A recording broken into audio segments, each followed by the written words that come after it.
Where y'all at? It's coming around. You just come on and get in. Yeah.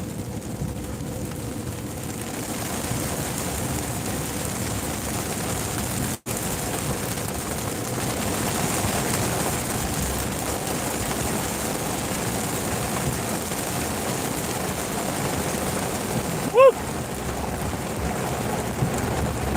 There's some weather we're having here.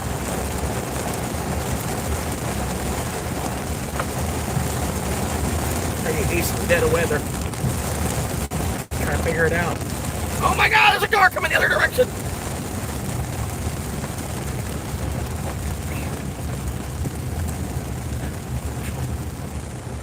$44.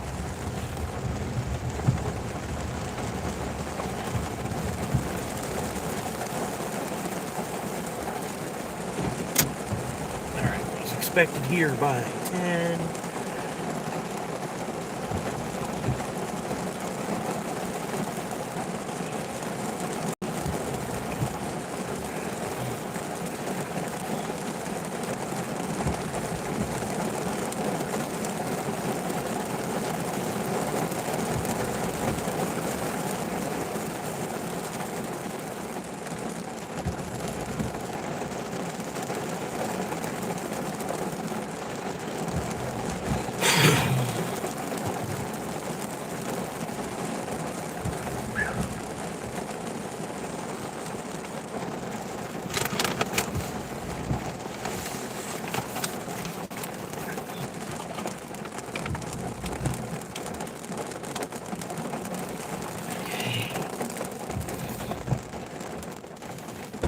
Alright.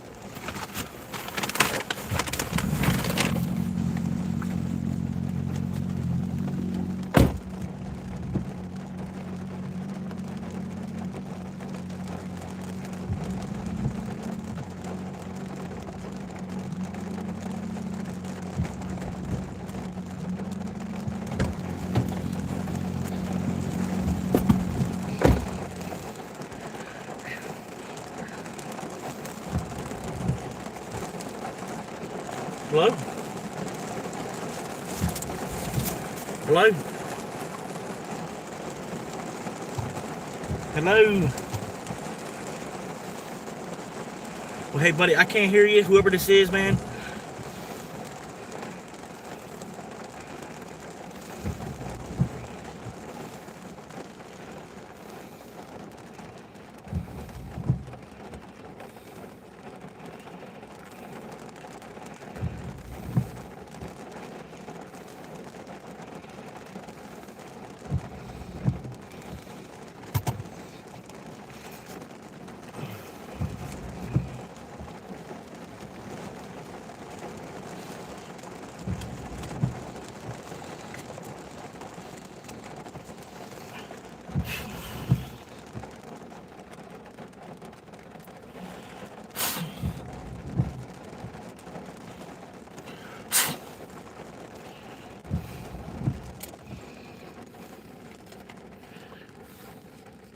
Alright. I'm here, I'm waiting at the customer's address. They're supposed to give me a PIN code so that I can complete the order. So I'm just waiting on them to pass me the PIN code. I can't complete the order until they pass me the PIN code.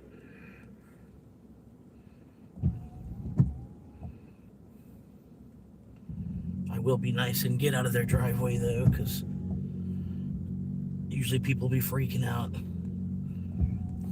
that you're in their driveway. Even though I'm waiting on the, waiting on the customer.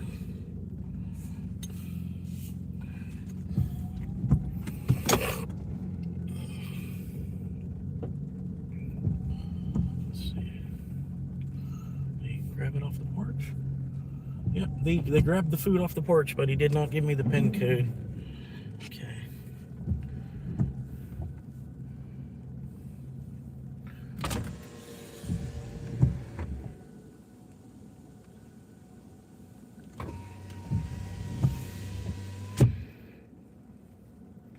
Okay, food was picked up off the porch, but I did not receive a PIN code from customer.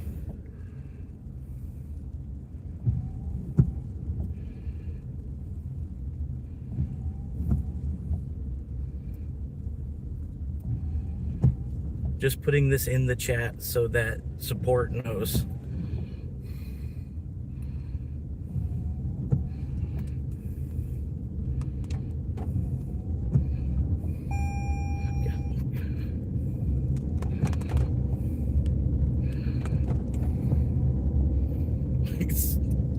Finally gives me the code. I was like, okay, so he picked the food up off the porch, but he didn't tell me what the answer to the question was. He was like, oh, I'm sorry, I forgot.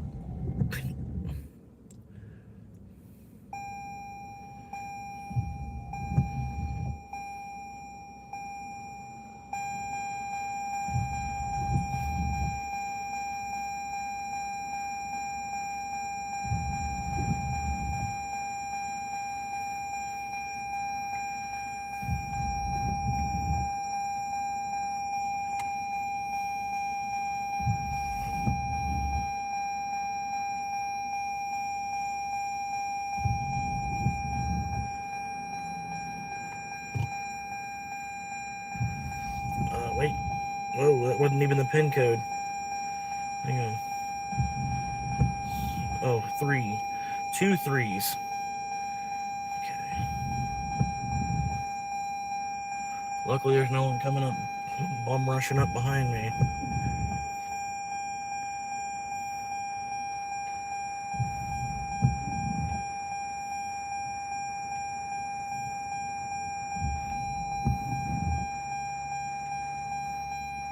Alright.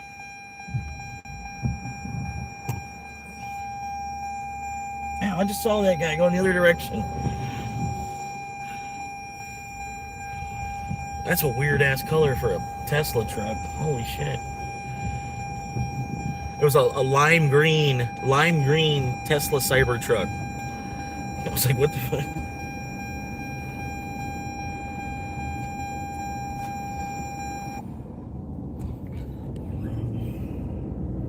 Sweet. He even tipped a little bit. I got $3, a gallon of gas out of the guy too. Not bad. But today is mostly, for the most part, my day off. So I'm just kind of taking it easy. Like, my schedule's about to change at the job. Kind of more semi-permanent. I'll be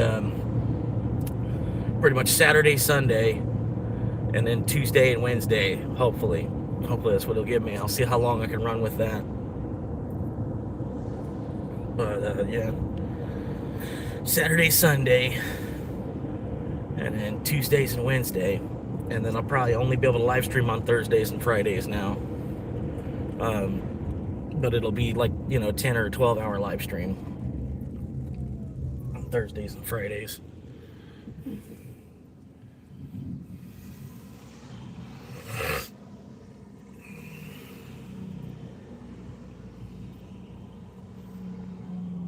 Oh my God. Why did they let so many people into this county? I don't understand.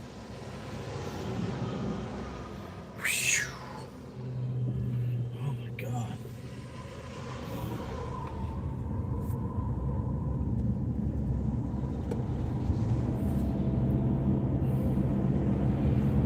They ruined this county.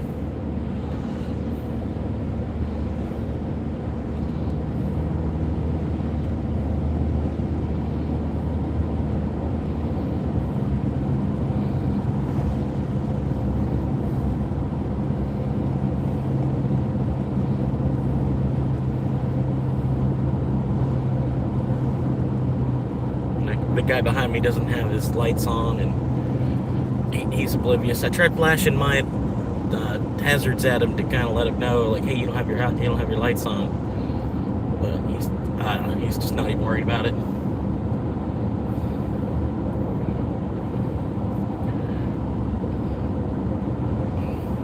He's not worried if other cars can see him.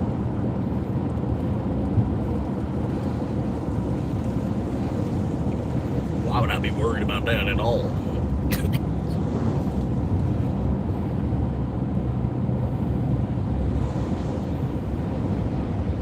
A pretty good day. Like I said, I went yesterday. Clocked in at the job. I hope they got me on the clock. I hope they figured all that out.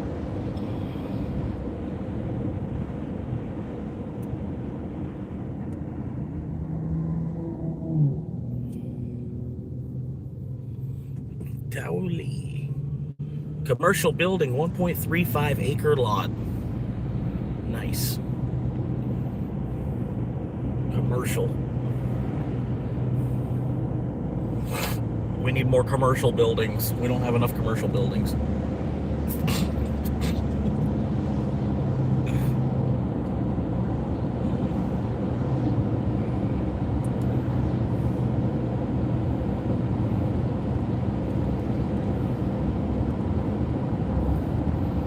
But how y'all doing? How you doing? Welcome in. Thank you for stopping by, hanging out for a minute, helping support a homeless creator.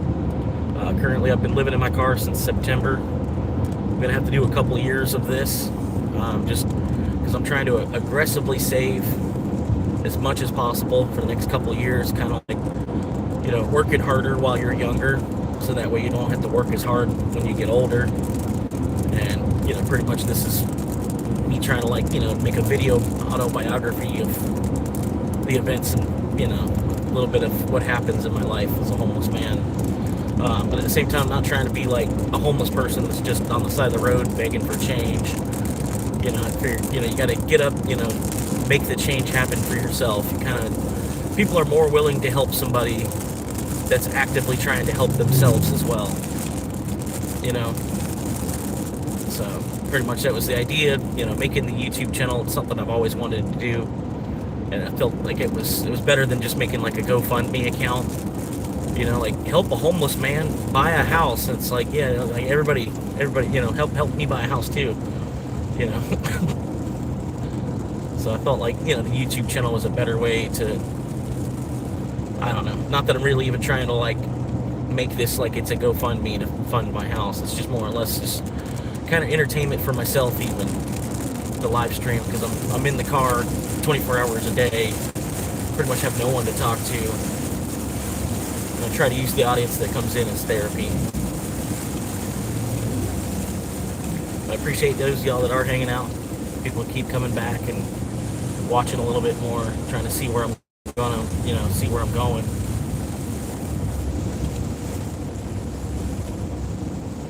But yeah, that's about it. Oh, I scared them away. I got too real. My bad. I was thanking them for watching and they wanted to left. Okay, all right. Listen, I don't know what I'm doing wrong. You know what I mean? Like, it's like, thank you for watching. I'm homeless. Appreciate it. And there's. I thought he had money. I was watching because I thought he was going to show me a bunch of jewelry. Thought he was going to be talking about that burr. Okay, all right. Know what I'm saying?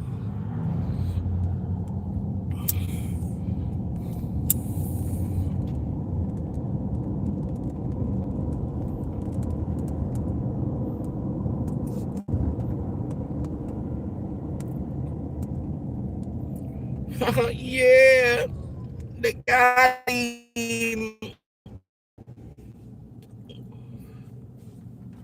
Endless summer, yeah, endless red lights is what it should say. Welcome to Florida, endless red lights. You got enough red lights?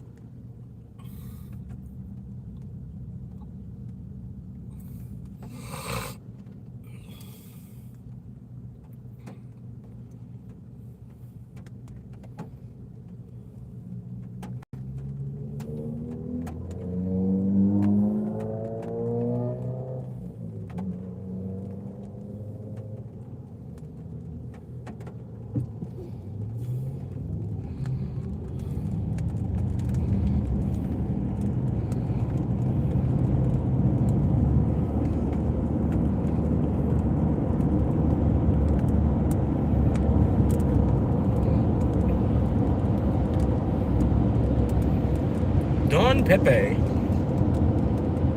Yeah, Don Pepe, he shouldn't be taking online orders. Like, what? The fuck? Crazy Captain Bill's airboat adventures.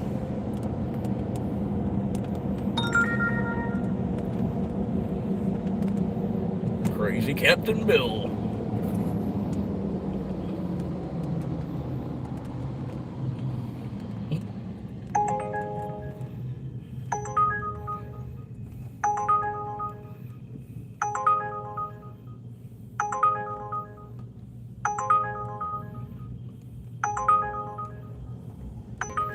$10, but it's Uber.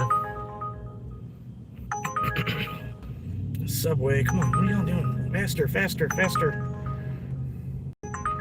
Uber $10 north, Subway south.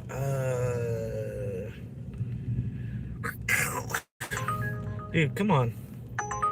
Which one is this?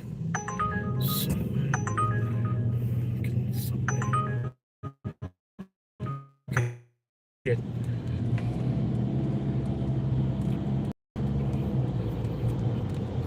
Uber Taco Bell going into Chapmire, or DoorDash Subway going south.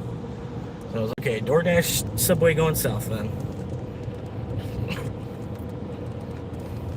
$5 tip, yes. All right, this one was the better. This was the better deal. This was the way better deal. Hell yeah. Nice. The other one was the $8 tip. $2 for the fare. This one is on the clock fare and $5.50 tip. So I'll end up, it'll be a couple more dollars. $12 instead of $10. Pick up at 31.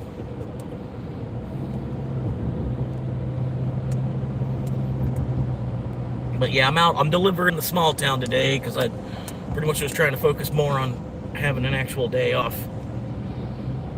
Like, I did want to make some money today, but I wanted to have like a day off too. So I was like, you know what? I'll just deliver in the small town.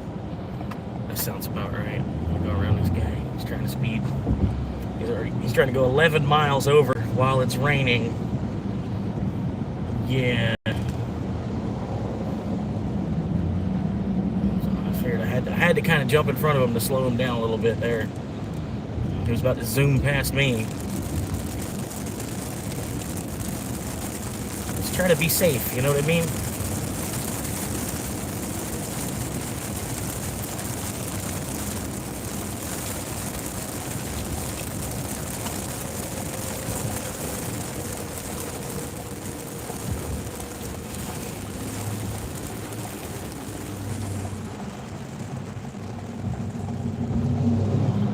Anyway, how we doing on the chat, man? Is chat looking good? Part of the reason I go live is for the, the viewer interaction, viewer engagement. So if you got any questions you want to ask or things you want to say or even, ridicule, go ahead, throw it out there, man. Come on, you couldn't go? You can't go? It's not a long enough yellow light for you to be able to go there? Oh my God, man. It's like he didn't know what flashing yellow light meant. Go back to fucking driver's school, bro.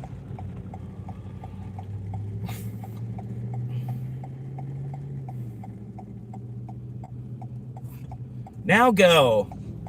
Thank you. All right. Sorry.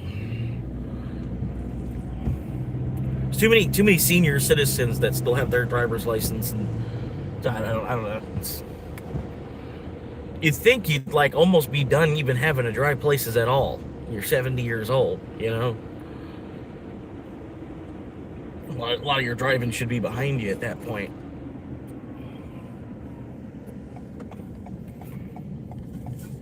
Like, I'm hoping, DoorDash now, so that way, like when I'm 70, I could just have DoorDash delivered to me. Like it's like circular economy in action. When a circular economy actually goes full circle.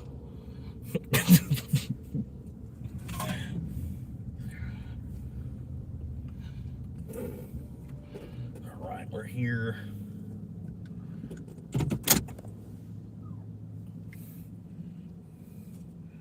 And tell the damn app that I made it here. I got here a couple minutes early. Woo! The chocolate chip cookie is frequently missing. Well, that ain't my fault. You thought the drivers are stealing the cookie? Come on now.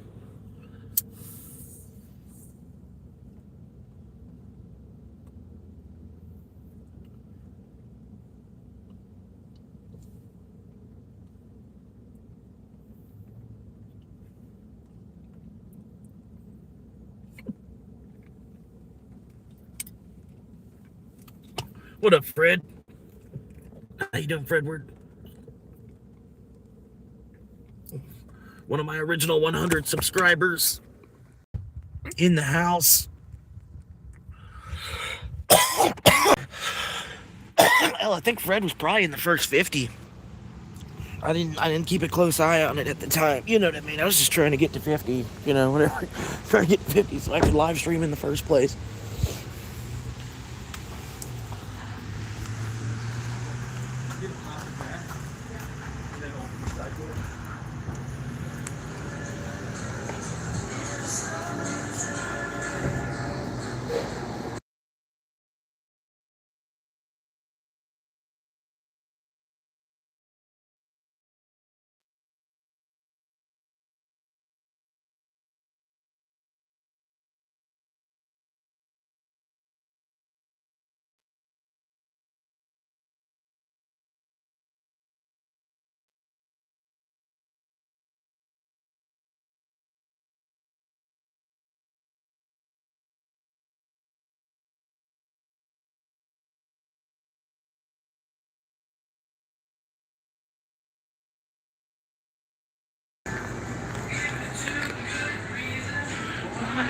I ought to stay.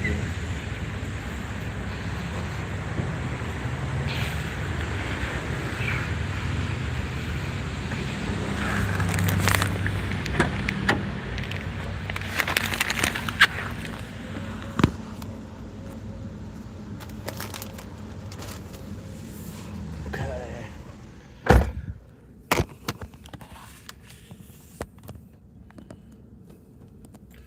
Anyway, how you doing, man? You having a good Tuesday so far? Or a good Wednesday so far?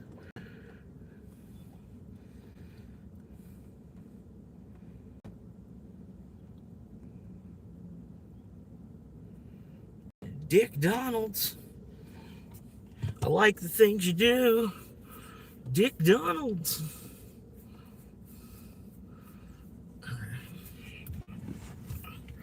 Trying to cover up my bald spot. Horizon.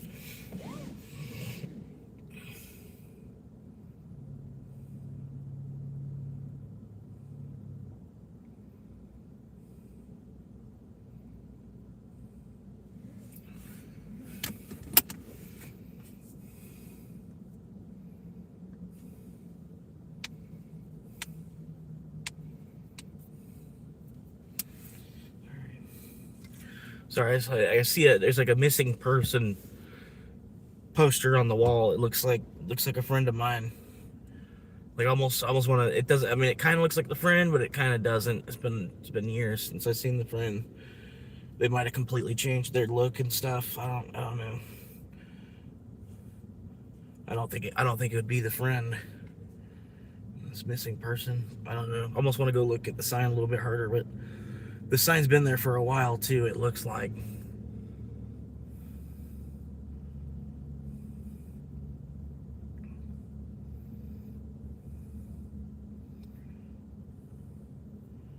All right, 6 miles going north, right?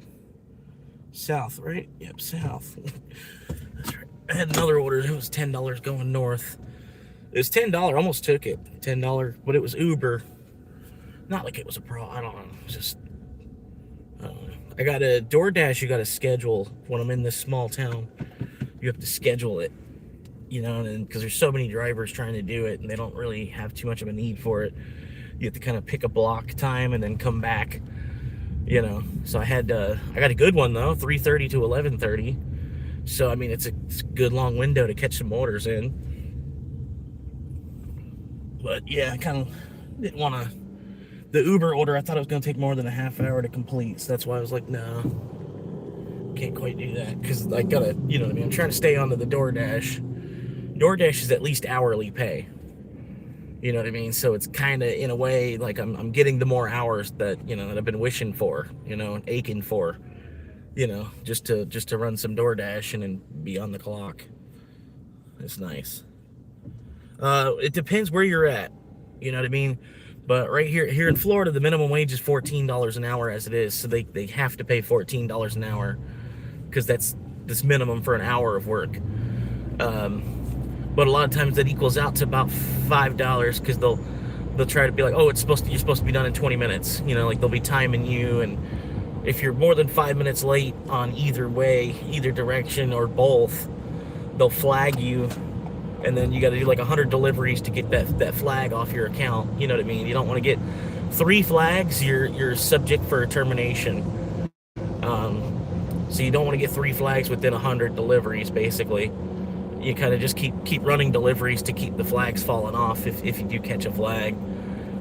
Sometimes it's like you can show that it's the restaurant. Like there's nothing you can do. It was just out of your control. The restaurant was like half hour backed up on orders, and then that's why I kind of live stream, because then I have some kind of documentation, and I'll tell support that, like when I'm in the support chat with them, like like I stream, so like if you need me to clip it, I can show it to you, and then usually that's all you need to do is just say it. You don't have to really clip it and send it, like send an email with the fucking link to the day of me driving, and tell them like timestamp where it happened in the, so they can go on YouTube and find it to watch it.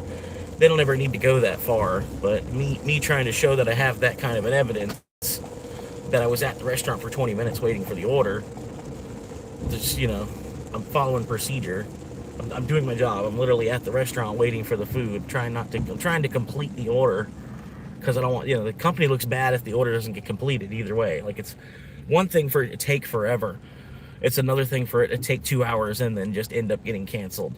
Like makes the whole, the service, the reliability of the service goes down the shitter. And that's like really the thing about DoorDash and Uber Eats is, you want it to be reliable. You want it,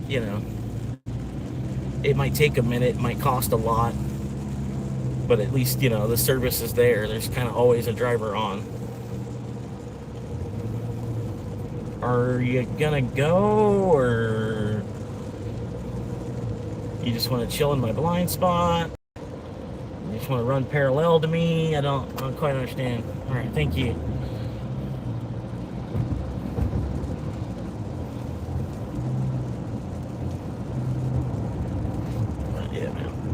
I appreciate it, man. I got a couple of new subscribers off the short that I posted this morning. So I figured, I'm like, you know what, go ahead and thank the people that just subscribed, because like about 15 or 20 new people subscribed, a decent chunk of, and I'm almost there, just pushing. Like once I make it to 1,000, I'm not going to make shorts like that. So just like all that'll stop. I'm losing a bunch of subscribers because I keep asking for people to subscribe, and a lot of the people that have subscribed, they're watching the shorts. That's all they watch is shorts, and then they get another short for me, and then it's just me asking to subscribe. And they're like, dude, I subscribed like 10 shorts ago. I'm just trying to get to 1,000 with that, and then when I make it to 1,000, all that's going to stop completely. So yeah, it's just like I hope y'all already know. You know what I mean? It's just like I'm not even trying to ask people to subscribe. I just need to get that first 1,000. You know what I mean? But I appreciate it again. Like I'll thank y'all for subscribing, but I'm not gonna be like, hey, please subscribe. I'm trying to get to 1,000. Like But I appreciate it, everybody, man. So if busy, Uber Eats better, but if quiet, DoorDash is better. Yeah, I think it's actually best just to kind of learn how to be logged on to both of them, and then whoever gives you an order first, you go. And it's less time inactive between orders, because part of it is like some people, they only have like a 5-hour window where they can deliver, things like that. In between their job and then their second job and then their kids, and then sleeping, they have like 5 or 10 hour, 5-hour window one day a week where they can go and deliver. And then you're just sitting there logged in on the app. You might make a tank of gas. You might have enough deliveries to refill your tank when you run you have like a quarter tank of gas and run a couple deliveries, and then you can refill your tank. You might make enough money to get a free tank of gas out of, you know what I mean? But yeah, it's just this market. It's not a whole lot of people. All this whole market is people that are house rich and poor everywhere else, and at the same time they were looking for a deal on a house. The people that were looking for a deal on a house that were coming here, and then there's no job at the same time either. So you got more people in the market competing with each other for the work, and then it's just, I don't know. Everybody's needing like an extra $100 a week. I didn't think they were gonna slam on their brakes that much. Like, we kind of have the right of way. We're turning right at a green light.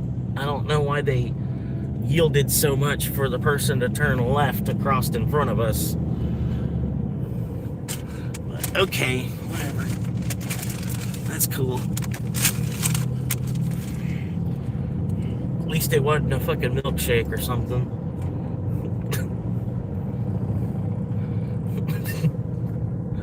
But no, it's talked to my boss. I was talking to the one guy I close with, and like, we got like two 21-year-olds that we work with at the shop. Like, in on the roster, there's two kids that are like around 21. I don't know how old they are. Might be 24 or 25, but they're definitely not 30 yet. You know what I mean?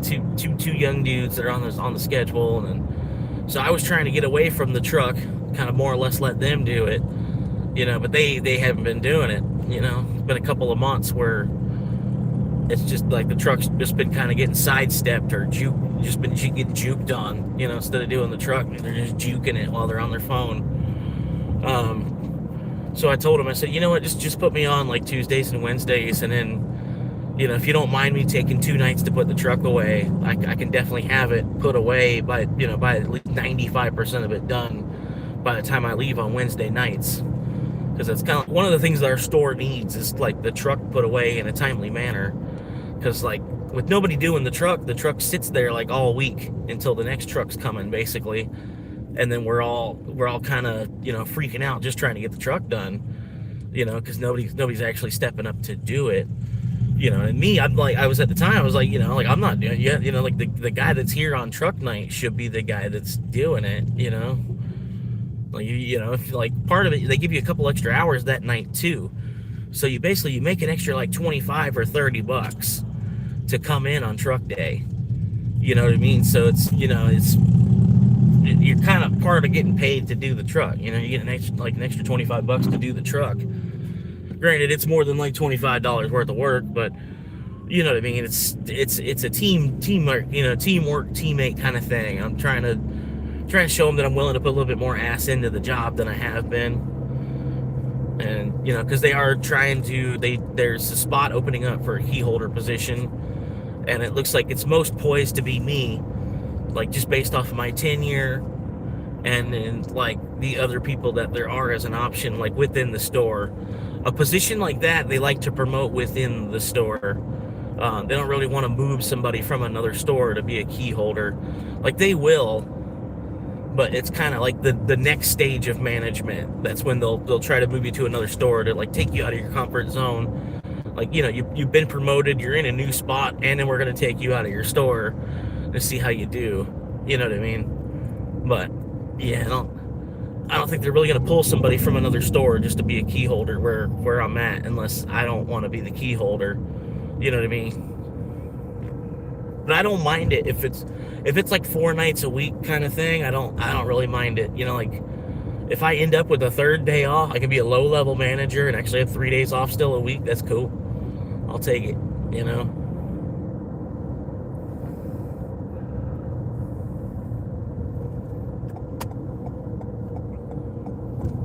But yeah, to have Thursdays and Fridays, I could still try to run some deliveries on. Which, they're not the best days, but they're not the worst days either. And kind of just have like Mondays off. Monday can be like laundry day or whatever. Saturday, and then like I originally told him Sunday, Tuesday, Wednesday. But then I was thinking about it. I'm like, yeah, but then he's gonna be screwed on Saturdays. Like, he still kind of needs me on Saturday nights too. So it's like, I had to tell him, like, hey, I can take Saturdays too if you need me to. Like, I kind of want it. I want it. You know what I mean? I don't. You know what I mean? Not if you need me to. Like I kind of want the Saturday too, because it's gonna make my check look that much better.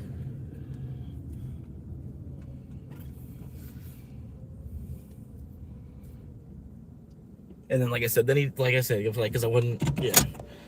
It's like, yeah, now we got somebody to do the truck, but then we need a weekend closer again. It's like, so it's like, okay, well, let me let them know. I'll talk to him in person too. But I gave him a text message and said, hey, even just for scheduling reasons, if you need to put me on some Saturdays, I don't mind it. But I ought to let him know, I want. It's not to, not if you have to. It's like, please, But anyway, I'll be right back.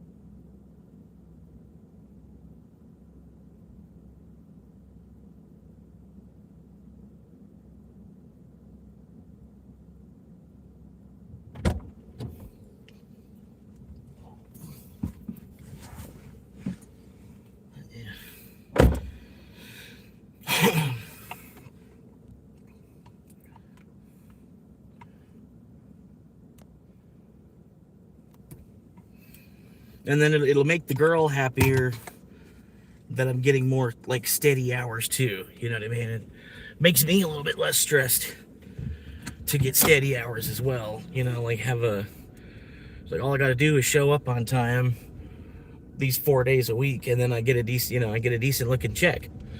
Don't have to really work. I don't have to scrounge and don't have to fucking panhandle. Don't have to go to soup kitchens. Just show up there 4 nights a week and do whatever the customer's directing me to do, because that's usually what it is. The customer will come in and pretty much say, hey, yeah, I need a battery, can you do the install? And I'm like, oh, man. Like literally the hardest part of my job, the second customer that comes in the door needs me to fucking like, I just don't like, man, it's not that changing a battery is hard. It's not.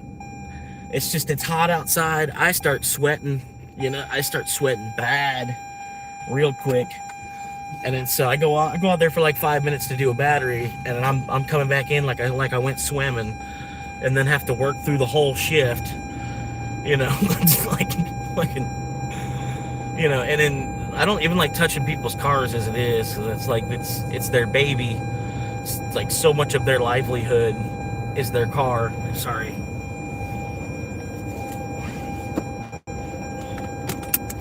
It's like an extra kid. I don't even want to be touching their car at all. To even change the battery, and then them come back the next day. Hey, that guy that was changing my battery, my car's the whole electrical system and computer ECU is all fucked up in my car. And I'm like, I don't know if that really happened because of me unhooking and hooking back some terminals. It's like, I don't know if that, you know what I mean? But people are too, and how temperamental these cars are and shit. And, like you could sell them the wrong battery, and then you sell them the wrong battery and it like fucked up their starter or something. I don't know. Their variable transmission.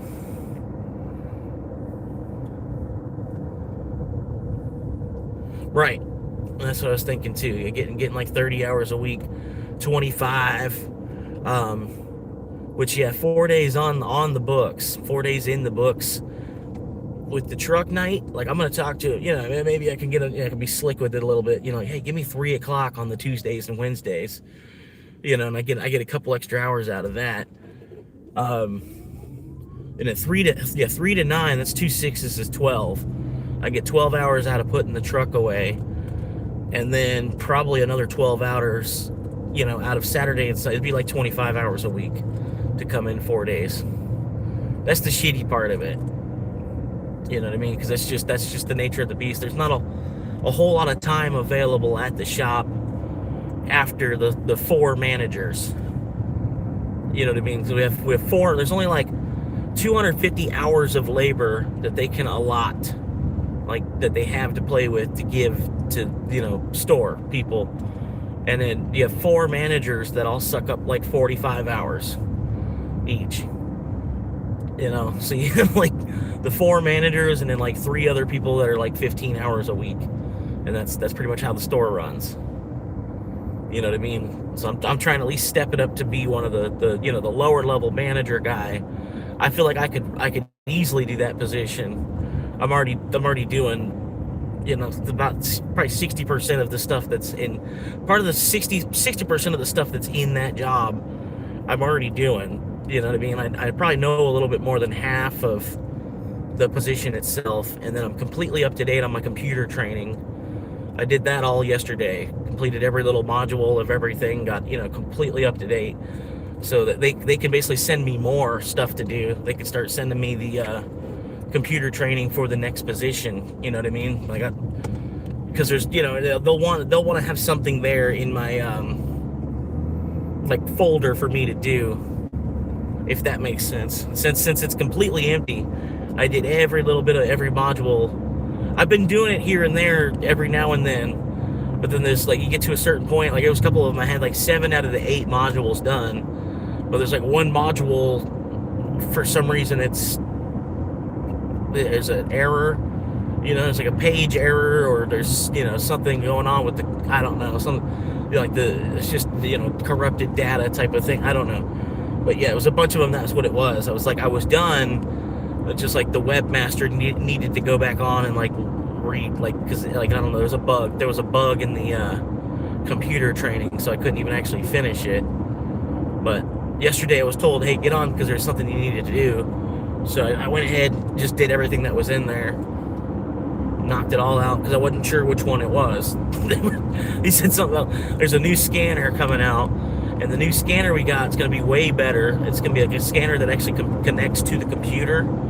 So that way, like when we used to give them a code and we'd like, you know, P0301. You read them the code, and they're like, well, what does that mean? And like, well, it means P0301. You'd have to pull out your phone and Google it, you know? And it literally said that in the training. It's like, you know, it's like we tell them P0301 and then assist them on how to open up Google to search for what's actually going on. Yeah, it was funny.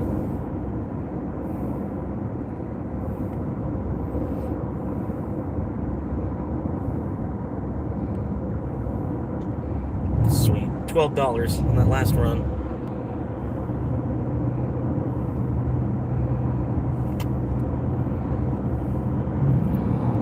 Yes, he gave us that in the training. So they got a new scanner we had to do a training on, like a 5-minute, 10-minute kind of, you know, type of click through it thing. You know, they tell you when to click here, click here, click here. But at least now we get a scanner that's going to plug into the computer, and we could print them. We could print them out a sheet of like what's going on with their car, because so I get it, you know, like when your check engine light's on, you have no clue what it's on for. It could be anything.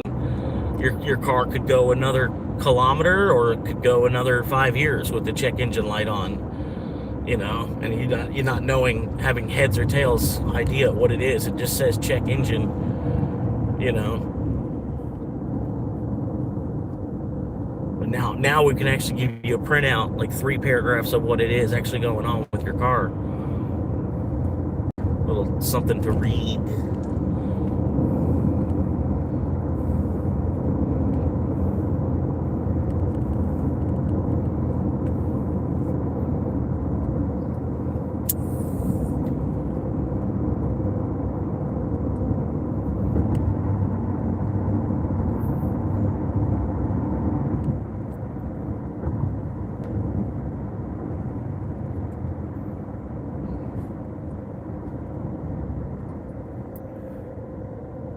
On my Camry, mine's been on for over 5 years. That's what I'm saying. Yeah, it's like, and you don't know. It's like, is it an O2 sensor? Is it just like a TPMS sensor, or is it a, you know, I need a new thermostat? one of my wheel speed sensors, like the dumbest shit most of the time.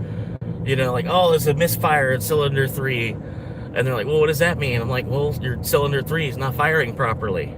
You're not getting the horsepower you should be out of the vehicle. You're probably using a little bit more gas, probably while your engine shakes. And then, a lot of people are coming in recently, like, oh yeah, my engine's all shaking and stuff. And I try to tell them, like, well, because they changed the gas.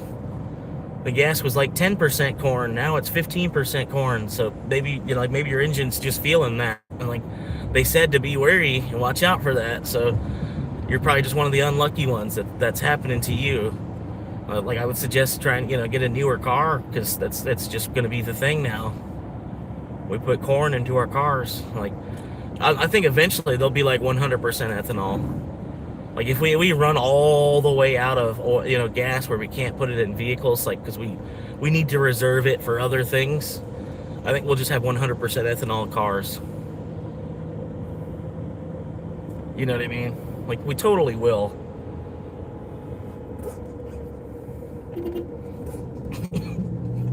Get back up to speed. Come on, let's go. 35. All right, let's go. Dumb as hell. I don't know why people are so fucking stupid nowadays. He got mad at him because the car pulled out, or I don't know. You kind of saw a little bit of it. If you back up, you could see like the car in front of me, the other Corolla that was in front of me, got mad because somebody pulled out. Somebody pulled out to go to the turning lane, and so they needed to slam on their brakes and honk. I understand that part, but then they didn't like get back up to speed, and then they ended up having to hit the red light too. Oh, sorry. But yeah, then they ended up they didn't get back up to speed in time, that they ended up catching the fucking red light too. I'm like, you're so fucking stupid. And they were like so shell shocked that somebody needed to go across a couple lanes to go to the turning lane. So they ended up having to stop there at that fucking red light, I'm like, you're so fucking stupid. Anyway, yesterday was Monday, first day, like the start of the week, Uber Eats and DoorDash. Went to work instead of driving, and then still drove. Made like $53 yesterday. So that's kind of what the goal is today. Sort of. I'm at $32 already. But I figured I made 53 yesterday on a day that I went to work.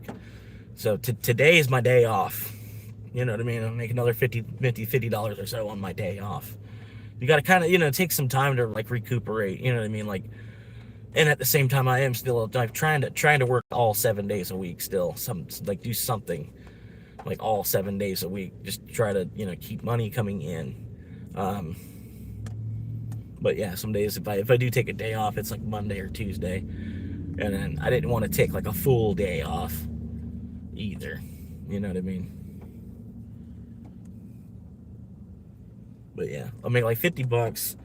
It's being that it's Tuesday, nothing. I was logged in at like 11, and I had like one order.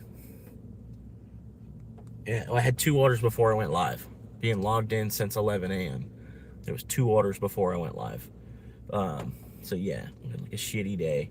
But the good thing is, like, I was already planning on having the day, like just taking a day to rely. Like in my mind, I'm not like, oh, I need to make $100. I'm gonna go make $100. In my mind, I'm just like, I'll make $30, whatever. I already made $30. I can fill up my tank. My tank's full, and I can fill it up again. It's perfect. That's all I need. Already ate. I'm more or less thirsty than hungry. I can wait till tomorrow to eat. You know what I mean? And then tomorrow, I'll eat out of the money that I make tomorrow. Not a big deal. Check is coming tomorrow at like 1 o'clock. I'll make another payment on my car. So yeah, I'm all right. Good as I can be, And the girl, like I said, she's gonna take years. If she does come back, it's gonna take years, because she's on a journey to like rediscover who she is. Since before, she doesn't remember who she was before she got together with me. Part of it is like you grew up a lot between now and then. Like you were you were in your 20s and then now you're in your 30s. Like there's a lot of big life changes happened, you know. I don't know. But yeah, she has to figure out who she is. Meanwhile, hopefully she figures out that, she needs help, and then at the same time, like I was helping her, and then, like I do need help myself. And we both love each other still. So like we might as well be helping each other. Like, you know what I mean? Rather than ultimately like us not being in the same household, we're ultimately like kind of working against each other. You know what I mean?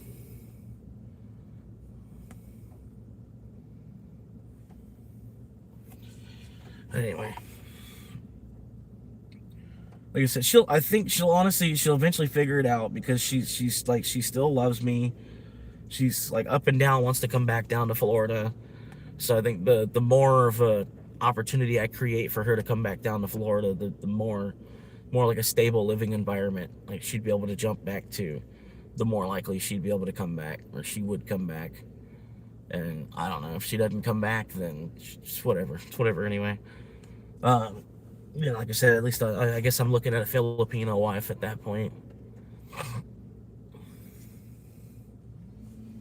Which I'm not really like, I'm not trying to really think like a Filipino wife like as a rebound, or because I want dual citizenship residency status. It's like, that's not really, like it's a good bonus to the situation, but it's not like I'm not gonna rush into marriage with like the first decent looking, it's gonna be somebody that's like, I've been living with them for like 3 to 5 years. You know what I mean? Like I know a decent enough about them. I've met their whole family. Like if it's like I'm marrying like for love in the first place. Like I'm just kind of just giving up on trying to love American women.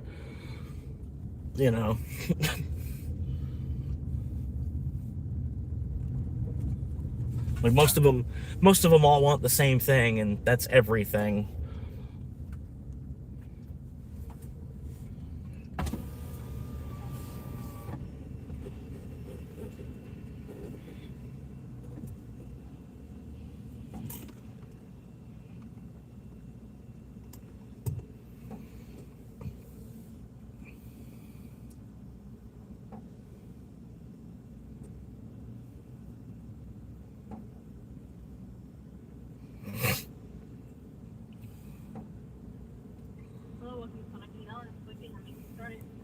Hello, I'm actually picking up a DoorDash order. Gotcha, ma'am.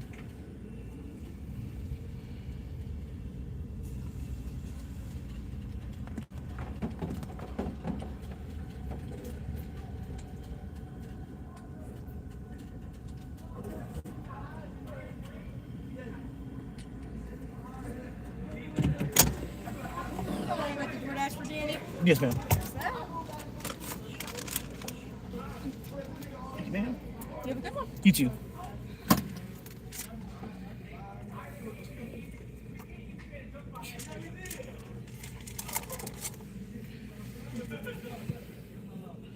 They just put the straw in the bag.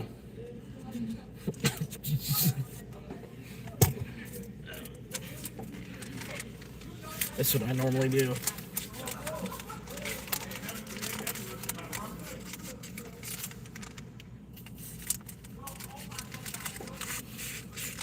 I normally do like that. Yeah. Straws with the bag.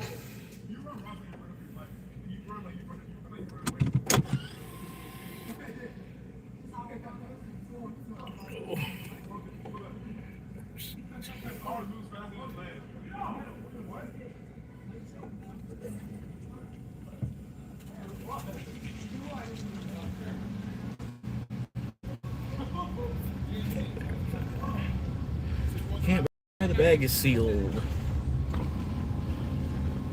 A lot of runs down to Citrus Springs tonight, man. Citrus Springs got that money tonight, apparently. Come on, let's go, buddy. Go, go, go. Slowing me down. Halting progress. You're not being progressive. The stuff you're saying, it doesn't make any sense to these people. It doesn't make any sense. Like, why am I worried about making sense? Get the fuck out of here. You were worried about making sense to begin with. The stuff you're saying doesn't make any sense.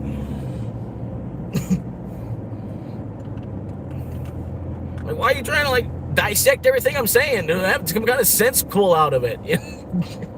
Pull some kind of sense out of what I'm saying. Like, the fuck?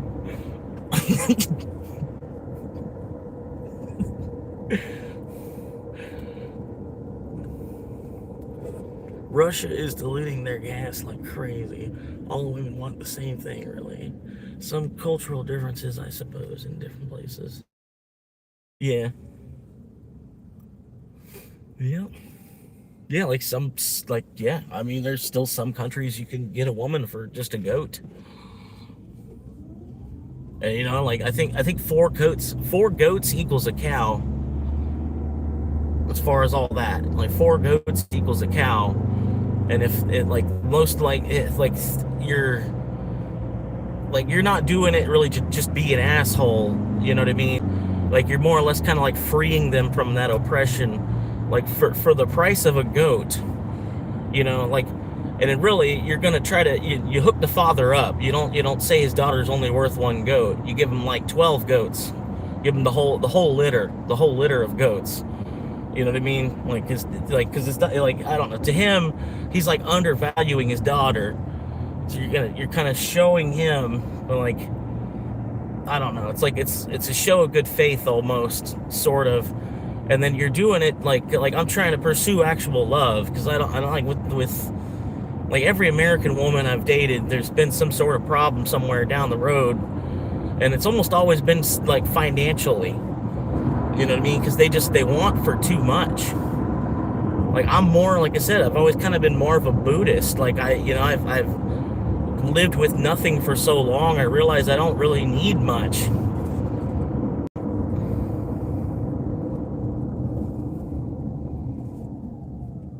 So it almost would be nice to find like a Buddhist woman, you know, that maybe even still like believes in Jesus as well. Which there would probably be more of in Thailand and the Philippines. You know what I mean? You find a woman that's got more of a Buddhist principle or Buddhist mindset, that grew up in a shed. You know what I mean? And then you're able to free her for like the price of 10 goats. You know?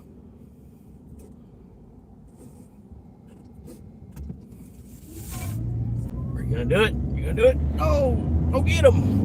Go get him! Hurry up! Get home! Get home before I do! Hurry up! Go! Go get there! Slam on your gas!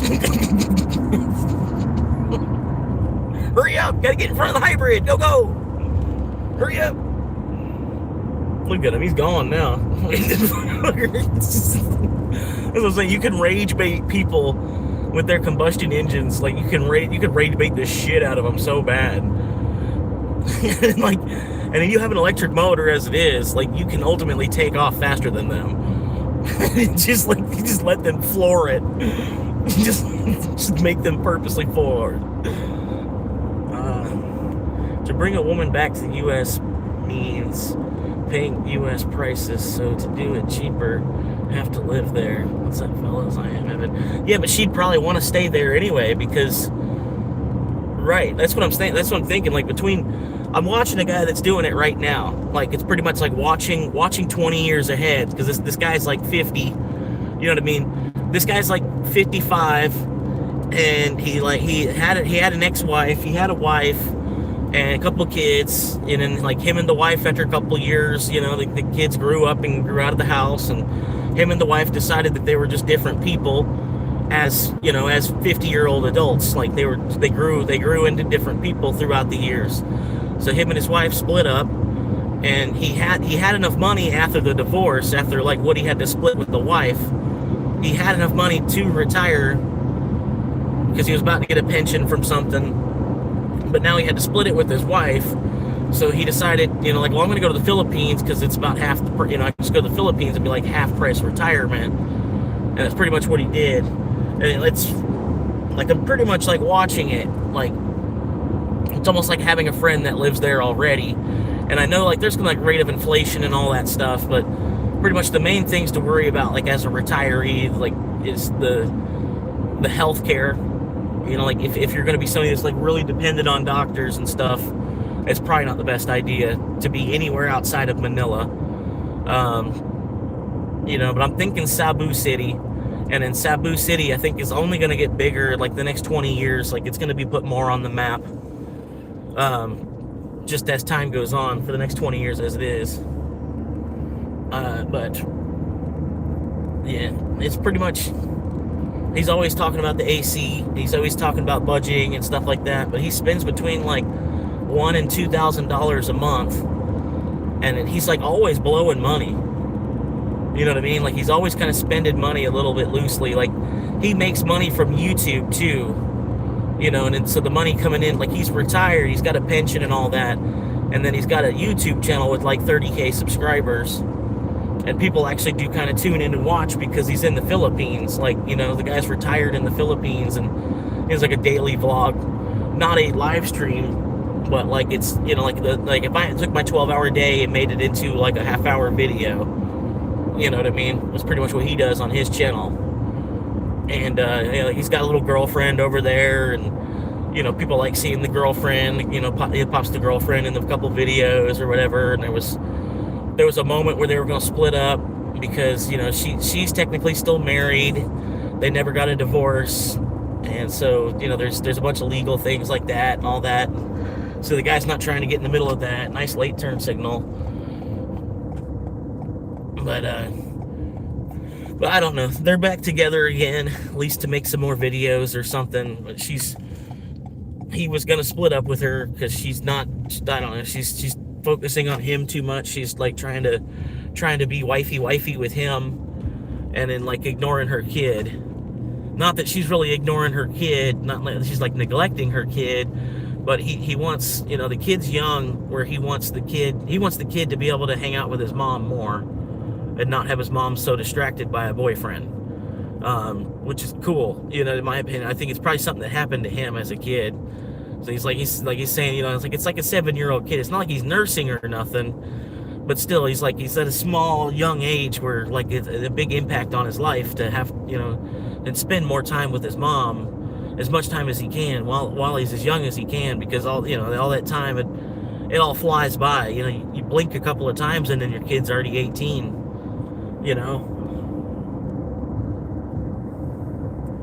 So he's trying to get her to, like, hey, he's like, I'm retired and I'm out here like living my life and doing my thing. He's like, I don't mind us being roommates and having some fun and going on dates and everything, but he's like, he's like, you're not my wife yet. You're still married to someone else technically. You know what I mean? I don't know what his whole romantic situation is. He only, he gives like a 30-minute episode a day kind of thing. But he's got like a dirt bike and he goes trail riding. You know what I mean?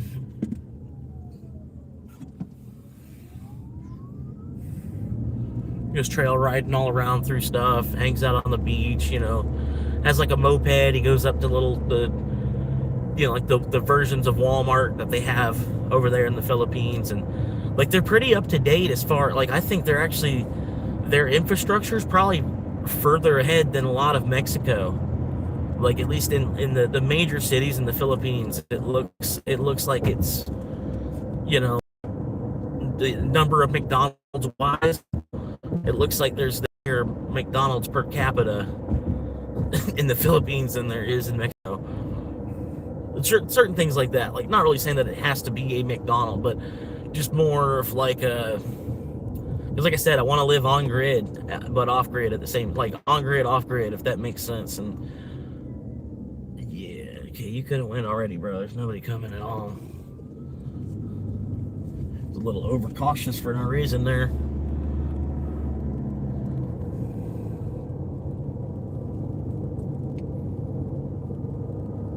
yeah, I was talking to my dad about it last night. I'm like, I was really just trying to maybe buy a house, or if I could buy land and then just build some kind of floating structure on the top of it, like only spend $1,000, like only, not a penny more. Like even have it in the budget where I spend $950. I don't even spend the whole $1,000. I spend $975 or something, and build whatever the fuck I can build for $975. It doesn't even need electric.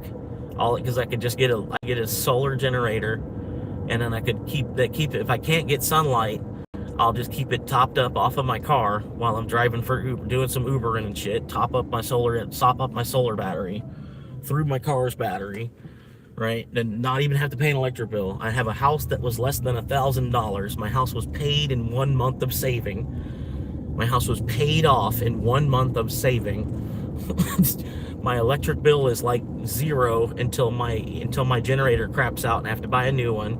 So I mean, yeah, what if I gotta buy a new one every 2 years? Okay, my electric bill is $1,600 every 2 years, because the price of buying a new generator. And then like water, I don't really need running water if my car is running, right? Like if my car is running, I don't really need running water. You know what I mean? Because like I'm already living in a place without electric. Like it's whatever. I'll just go to the store and buy a case of water. It's like I'm not gonna carry it on my head for miles. I'm gonna put it in the trunk of my car. It's like it's a little bit easier to get water nowadays. You don't really need running water. We've gotten used to the amenity, But yeah, then like shit, like I said, then my house was paid in 1 month, and then I'm worried about either flat out not working, or how much am I putting in my retirement. So my housing situation's paid. I bought the land, I live on, I bought the land I live on, and then the house it's not even really a house. It's technically a dog kennel. It's a dog's house. It's like a shack for my goats to get out of the weather.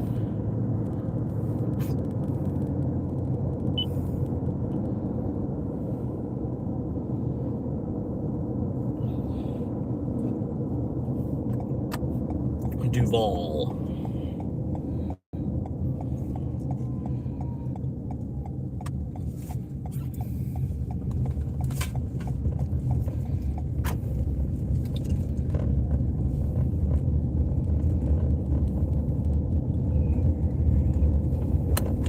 And at the same time, like there's girls in the Philippines that have been like dreaming of marrying an American man.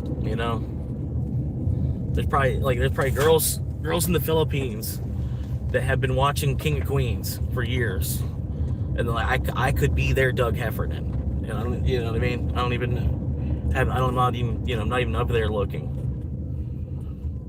Instead, I'm like looking at all these American women that they're just looking at me like I'm a fucking crab.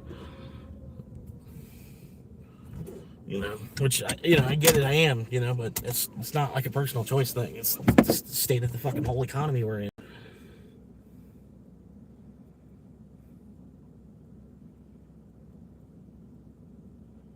We live in a world where you need like 4 incomes per household. You need just go get yourself a 2 jobs. That's what it is. You need to go get yourself a 2 jobs. 40 hours isn't enough. All right, I'll be right back.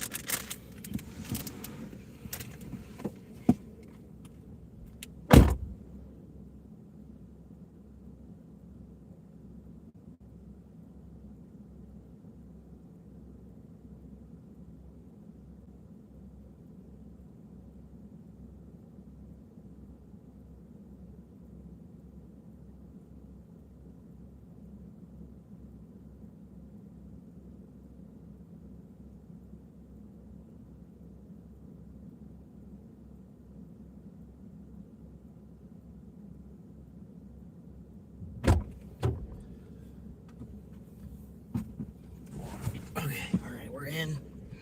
I appreciate y'all hanging, man.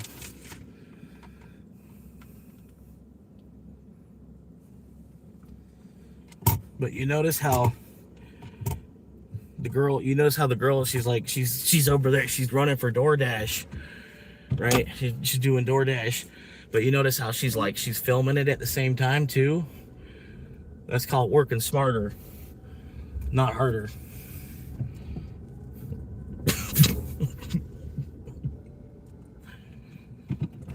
But yeah, I mean, sometimes, man, it's nice because, like, shit, I saw the girl. She had like $1,100 mortgage payment or rent payment she had to make. And she's like, all right, I'm gonna dash the fuck out this week. She's like, my goal is 1,100 by the end of the week, and she did it. Paid her mortgage 1 week of dashing.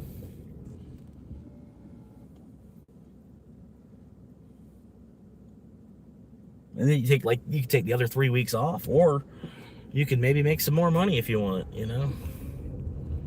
What up, Evan? I am Evan.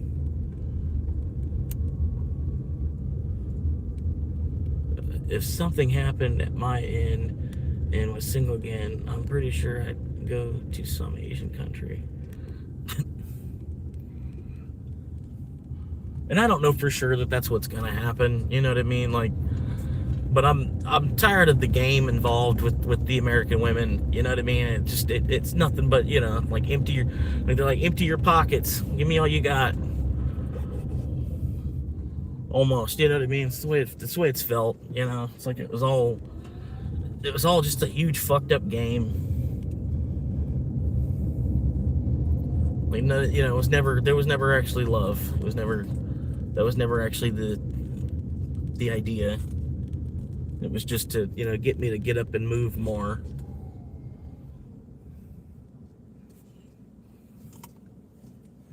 Make me run faster. Put more of my heart into working. I don't know. Whatever you want to call it.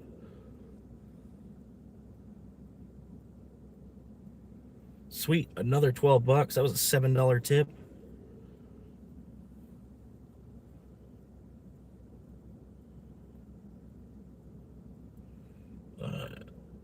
I'm on Saracen, so what, you want me to go left?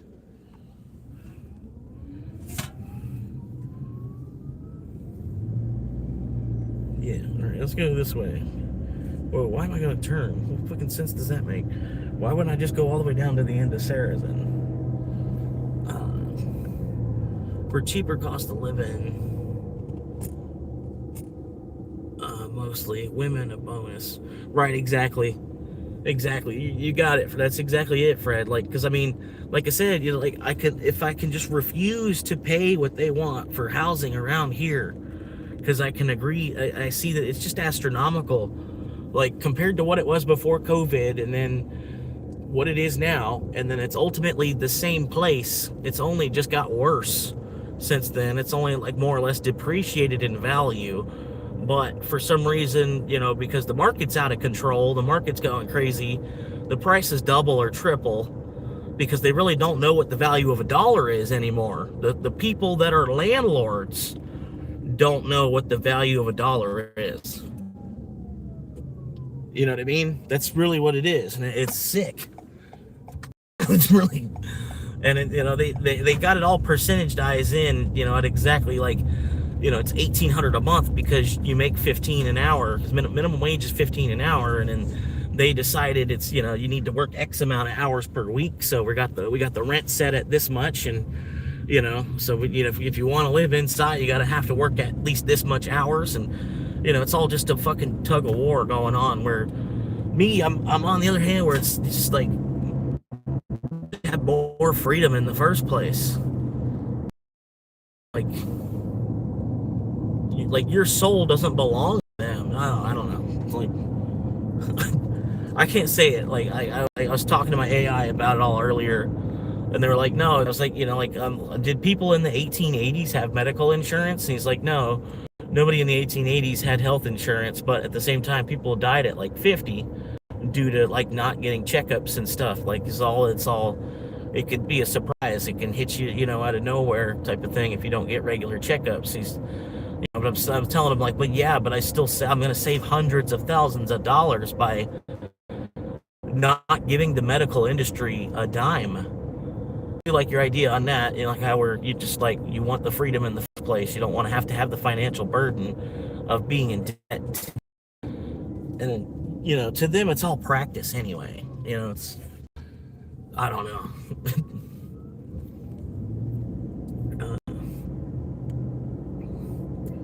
I'd consider India maybe, but oh no, I'm not thinking India at all, dude. No, India, that's worse. That's worse than America. Like, America is turning into India 2.0 basically. And like the caste system, there's so many people from the Middle East that are coming over here. The caste system is like, it's you know, it was already kind of a thing here in the US as it is, because the way the wealthy are. But now it's, yeah, like even more of that. Like, and really the caste system is kind of more like an economic version of the same Darwin scale. Like, you know, like it's just Darwinism but with wealth. You know what I mean? It's imperial, like it's people, it's imperialism, you know, like.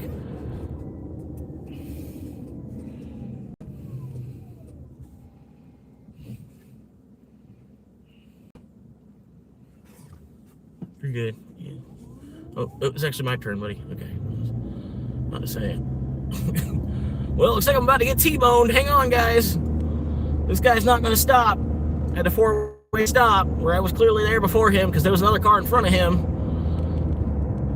I'm going to go ahead and just let him hit me while I'm live streaming, and he's not, you know, not. Just going to go ahead and let him hit me. Saves me, you know, 6.5 years of paying on this car.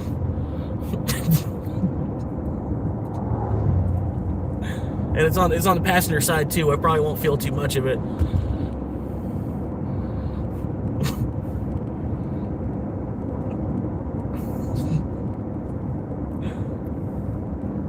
Okay, we're back. I was meaning me.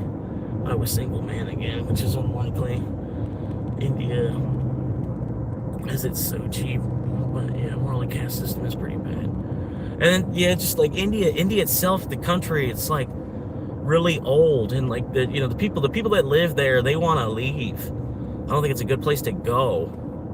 You know, especially like, I mean, maybe to visit, like you want to see the Taj Mahal, or you know, something about it you want to go and experience. But I wouldn't want to be there for like a 5-year period, you know. And then, you know, be getting sick every fucking week from accidentally drinking water.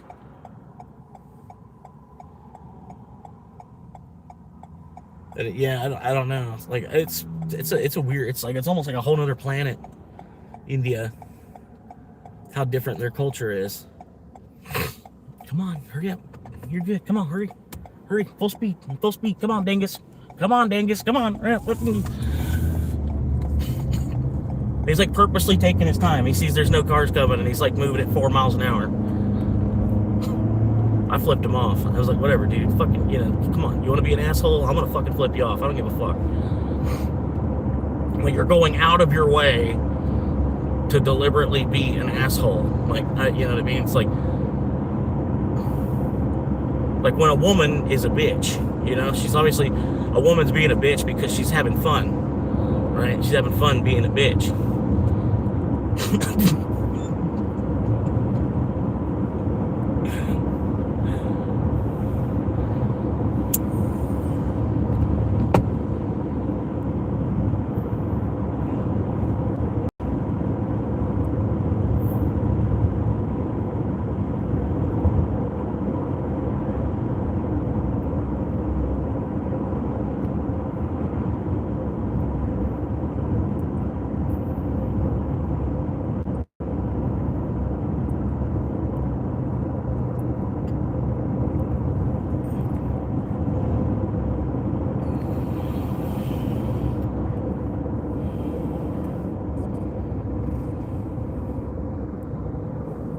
But no, like I almost think even the two wives thing, it might be easier to do in the Philippines than in America too. Because the American women, they're all so selfish, you know, and like, it's my man, you're my, you know, you're mine, my man, you know, I don't want to share you with nobody.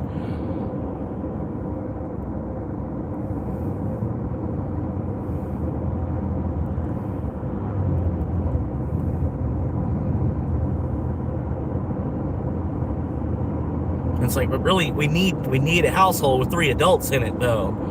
We can't live like this. It's American standard without 3 fucking incomes. I figure we just have 3 people that, the 3 of us, we just work 25 hours a week, and then still combined we make over $100,000 a year. It's like somehow we make the $100,000 a year that it's going to take to actually like keep up with the standard of living nowadays.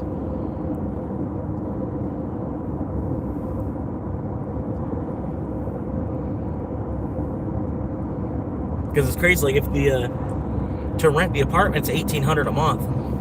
So then they want you to have triple that. You got to make triple the amount of rent to show that you can rent the place. So you have to make $5,000 a month, $6,000 a month to rent. You gotta make $6,000 a month to rent. Like what?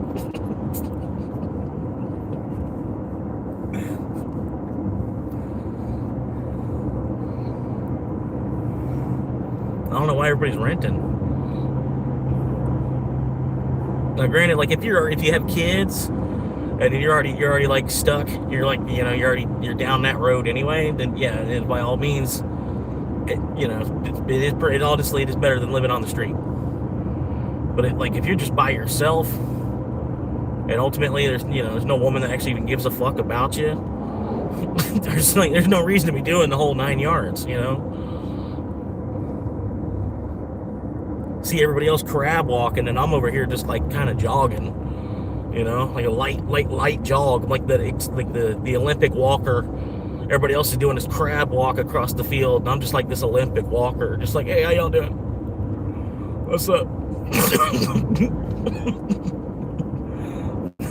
I'm on the beach trying to learn how to surf.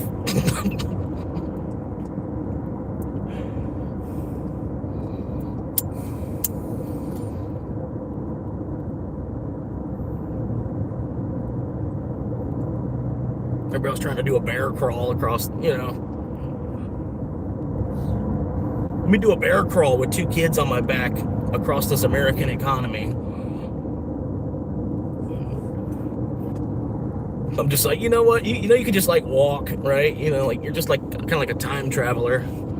You got like 75 years of time here, and you just find a way to travel through it. Just look for like some kind of a time consumer, and then you're good to go, man. Like if I need to, I'll just download a couple more cell phone games. I'll be all right. But I gotta be careful. If I download so many cell phone games, I won't even want to drive for Uber. I'll just be like, all right, well, I'm going to work, doing this stupid part shit, doing what the world wants me to do, and fucking working at the fucking auto park drug counter.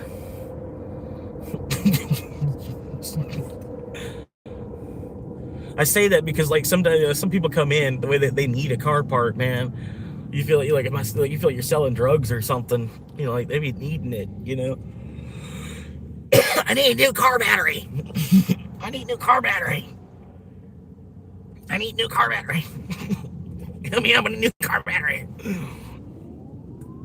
And then you show them the price is $250, and they're like, holy shit. Because they ain't bought a car battery for a couple, it's been before COVID was the last time they bought a car battery. And I don't know, like everything doubled, even car batteries, so like, to me, it makes complete sense. You know what I mean? Like, because the car battery was like $100 or $125 when I was in high school. It makes complete sense that they're like $250 nowadays. You know what I mean? But you tell the price to other people, they haven't looked at stuff in a while, they forget that, I'm like, well, everything's doubled, like, go try to get you an 89-cent cheesy double beef burrito right now. Like, and you see the car battery is like priced appropriately. Like for what it does, it's like it's it's $250,000. You want your car to start? Well, it's going to be $250,000.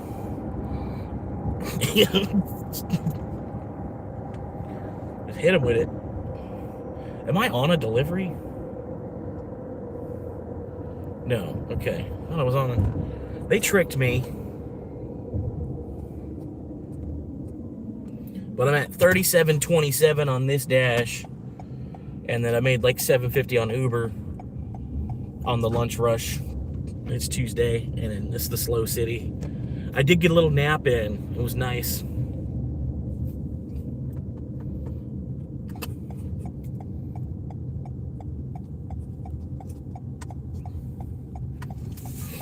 Head on over to McDonald's and get a coffee. The car looks pretty good today. I went first thing this morning. Went to the car wash. Went around twice.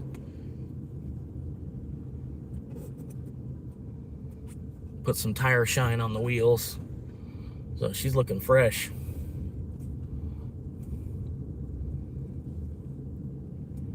Why would you need triple the rent? That's just what they want nowadays, Fred. Like, it's part of the rental agreements and stuff like that. They look into all of that. They run a credit check on you basically to get an apartment nowadays. They'll need bank statements and stuff. You gotta prove your income. They'll call your work and see they'll talk to your boss and see how many hours you're getting at the job, how loyal, what kind of worker you are. You know what I mean? Because it's a pretty big liability that they're taking, letting you live in a property that they own. Like I understand it. It's just the price is crazy to me. Like I remember when rent was $350. Well, rent was $850 a month for a 2-bedroom, 2-bath, or even a 3-bedroom, 2-bath, depending on what neighborhood you're in and everything. $850 a month, like all day. Like we had a place $650 a month, 2-bedroom, 2-bath, and that was like right before COVID. Like we were there during the outbreak of COVID. $650 a month for a 2-bedroom, 2-bath. Now that same place they're trying to get $1,500 a month out of, basically. And then so yeah, I guess minimum wage went up a little bit. So okay, we're making a little bit more money, but then when the price has doubled anyway, it's all just an illusion, and it keeps you working just as much as you ever have been or more. And that's the part that I'm not really into. I don't know. And that's part of the thing is, like, she's got such aspirations herself. Like, she, every job she goes to, she wants to be a manager. And I'm the other way around, where I'm like, they're not paying people to be manager. I don't know why you even really want to do it. It's not really worth it. Like, it's step 1 on this 5-step pyramid, and then you got to get to step 4 or 5 to where you're actually making money. It's like you're just being used more. Like, I don't know. Like, I don't know why we can't just work and just go and, just pull your weight. That's all you gotta do, like, fuck it, like, do more than a 16-year-old, and that's about all you really have to do. She's always just like shooting for the stars, trying to kiss as much ass as she possibly can at every job she's got. And every job she gets, she's just like, manager. I'm just like, slow down. Like, it doesn't even fucking matter. It's not gonna, like, it's not, to me, it's all a battle for free time anyway. You know what I mean? Like, you can make more money and all that shit and do all this and whatever, and then you're just stressed out. Like, you need fucking, another 8 hours every single day. You know what I mean? Like, I'm not trying to do that to myself. I don't want that to begin with. Like, just like a 25-hour week, and then you figure it out. Like, it's pulling a whole nother third adult into the picture so that we can work 25 hours a week each, because the whole system is built around 2 adults per household, per capita. So you got 2 adults trying to split $100,000 a year bill, or you could have 3 adults trying to split $100,000 a year bill. And at the same time, it's, I don't know. The whole thing is so stupid. But, everybody just wants to drag their knuckles about it. It's like, dude, the world is changing. Like really, like, this is what's going to have to happen. It's like, it's sad, but this is it's 2026 at the same time. Yes. 1 second.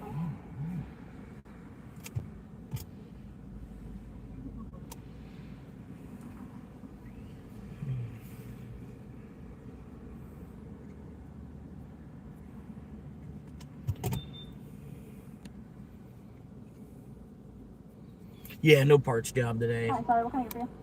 Hi, they're picking up a mobile order. The code is EM86. Yeah, dude, full board. Almost said a DoorDash, and then I almost said an Uber, and then almost said, I don't know.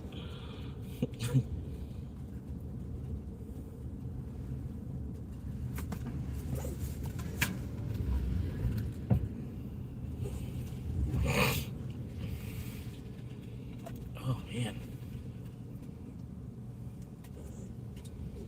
I'm all right.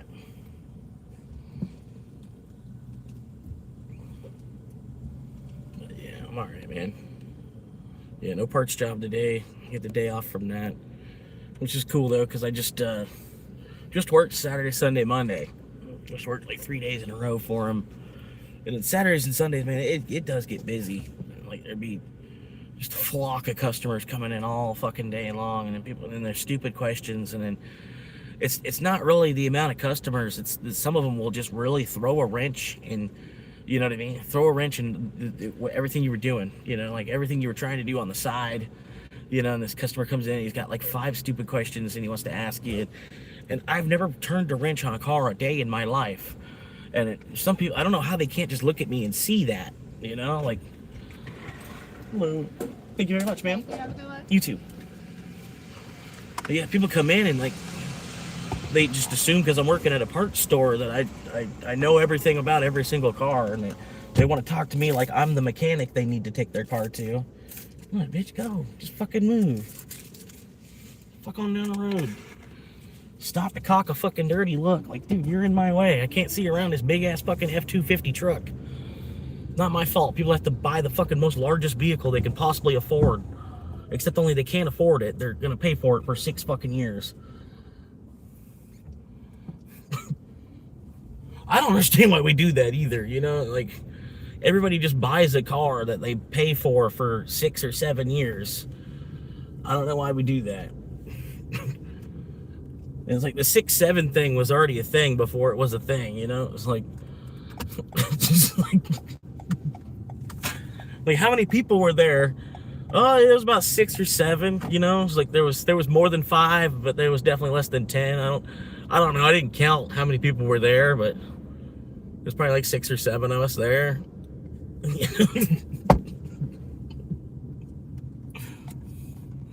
It's the perfect meme. I love numbers memes too, like SpongeBob with 24, and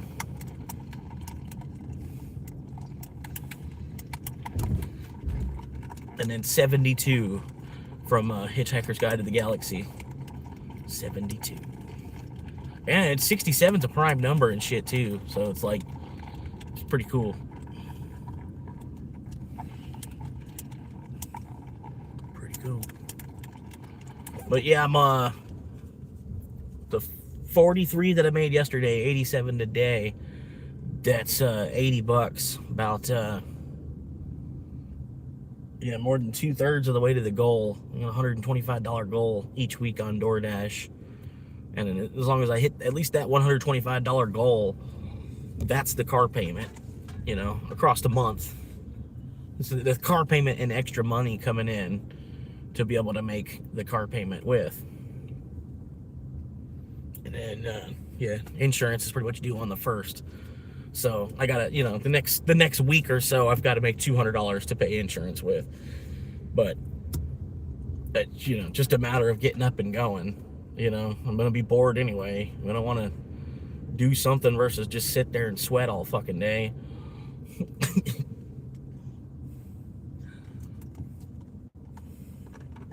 Like even today, like I couldn't even log on to Dash until 3:30. So I was like, all I could do is just like try to take a nap in the back seat.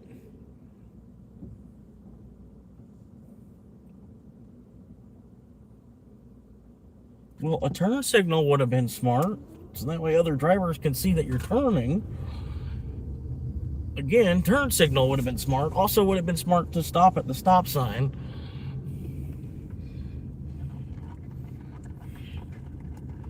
I just don't understand it. Like, the only time I don't use a turn signal pretty much is like when I'm the only car on the road.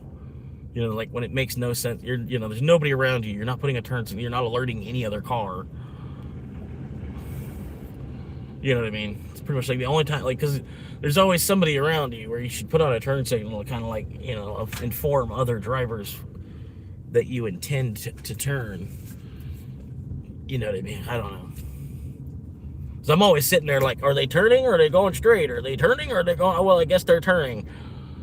You have to wait till they execute their turn to understand that they're turning sometimes. It's like, I don't know. I'll stop. It's something we all live through. Sorry. All right. Trying to get another order. A lot of sunlight right now. Too much. 7 o'clock. We got 15 minutes. We're gonna get there. But yeah, Tuesdays suck, man. Like I was telling John too, he's like, yeah, Tuesdays have been shitty here. I was like, well, I think what it is just everybody just tries to hit the fast forward button on Tuesday. Like Tuesday is like the most ignored day of the week.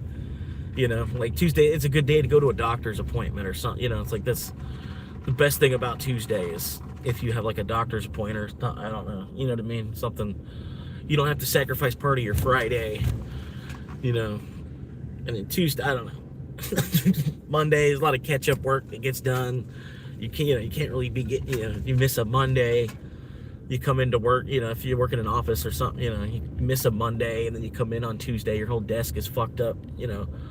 Somebody came in, somebody's looking for something, on your desk. They tried to not rummage through a bunch of shit. They weren't trying to rummage through your shit, but they were still trying to find something. And you were off on Monday, and then your whole desk is sideways when you come in on Tuesday. You're like, what the fuck?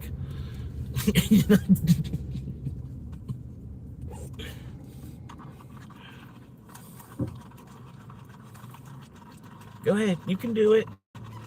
Hell yeah. She just made a right turn. I'm proud of her.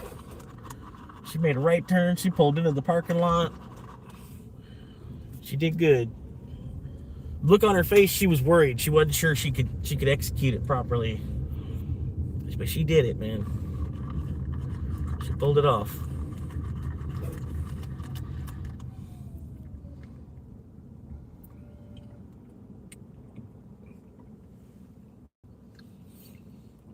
This is terrible coffee. I mean, I get that it's like 6:30 p.m.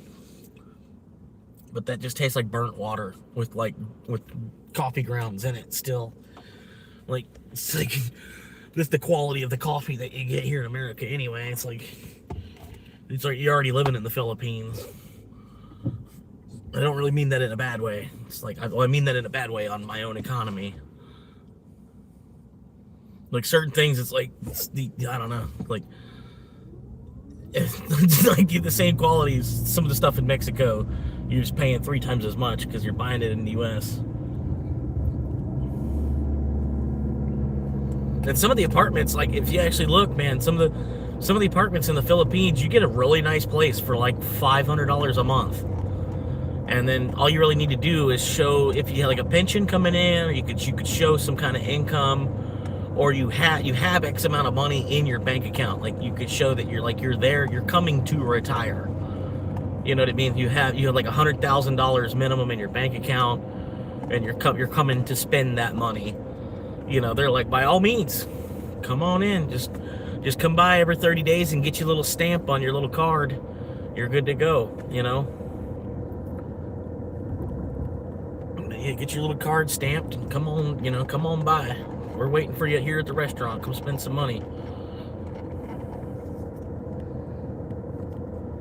And at the same time, that $550 a month, that apartment, that's $550 a month. They're having problems finding somebody to be in it. Finding somebody that's got the $500 a month to even rent that apartment, because that's a upper scale apartment. It's an apartment that has AC and cable, and not cable probably nowadays. There's an apartment that has AC and Wi-Fi. You know what I mean? So it costs more. Like, it's the people that live there, they're trying to find a $200 a month apartment. You know what I mean? Sorry, she does that. I gotta get some kind of glue or something. I don't want to get like super glue, but I gotta get some kind of glue on this shit. This damn fucking mount. the adhesive that's on the bottom and then the suction cup that's supposed to hold it, it doesn't work. It's not up to par.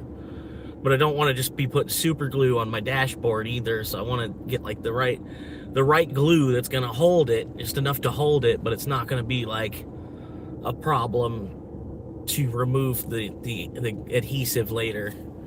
You know what I mean? Destroy the whole fucking dashboard, or just where the phone mount just becomes part of the dash permanently. Basically, what's the deal? They didn't get the hybrid. He's probably jealous. Every time I pass by a Corolla, the Corolla, there's like, because the Corolla, it's like they keep it the same for a little while. Like this Corolla, came out in 21, and they've had the same model till current, right? And the 27 Corolla, they're finally going to change it. The 27 Corolla, they're gonna revamp it or change the grill or something. But yeah, see somebody else that's in like the same car, and then yeah, same model bracket, and everything, and they're going the wrong way through the parking lot. But yeah, okay. All right. But yeah, he didn't get the hybrid. Damn. I almost couldn't imagine, getting a modern Corolla and paying $30,000 for it, and then he didn't get the hybrid. You know what I mean? I don't know, man. It's crazy to me that cars have gotten up as much as like it's $30,000, $40,000 for like a used Mazda, or a used Nissan. It's like 20,000, for a used Nissan, or a Kia Soul. A Kia Soul's $20,000 car. It's crazy. You know what I mean? But part of it is like, but if you did get a hybrid, the amount of gas mileage difference that you'd be getting, it kind of, it does make sense that that's built into the price, because it's all, as the price of gas goes up to like $9-10 a gallon, we're all just going to need hybrid vehicles. You know what I mean? They'll need to have more hybrid trucks and shit, because like I mean, there'll be some people, I guess, that'll still be stubborn or whatever, but I don't know. Like, but it's all factored into the stuff anyway. Like, they've had carburetors since the 50s that could have brought cars up to 60 miles per gallon. You know what I mean? And it's funny how these hybrid cars come out, and then that's all they can hit is like 60 miles per gallon still anyway. So it's almost like we're still being capped at that 60 miles per gallon as it is, even with like whatever extra technology that there's been since the 70s and now, we're just going to be capped at 60 miles per gallon to kind of help, the value of gas. Because if we could get like over 100 miles per gallon, which some of these cars you think you would, like, I don't know. Some of the shit.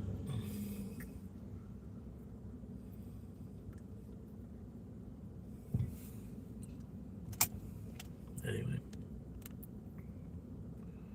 But yeah, no parts job today. But yeah, I don't know. Rent's ridiculous. It's all stupid, man. Like, I don't think the Native Americans that were here before us were paying each other rent.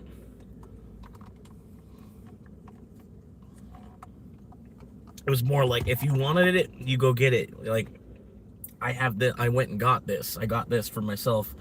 You're more than welcome to go into the woods and get it for yourself as well. It's out there. I've got it. You can see it. You know what I mean? I mean, they did probably barter a little bit. There was probably some form of a currency or something that they would, some of the tribes would probably would have developed a currency. But for the most part, I think it was like, if you want it, you go get it type of thing.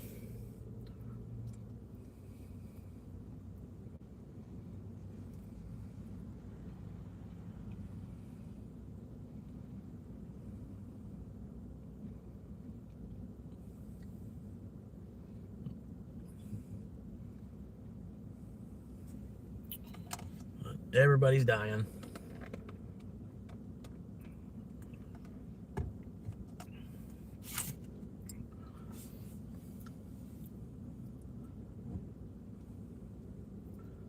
It's gotta suck though.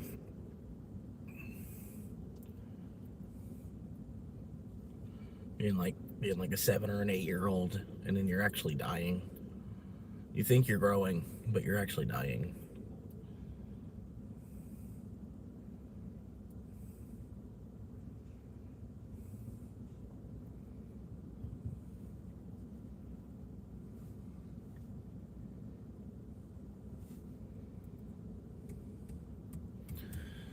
But yeah, man, I don't know, man.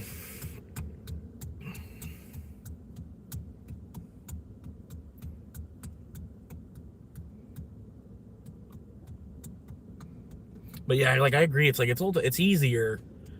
It's easier for me to just go to the parts job and then try as best as I can. You know, whatever stupid questions the customers are coming in and asking me for whatever fucking for whatever reason people are asking me these questions just to hear what kind of English I can spit out to throw back at them. You know, me talking to them about a topic that I have no fucking clue what I'm actually talking about, but they'll ask me 5 or 6 questions about.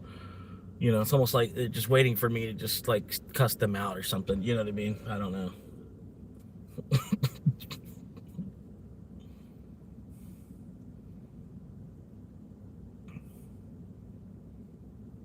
There's a couple of things I say to customers. It's like I say some weird stuff to customers too. You know, like this one lady, she comes in to buy a car battery and it was raining, and I was like, well, I can't do it because it's raining, and like I'm not trying to like send myself across the street to the hospital. You know, like I don't particularly feel comfortable doing it as it is, and it's raining. So I'm like, I'm not. You know, we have a right to refuse to do it. Yeah, that's one of the reasons we can. Sure.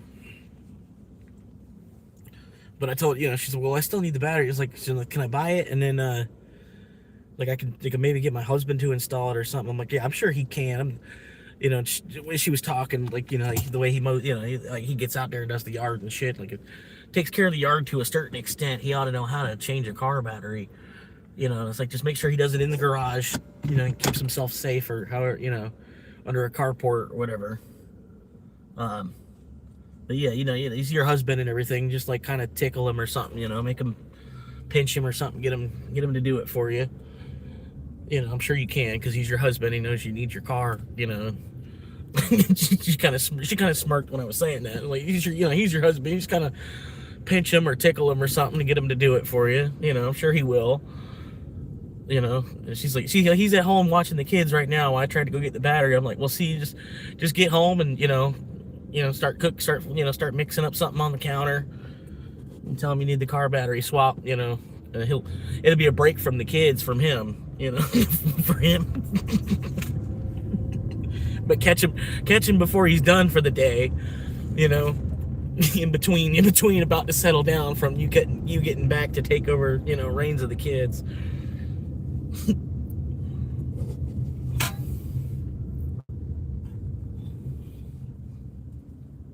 Oh, man. People took all the best parking spots.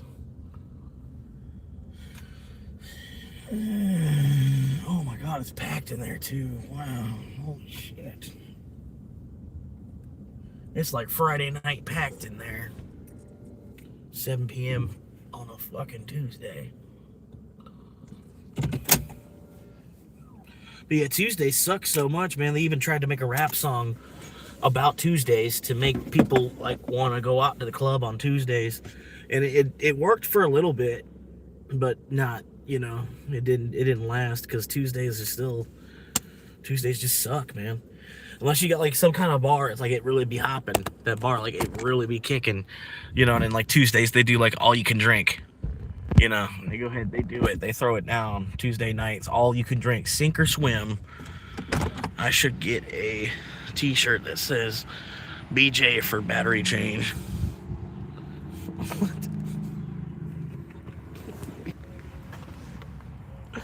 Something handy. One guy, he wanted me to come check his oil. It was like a dude, he's like a 70 years, well, he wasn't 70, but he was like over 50. And he's like, hey, I don't know how to check my oil anymore. They done changed cars so much, I can't read my dipstick. He's like, can you come out there and read my dipstick for me? I was like, really?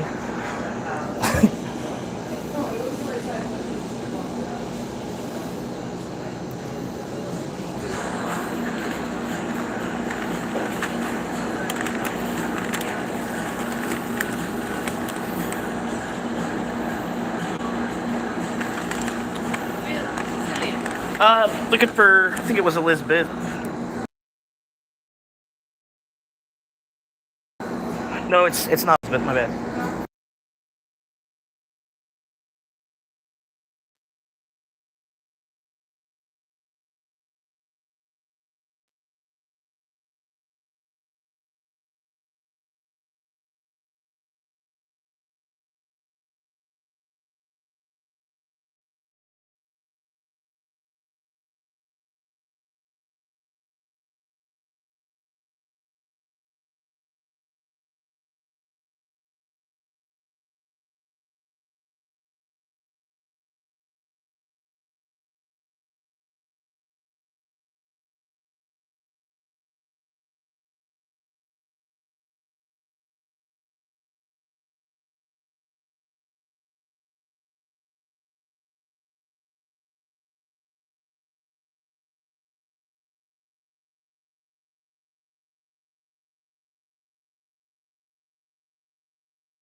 Alright.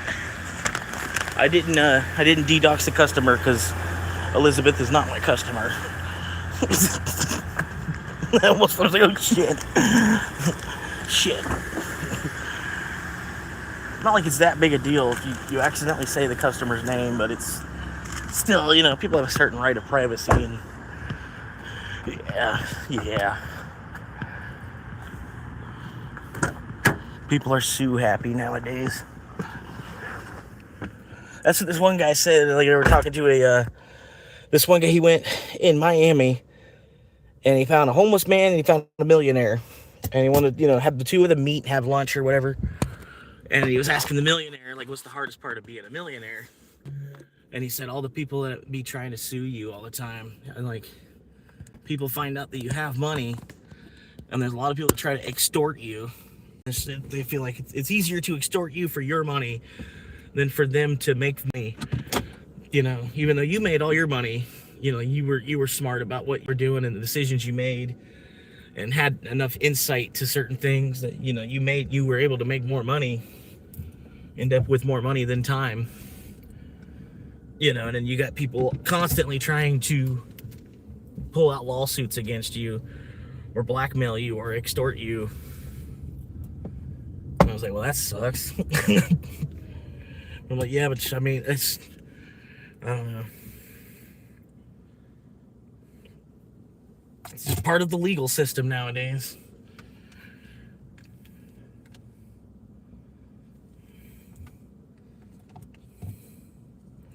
All the fucking blue-faced Democrats, fucking some of the shit that they did. That's what I said. They almost need to change colors.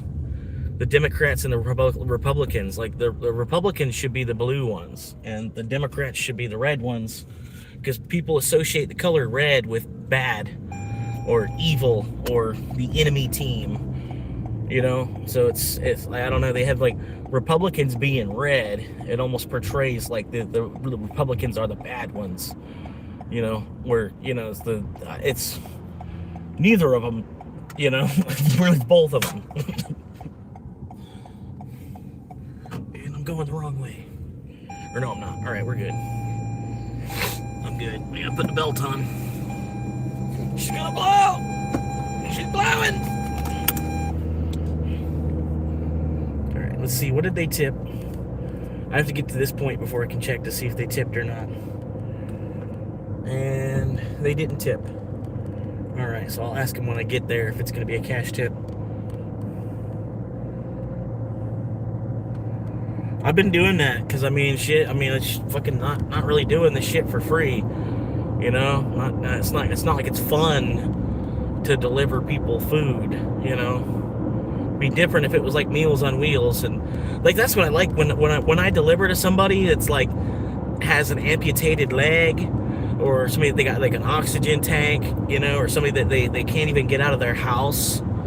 I love it, you know. I love when, you know, like, I'm not that I'm, you know, I'm happy that they are crippled, you know, I'm happy that they have a handicap. I'm happy that I was able to provide a service for somebody that actually did need it, you know, like, it, you know, they're glad, and you know, like, this is the thing. Otherwise, they would have only been able to order pizza. You know what I mean? Like, just be eating pizza all the time because you can't leave your house. You're like, medically, you can't leave your house. So either you have like your nurse bring you some like Taco Bell or McDonald's or Burger King or something. If your nurse is cool enough that she stops at Burger King before coming, to do an in-home visit for you, you know what I mean? Or you can order pizza because DoorDash and Uber doesn't exist. You know what I mean? That's what I love part of, like when you get to do that, like, and then some of those people, they tip really well too. They really do appreciate you doing the service for them, like you being a young man that's still able-bodied and can, run around and grab them food and bring it to them, like room service at your house. But yeah. Right. And then well, I guess you could say the underprivileged lazy asses is really what it is. Because some of the privileged people, they still do drop tens and shit, like, because they've got it like that they still do, like, I've had it happen. I delivered to a plastic surgeon, and then, like, every time I delivered there, the guy would drop 10. But like at the same time, you can't expect 50 from that guy either, because he knows the value of a buck still. You know what I mean? Like he's it took him 8 years to make that, 8 years extra in school to be able to make the money that he's making. And I didn't do that. I'm not, not expecting 50 bucks from him, but yeah, it's cool. It's cool that he does like do double what a normal person tips. He doubles the 5 because he's, a plastic surgeon. He's got it like that. And he can do a $10 tip every single time he orders food. $10 tip. But he's, he's like I said, he's not gonna, I didn't talk to him personally to know that, but it just makes sense in my head, like, because like money doesn't grow on trees unless you're the government and you print it, and he's still being a plastic surgeon, he has to like make the money, he has to make it happen, can't just be like giving it out.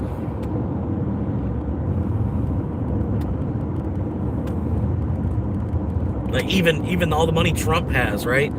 Trump doesn't have enough money he could just give it away. He had to convince the government to print more to be able to give us some money.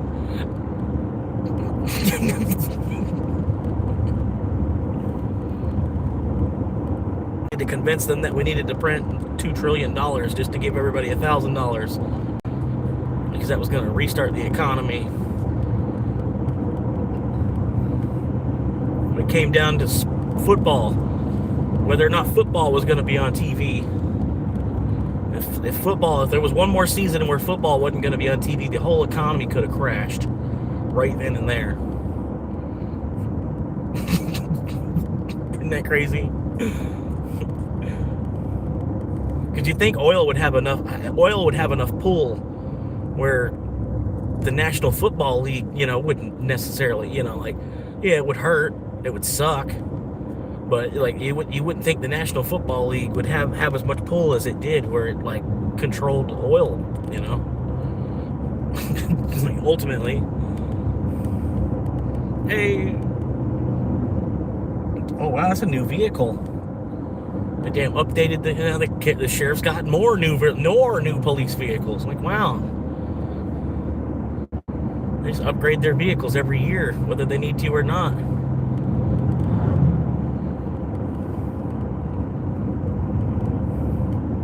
It's sad, man. They constantly just be spending money on the wrong shit.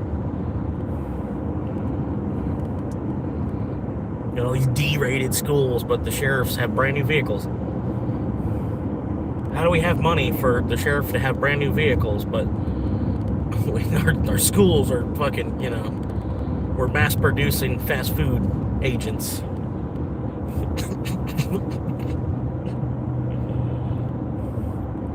Schools are mass producing agents of fast food. Up north, they're mass producing warehouse employees.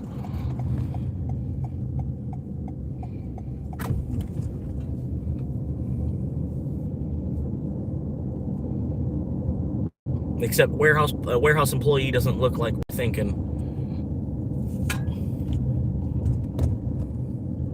A warehouse employee is actually a 19-year-old girl from Somalia nowadays.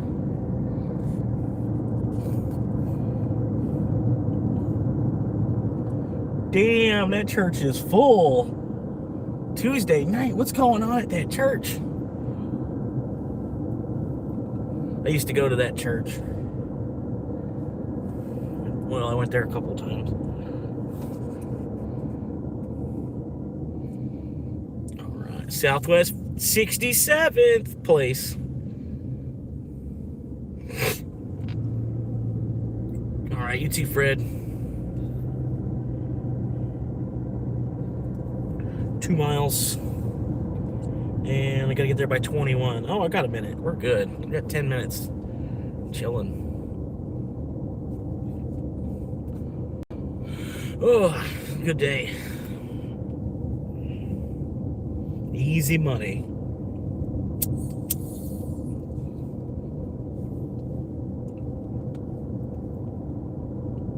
But I'm gonna message him and be like, hey, I'm about a mile away. Is it a cash tip?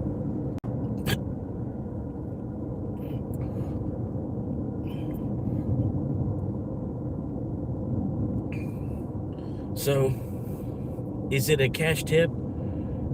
Should I be looking on the porch somewhere specific?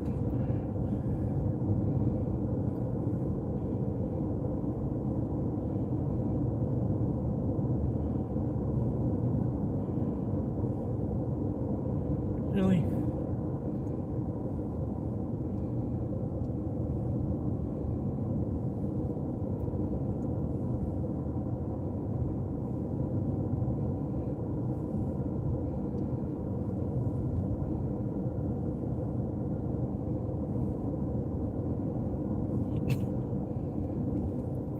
Not trying to be rude, just asking. Learned that if I, well, that's too much. I don't want to know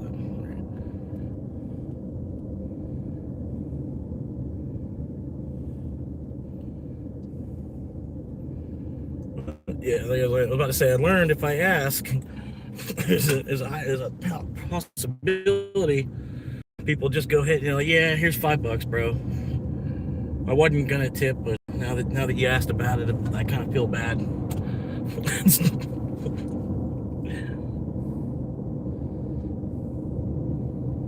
Always got to be professional about it too. Like, so do I look? Is there, there's 5 on the porch somewhere? Like, I'm asking as a question. Like, I don't know, because it's a possibility. They probably just were trying to pay in paper. It happens. People order, and then they were planning on tipping in paper.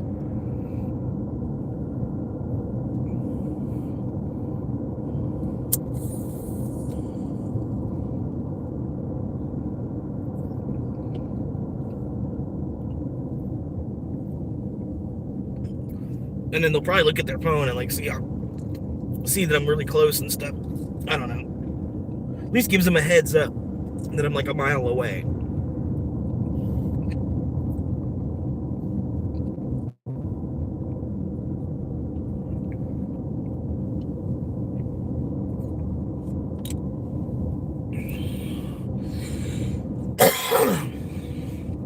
God damn, look at all this fucking traffic. God damn. Look at this. This shit's crazy. I guess it is 7 o'clock, but damn. I got another car behind me, too.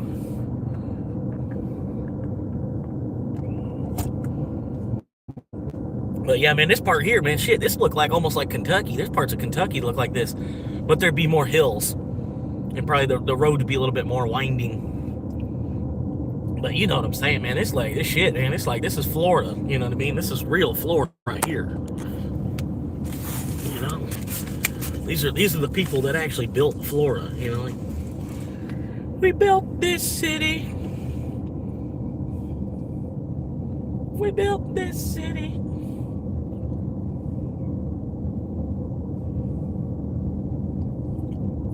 Them people, they turned their house into a daycare.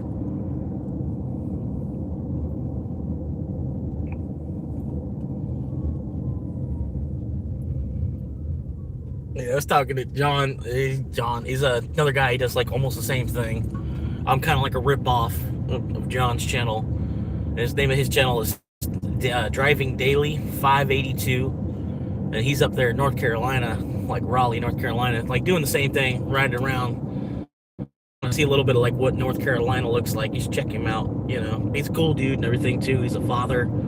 I think he's a father of 3. You know, he's an actor, comedian, philanthropist, father, and a husband.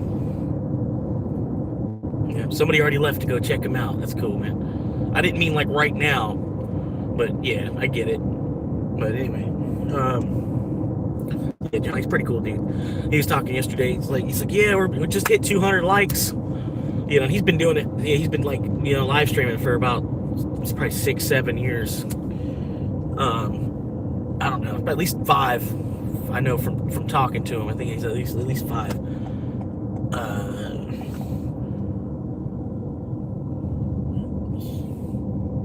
think that was the road I needed. Yeah, that was the road that I needed. That wasn't even a road. That wasn't the road. Okay, what's the number? What's the number? What's the number on the place? Okay, 44. Okay, so that was 00. So I need to do a U-turn. And that's 50. Okay, so we're looking for 44.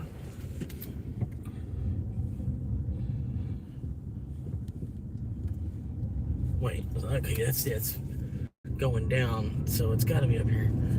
But yeah, he had 200 likes. He's like, yeah, 200 likes, guys. He's like, that's actually a pretty big, you know, it's like, that's my milestone. And I was like, yeah, like I'm happy to get to 10 likes. He's like, yeah, he's like, I remember, dude. He's like, I was there, you know. He's like, but really, that's the fun part, man. It's like when you're excited to even just be live streaming to like 3 or 4 people, you know. Like, and I'm like, yeah, you know what? Yeah, you're right. You were putting a lot of work into just getting 10 likes, you know. You remember it, you know what I mean? You're like, this is something I'll remember, you know, if I do make it, or even if I don't make it, as a YouTuber or whatever. I'll just, you know, it'd be cool. It'd be cool if it happens, man. I'm just gonna go ahead and put it in this box over here and take a picture of the box, because I don't want to go any further onto the guy's property. I'll be honest with you.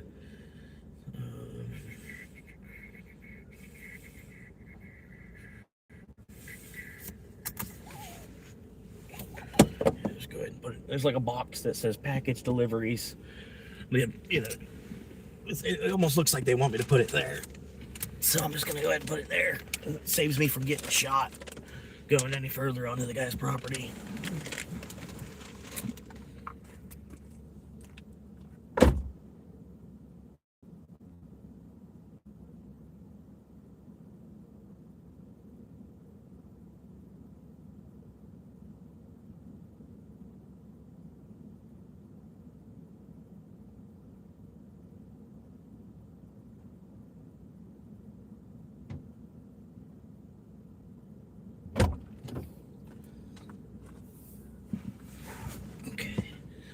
I don't know how long they gave me to get the order done, but yeah, let me see.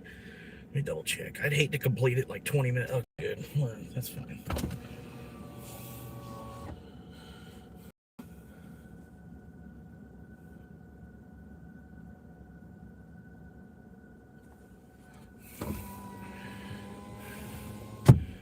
All right. Now, like you find out you're at the neighbor's house. Like, that's not even my hand. People be like, they'd be pissed, you know. It's like, dude, just go to the neighbor's house and grab it, you know. They want to exploit DoorDash out of some free food, you know. He delivered to the wrong house, and like you can tell it's on your neighbor's porch, like, you know what I mean. And just go grab it off your neighbor's porch. Like, accidents happen, but they'll still reach out to DoorDash and get their whole fucking order refunded, and, you know, $25 credit for next time, you know, because that's just what people do nowadays.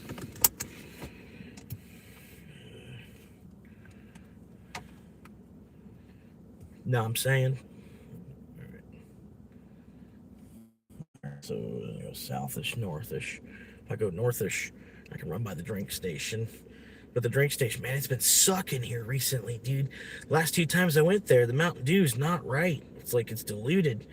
They like I don't know how to just fucking not what it was. It was like now I got to go to 95th. 95th has the best Mountain Dew, but this store over here they did have the best Mountain Dew because they have well water, whereas 95th their water is city waters. You can like taste the fluoride in it, or you taste the city in the you know what I mean. But the well water out here, it's really well filtered at the same time. Yeah, and then the Mountain Dew was really good, but they did something to it. They diluted it now. It's not as concentrated as it was. It's almost like it don't even have carbonation in it or something. It's just not. It's off. It's off. I think that might be what it is. It's just not. It's not carbonated right. The carbonated CO2 pressure is different or something. Maybe I should tell them because I'm a connoisseur. You know what I mean? I can taste it in the Mountain Dew. For people that really don't go to their stores to taste the differences, but yeah, I was like, hey, I think your carbonation's off. I'm like, really? Yeah, I drink a lot of Mountain Dew. I can tell. Oh, well, thank you, sir. Well, thank you. Well, you're welcome.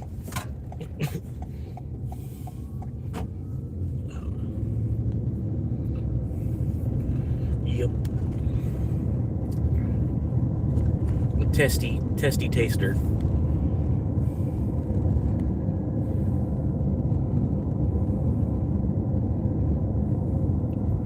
I don't know, should I finish it on time or should I take an extra couple of minutes?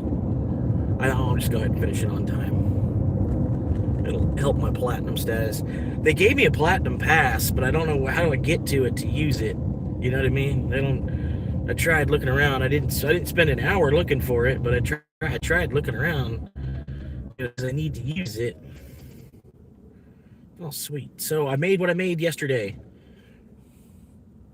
That's cool. Made what I made yesterday already. I kind of need to see where I'm going. If you could maybe hook me up with a little bit of a route so I can find my way out of this trailer park.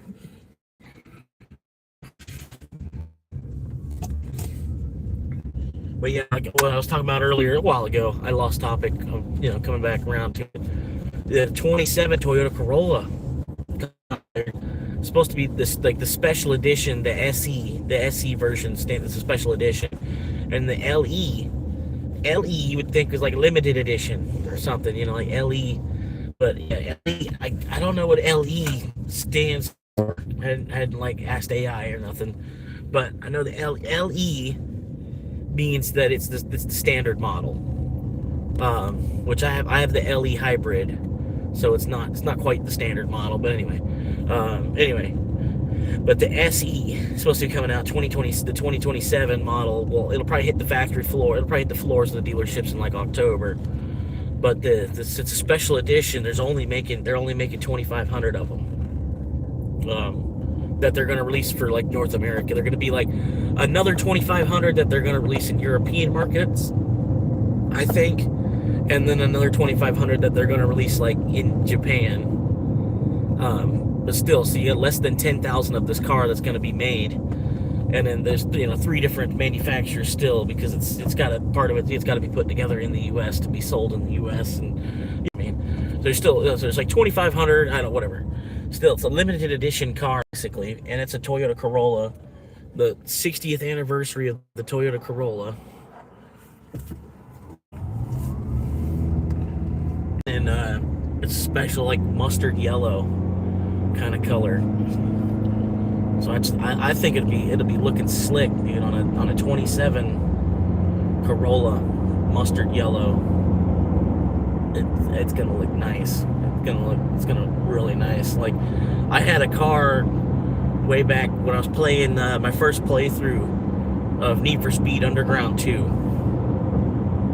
When you first start playing Need for Speed Underground 2, there's like 4 cars you can pick, like as your starter car. One's a Honda Civic, one's a Volkswagen Golf, one I think is a Mazda RX-8, and then there's some other kind of car. maybe a Ford Focus or something. I think a Ford Focus, a Volkswagen Golf, a Mazda MX-8 or RX-8, whatever, and then the Honda Civic was really the best way to go because there's just more modifications for it and everything. But yeah, when I was playing that game, my first playthrough there was like a mustard yellow Honda Civic, which I could almost picture the Corolla kind of looking like, just because it's a 4-door sedan. Not really like I'm trying to tell them, whatever, make it look like a Civic, you know what I mean? But no.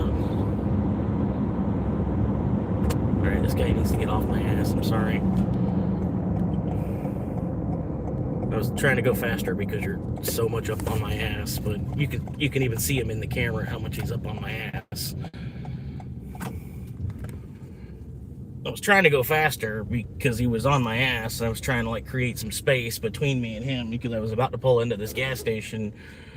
I was already just talking about getting a drink a couple of minutes ago in the live stream, so yeah. So I don't know. The guy's so close up on my ass. He's gonna think I was brake checking him, and it's like, no, he just didn't actually give me proper space to operate.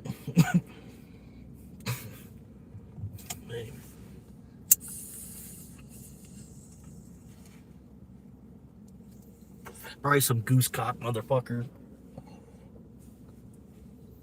Got some, probably got some doopy looking kid fucking his daughter or some shit. He's all pissed off about that. Some like lanky looking, weird looking kid. Weird, because like I don't know, a lot of the kids they look kind of weird nowadays. Like a lot of the kids, the kids they all kind of look beta. You know what I mean? There's not like I'm a beta male. You know what I mean? So you could kind of see it. You know what I mean? But it's like like the whole Gen Z. There's not even a whole lot of alpha males in Gen Z. It looks like Gen Z as a whole. It must be something they're not putting in the meat nowadays or something. Like I was the start. Like my generation was the start of them trying to do whatever it was that they were doing to the meat at the time. You know what I mean? The meat that they're giving us is not actual meat, and you can kind of see it. And humans are starting to look different nowadays, completely.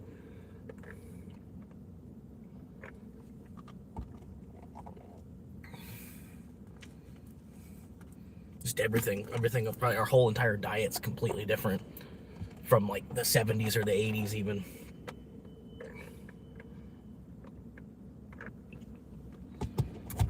Which is fair enough to say. I mean, shit, I bet even the Flintstones vitamins are different since the 80s.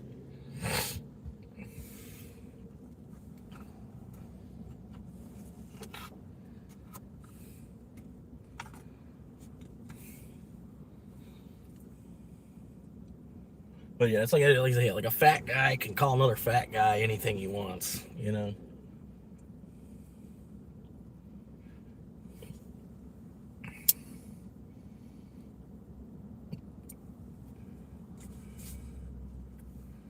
That's why it's like almost would rather stay fat, because then I can't. People can't say, "Oh, you're being body conscious," or you're being you know what I mean? You're being anti. It's like, oh, well, I'm fat myself. Hold on now. What are you talking about? Like, I'm fat myself, and I'm looking for a girl that's bigger than me. Like, what are you talking about?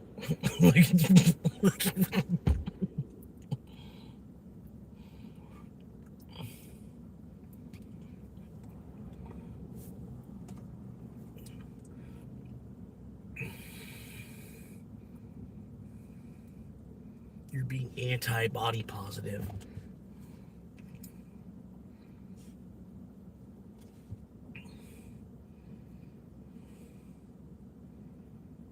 But yeah, man, cool. I'm already at like $85 on the week. That's good, man. But yeah, John's got me wanting to go up to Raleigh, man, because it doesn't look like it's a bad place to drive around. The traffic doesn't look absolutely insane. It looks like he's got a decent amount of orders coming in. Somehow he's making $300 a day between Uber Eats and DoorDash, and that's like California money. You know what I mean? So he's making California money, but in North Carolina. that's kind of what I've heard, from through the grapevine and everything. I haven't been out there to experience it myself, but like Austin, Texas, you can make 250, 300 a day because there's that many orders pumping through, and that many people that are doing like $8 tips and $12 tips, and like people that tip halfway decently in Austin, Texas, you know.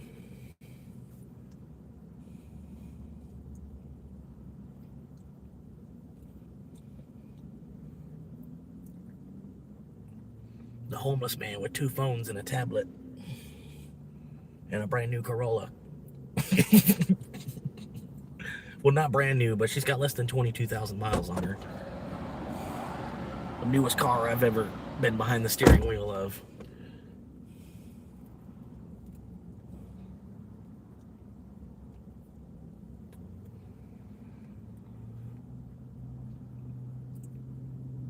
But yeah, man, we got 7:30 on the dial now. They want me to go back up to Little Caesars. That's the hot zone.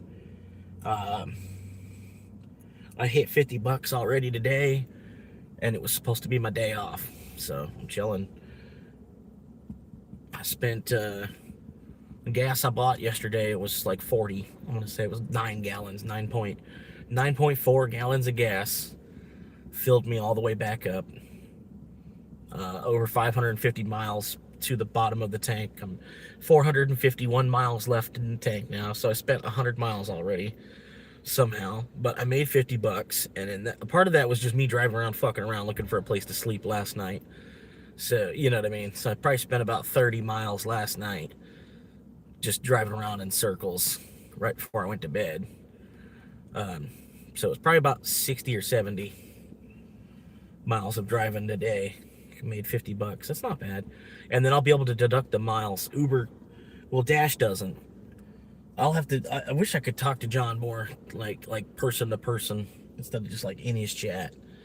Like, I don't know how to even reach out to, like, if I should reach out to him in the chat about wanting to talk to him one-on-one, and then how we'd go from the chat to like switching something, how we pass some kind of thing where we can personally DM each other, and then from personally DMing each other, maybe pass him my phone number and have him call me, or we can even just have like a call through Skype or something. I don't know, one way or another. We figure it out. But I want to talk to him because he's like more experienced with all. He's like always talking about taxes. Tax that, tax, which in my market I should be fine as far as taxes, but I don't want to not claim it and then end up in trouble because I didn't claim it, right? So I figured, like, with DoorDash, I see a lot of drivers, they're like really worried about their mileage. DoorDash doesn't really keep very good track of the mileage for you. Uber does. Uber will tell you like every mile, the moment you hit go and the moment you hit stop, and it tracks every single mile you've done, even if you weren't even on an order. But Dash doesn't. Like Dash, you have to kind of, So I was trying to ask him, I'm like, well, can you just give them like a round number? Or do you really have to have like proof of every mile? Like they really are going to look into it to that level. You can't just say like, oh, I ran 2,000 miles, and then really, you ran like over 4, but you're only going to claim 2. That way you don't have to worry about, got like a buffer if they want to look into it. Like they'll find out that they actually owe you more. You were underestimating. Like, is it okay to do that? And I tried to ask him about it, but he didn't answer back. I guess because part of it, you don't want to give out tax advice. Everybody's got their own situation as far as taxes, and then even people that do taxes, they'll stop and say, this is not financial advice. This is, just for entertainment reasons or whatever. Now, at the same time, this is not financial advice. It's just for entertainment purposes.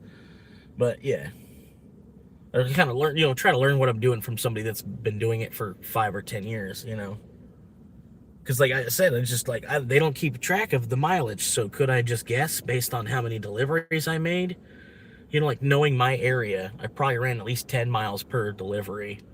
Sometimes more. Sometimes I'm running 14 miles one direction. So I could say 10 miles per run. Especially if they're calling it round trip too, like coming back to the hot zone afterward too. If they include that in your mileage, you get to deduct.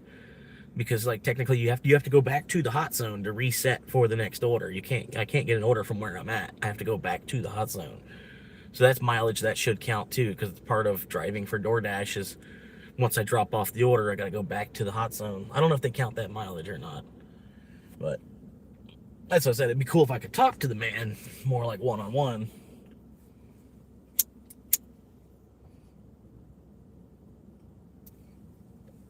Maybe just run into somebody around here. Because there's a couple people, they've been dashing for a while. You can almost see it. You see it on certain people, like, oh, that guy's a dasher. You could see his, like, their stance, the way they stand with their phone, the way they're dressed, almost like what they're wearing. They're half dressed. It's like half, like half dressed.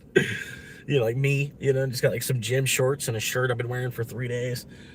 Like, you could see it. Somebody that's like a full-time dasher. That's what they do. They dash. So I'll probably run into one of those guys and ask them about it. Because you'd think that you'd be all right?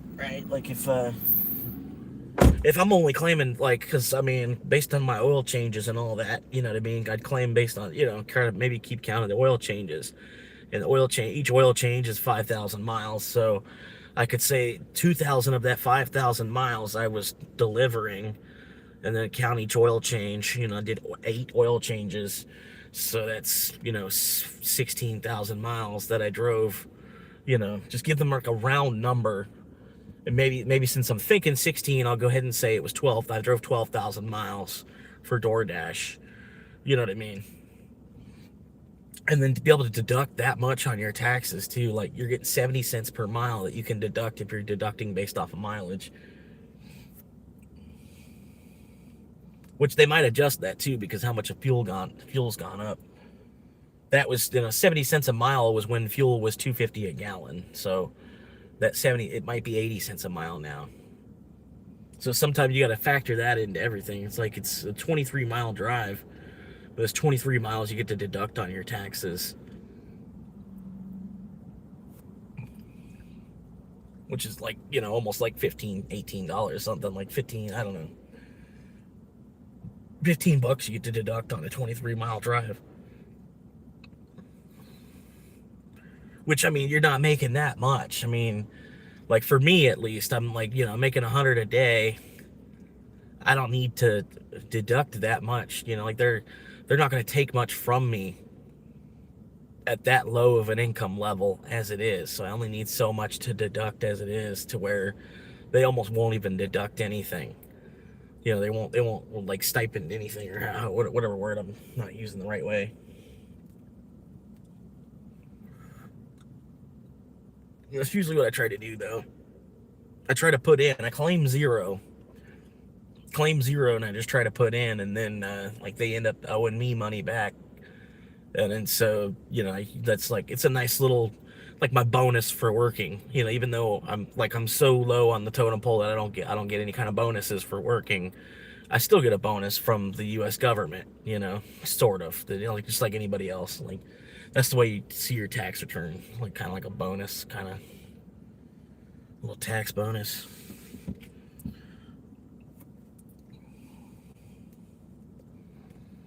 But it's nice, man.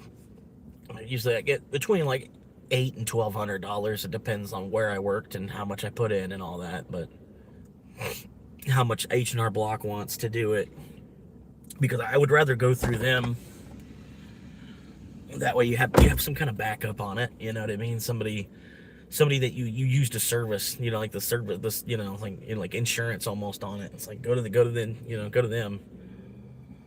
They even have copies of it all, or whatever. You know what I mean? If the IRS wants to go back, back audit me or whatever, I've been using H&R Block, so it shouldn't take too long for them to do that audit.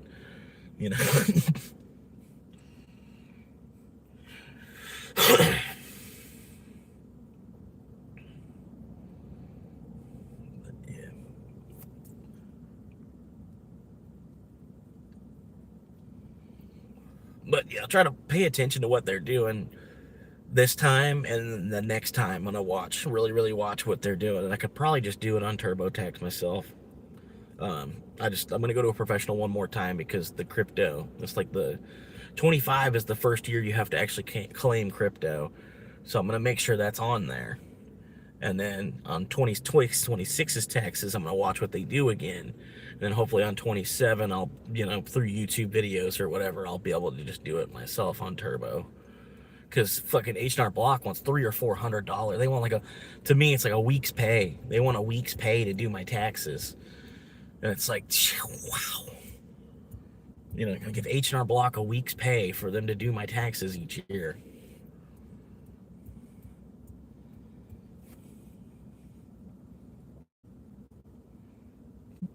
But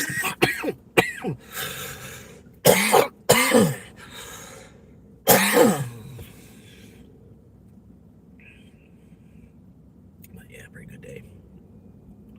$43. Yeah, chilling out, have a little cigar, a little smoke break, and then go in here, grab a Polar Pop, and then I'll head back into the city, try to get a couple more in. I'm gonna try to get. I'm gonna do it quick though, because if it gets too late, it'll be over quick tonight. It's Tuesday night.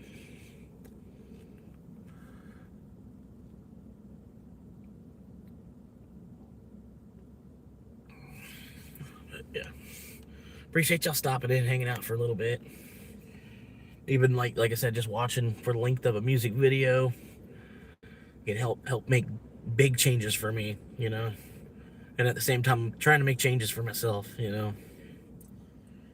But yeah, I'll start working here a little bit more, and I might end up getting a promotion out of it.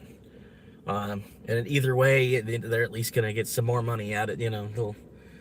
They'll get more worth out of me, even if they're just dangling a carrot in front of my face for a little while.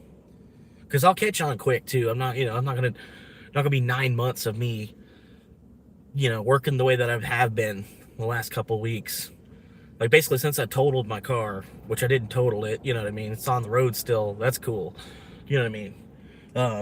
But yeah, basically since I totaled my car, I've been putting more elbow grease into working the actual job.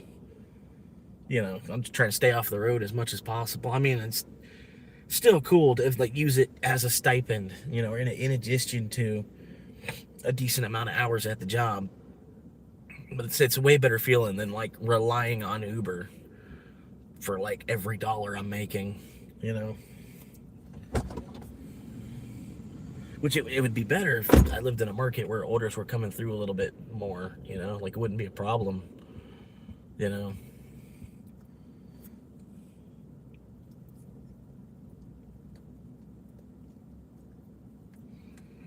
But out here, in this small town, yeah, you can pretty much only aim for about a $50 day,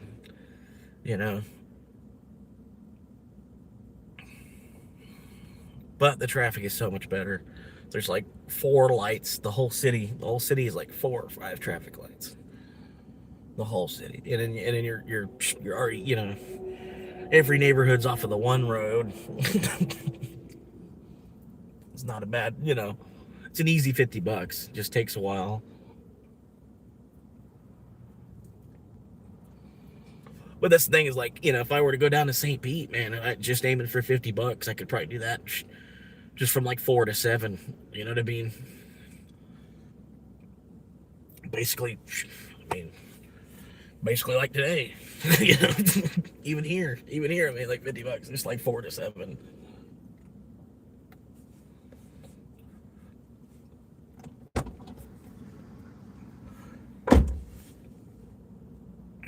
But yeah, those people, they didn't even reply. I was like, so what is it, a cash tip on the porch? Should I look around on the porch or something?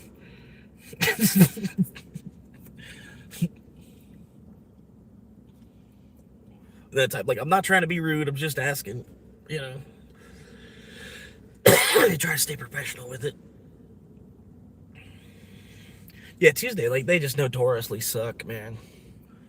Domino's, they tried to help it, Tuesdays, they had the 2 for Tuesday, 2 for Tuesdays at Domino's. I don't know if you remember that commercial. Here, let me get a hoo-ha 2 times Tuesdays. You order a one, one, it's buy one get one free night on Tuesdays. For some reason at Domino's they were doing that for a little while. It's let me get a hoo-ha 2 times Tuesday. And there's one guy in the back, he's like, hoo-ha. He's like, that's what I'm talking about.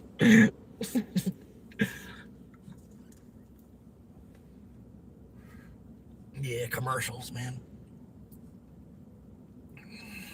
Are commercials really America's pastime?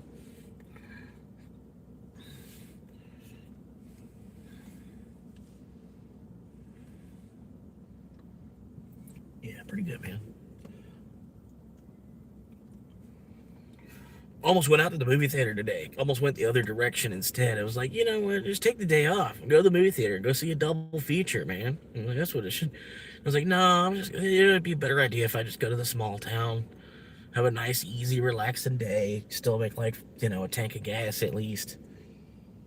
A tank of gas, and in this car, like I could make a tank of gas worth of money, and then barely make a dent in my gas tank to make a whole, make the next tank of gas. Like, I'll show you what I'm talking about. Like, made a whole nother tank of gas, and then look where my gas needle is. It's like a whole nother tank of gas. Yeah, pretty much like the other car shit. It was getting tight there for a minute, man. Like, I put $15 in the tank and then make $15 back. I'm like, what the fuck? There's a couple times that happened, or like you put $15 in and make 25 back. I'm like, oh my god, $5 deliveries. I'm out of gas again. It's like, let's see, I was only putting in like 3 or 4 gallons. Like, yeah, $15 was only getting like 3 gallons. But at the same time, it was that man. It was like that bad. Like, fucking, it got that rough. Fucking put 15 in and try to go make $50 back out of it, because in between that and then people stopped, like the tips kind of dried out, like right when tax season ended, March or April. And yeah, for some reason, like a couple weeks ago, I made over 1,000, but that was from running both apps. Like I made 1,000 just off of Uber, like just on Uber a couple of weeks. And now it's starting to slow down. I could make 1,000 between both apps, but that's like 100-hour week, 100-hour between the two apps. It might be like 70 on Dash and then 35 on Uber or something like that, just like, just go fucking psychotic and just start working every single fucking day.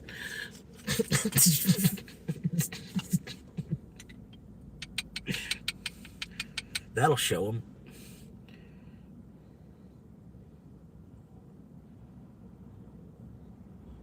But no, it's like the crazy part is like, I had just became a Bitcoiner too, like right before the girl threw me out and all that shit. Like I was like, I wanted to work. I was trying to work as much as I could. I wanted overtime so I could buy Bitcoin, and the guy like gave me even less hours.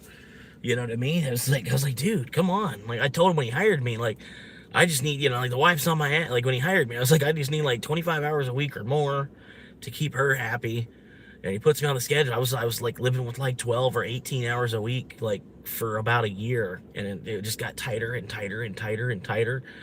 And like I don't blame her, but it's like it wasn't because I was trying to be lazy. It was just like there wasn't any hours there. It was just like that's the same thing at this store. There's not a whole lot of hours there unless you get up like you're trying to show them that you want to be something for the company. Like you got to be a manager to actually get a 40-hour week out of them. Like there's not enough time there, or you can just be, just be like a guy and gets 40 hours.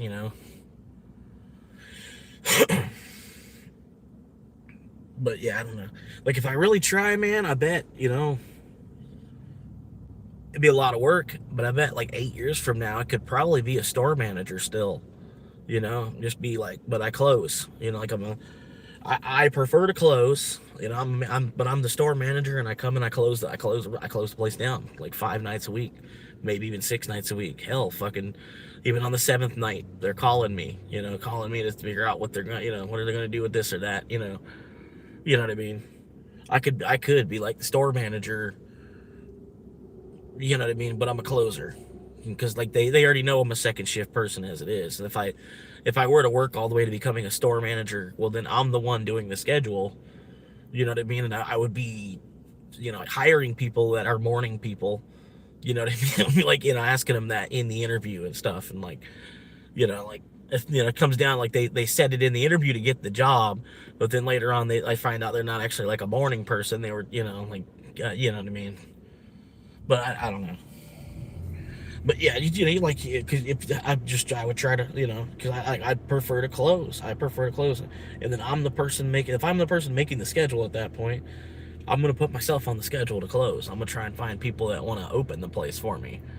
You know, which part of it, there's a whole nother manager that is supposed to kind of they more or less that position opens the store as it is. So it really is, as me as a GM, if I was closing the store, so that's a GM that's doing a decent chunk. Like that's a GM that's also a closer. You know what I mean? Like, which you look good as a GM doing all that instead of just like a GM that comes in and just does a 9 to 5, and it just scoots out of there. Or the GM that comes in and does like 12 to 9. Comes in and just closes. And is like pro closer. Just comes in and closes up shop. Keeps the place looking as nice as you can. So it's a mechanics. It's a mechanics pit. It's coming in to get car parts. A car part store. It's not a hospital, but everything does look. Everything looks neat in its spot. Everything's got its spot. Everything's organized like a file cabinet, just store wide. And just be a badass closing manager, and then be the GM at the same time. You know what I mean? And more or less, me and the other guy that works the morning, like it's a we're both kind of co-GM kind of thing, more or less. Like I'm the GM, but he makes a lot of money for his position because he's helping me with being the GM. You know what I mean? Him picking up his half of the crap. Which I could probably get there. You know what I mean? It's just a matter of, because I mean, there's people they're not even 21 and they've made fucking GM.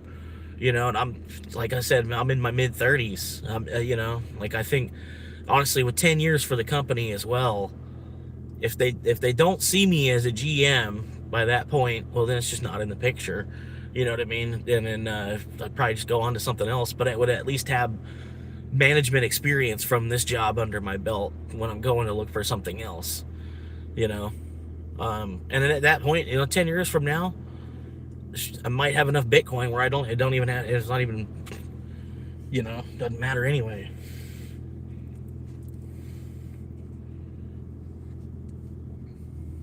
Just gave me something to think about in that time.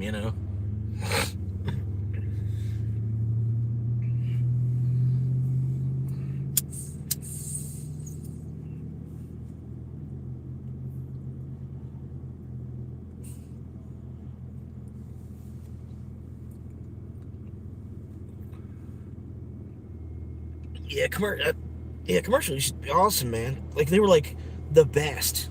They were like the best. Like right before, I don't know, man. Commercials were awesome. Like until there was that one. It was some kind of Super Bowl. Some Super Bowl like sucked. Some kind of Super Bowl, like even the commercials during the Super Bowl sucked. The teams playing sucked. The teams playing nobody wanted to watch, and even the commercials like sucked in between. I can't remember what Super Bowl that was. It was something recent though. It was something like after Manning winning Super Bowl 50. Something, I don't know, somewhere around there. I don't remember. I don't follow football. Yeah. Oh man, Saturday morning cartoons, man. Kids are getting ripped off nowadays, man. I remember Saturday morning cartoons used to be like the whole like the pinnacle of the week. Like having a bowl of cereal or a couple bowls of cereal. Watching Saturday morning cartoons until it started to get lame. Like some of the they would get lamer in the day. Like as the day would progress, the cartoons would get lamer. It would make you go outside after a while. Like I remember Pokemon and Yu-Gi-Oh! Pokemon and Yu-Gi-Oh! Used to come on back to back. And then they did some other show would come on after Yu-Gi-Oh! I don't know what fucking show that was. And then they would do like they would switch to educational cartoons after that. Like Yu-Gi-Oh! Was like basically the end of it. And like the Yu-Gi-Oh! Comes on and like not even really like I was that big into Yu-Gi-Oh! Like watching the cartoon. It was more Like Disney's One Saturday Morning was cool. But just Saturday morning cartoons in general. Just the vibe, you know? Like Nickelodeon Saturday morning cartoons, you know, like yeah.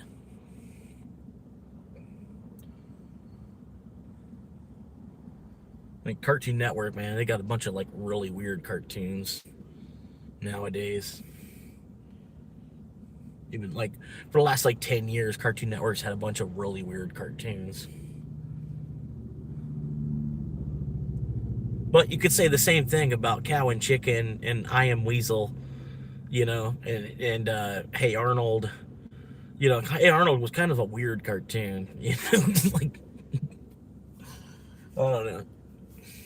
Robot Chicken, kind of a weird cartoon. There's a lot of weird cartoons. Like I really like this show I remember like watching called Spliced.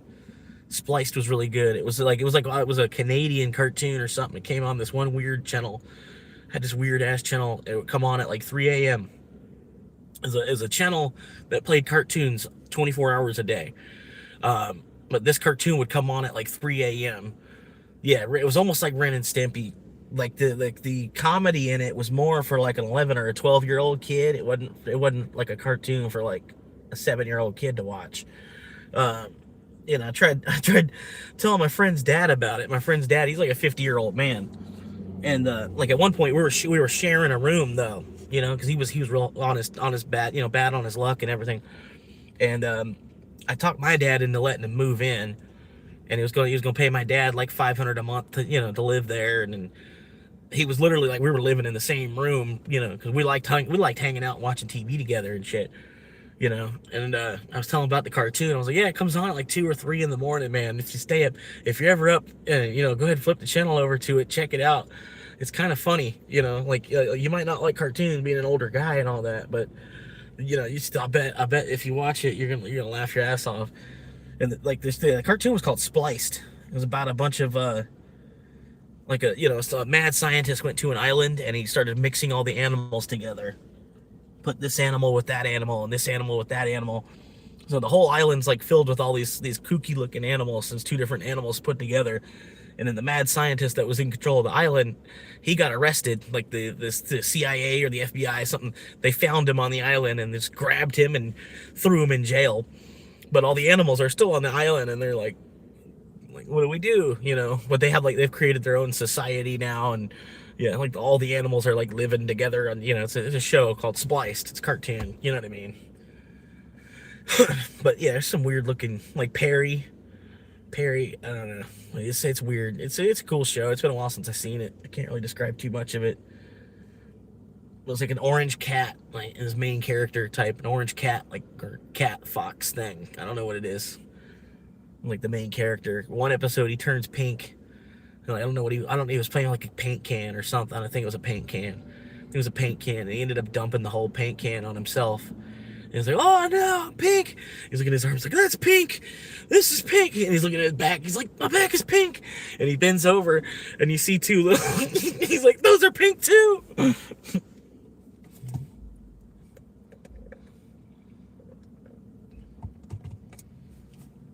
But yeah, I used to make him watch it. He's like, after a while, he's like, oh my God. And it was actually kind of funny. Where? Truckin' Good Burgers and Beer.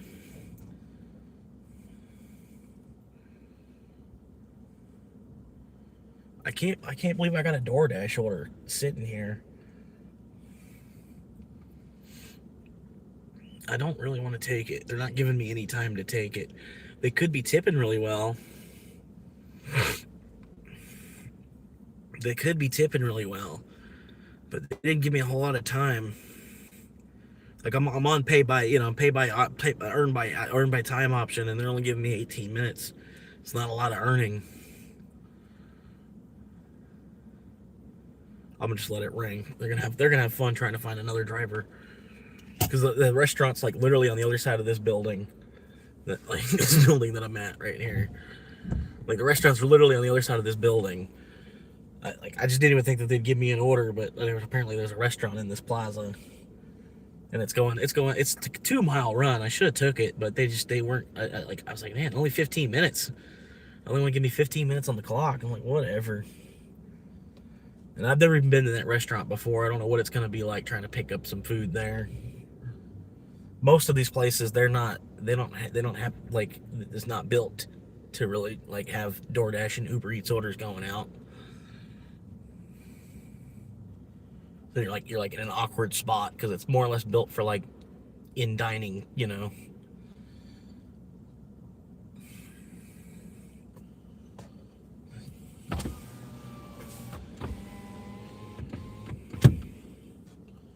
Hell yeah.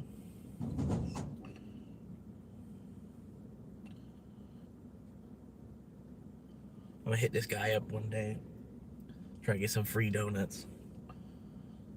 He comes up here and he empties the donuts. Like, you know, at the end of the day, they pull all the donuts out of the thing. They throw them away.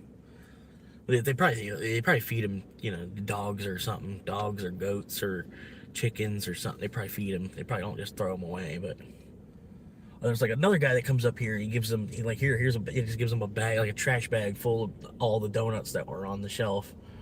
And then, you know, I'm homeless. You know, I'm living in my car. I bet if I were to ask him, you know, I bet he took me up with a couple.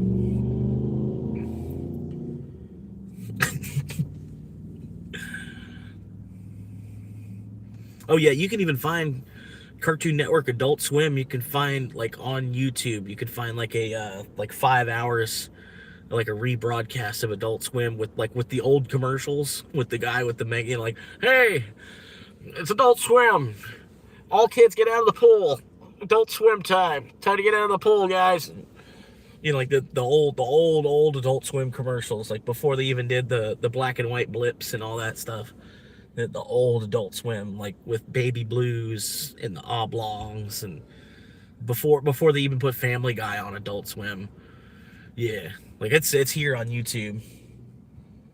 You can find it, and then, you know, you put it on and just fall asleep to it, you know, and you're helping out the I don't know how how they're able to do it. You know, if you'd think it'd be third party content, I don't know how exactly they're able to do it. They cut, you know, certain parts of the episodes out. You know, it's like it's 15 minutes instead of 22 minutes. You know what I mean? I think it's maybe zoomed in a little bit too, something like that. But it's not like a reaction video where you have a guy in the corner. It's, you know, it's like it's the whole you know, 5 hours of Adult Swim back in 2001. But yeah, appreciate y'all popping in, man. I got 5 viewers right now, 5 people hanging out with me. I gotta hit the bathroom, but this store's super busy, man. It's not really that busy right now. Probably run there. I'd rather go use the executive bathroom. Just go behind the dumpster. Saves water, ultimately. You know what I mean? Saves water to just pee on the ground. If you're a guy. Yep. Old school Dave. What's up, man? Used to have a buddy named Dave. He's a pretty cool dude. He came down, you know, he lived up in New Hampshire. Came down to Florida. You know, he was checking the scene out down here in Florida. And at the time, like, he's coming from New Hampshire and moved down to Florida, and so, like, minimum wage, like, he was getting fucked over on minimum wage, really, like, coming, you know, from, like, up there. I think it was like $12 an hour at the time. I don't know what, you know, I don't know, but he was coming down here, and the minimum wage was like $8.25, and he was like, man, like almost as soon just not even work, you know. It's like, I feel like I'm getting like a 40% pay cut, like, working just as much and making 40% less. It's like, you know, well, okay, well, you know, let's see how long I can do this. But he had the opportunity to go back up to New Hampshire. I told him, I said, you should jump on it, man. He's like, you know, you've been wanting to go for a while, and you get this opportunity. This guy that, you know, one of your old homies, you know, you're one of your skiing buddies or whatever. He was like, you know, hey, come on back. You know, he's like, I'll let you camp. You know, camp in my yard. You can live on the couch for 3 months, whatever you need to do. And he got a job. He went back and he got a job, like, as the ski instructor of the bunny slopes. You know what I mean? Like, so he's out there, you know, teaching 9-year-old kids how to fucking ski and shit. It's pretty cool. Pretty cool job. You know what I mean? In between that, he's probably operating the gondola or whatever. You know what I mean? But yeah, he's got a job at some kind of ski resort up there, New Hampshire now. Last I seen, I haven't, like he's one of, we were friends on, friends in person, like really good friends. Used to like, like we'd work the same job. Yeah, we'd work the same job. Like, we were both like, I was the grill guy, he was the window guy at this kitchen. We'd have a pretty good vibe with each other too, man. Like we'd fucking be knocking orders out, the two of us. And we'd get out of work and then we'd go smoke joints and then talk about the shit would go on at work. And we'd be making like little improvements and like fucking us vibing together after work, and we'd come back in the next day and then like be moving better as a team and shit. Have little catchphrases that we'd have with each other for things. We had this one dude that was a paramedic. They hired him. He was a former paramedic from West Virginia, and he was like really, really backwoods, like really like from the holler, like a dude from the holler, like his town, a town of 22 people or something. That's a little bit of an exaggeration, but you get what I'm talking about. And he was a volunteer fireman and a paramedic, and then he's coming down there to work in the kitchen in Florida, and he was working on the fry. He's a good guy, he's busting ass. And he used to go, hump. He'd make these noises every time, every time he could have moved something or something. Hump, hump. like 1, 2, 3, go, hump. Like they're picking up a gurney or something. He'd be throwing us a bag of fries. Hump. Are you ready? Hump. Toss a bag of fries. It's like one of the things, like we'd go, go home after work and be like, hump. We go, hump. Hump.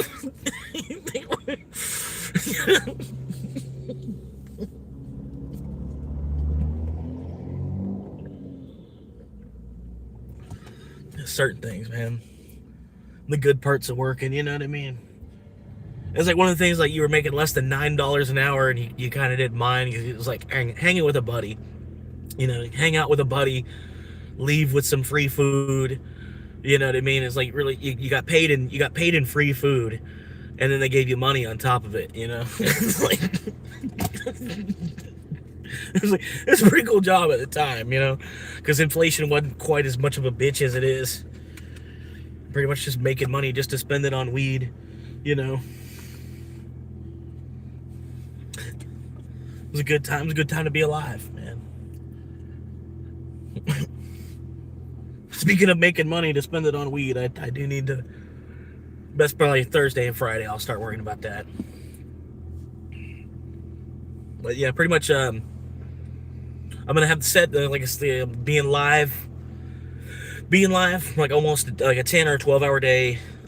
Thursdays and Fridays. Just be ready. If anybody wants to tune in, that's when I'm gonna be live. Like scheduled like ahead of time. Like the Swamp Monkey shows are going to be on Thursdays and Fridays now, and then maybe a couple more times throughout the week. I don't know, over here and there. I guess I gotta get used to the new schedule at work. Once I even get on the new schedule, it'll take a couple of weeks to get there. And but yeah, as for right now, I think so I still do want to keep up with the live streaming and stuff too. So I'm thinking Thursday and Friday, and then doing like 10 or 12 hour live stream. Just keep up with all the things that I've been building over here, and keep this pot brewing, keep the temperature going on this, and not really have it as a back burner, because this is the front, this is the main course right here. I got, more or less I got two things up on the front burners, and then DoorDash and Uber Eats, they're kind of on the back burner more or less, which is good feeling though.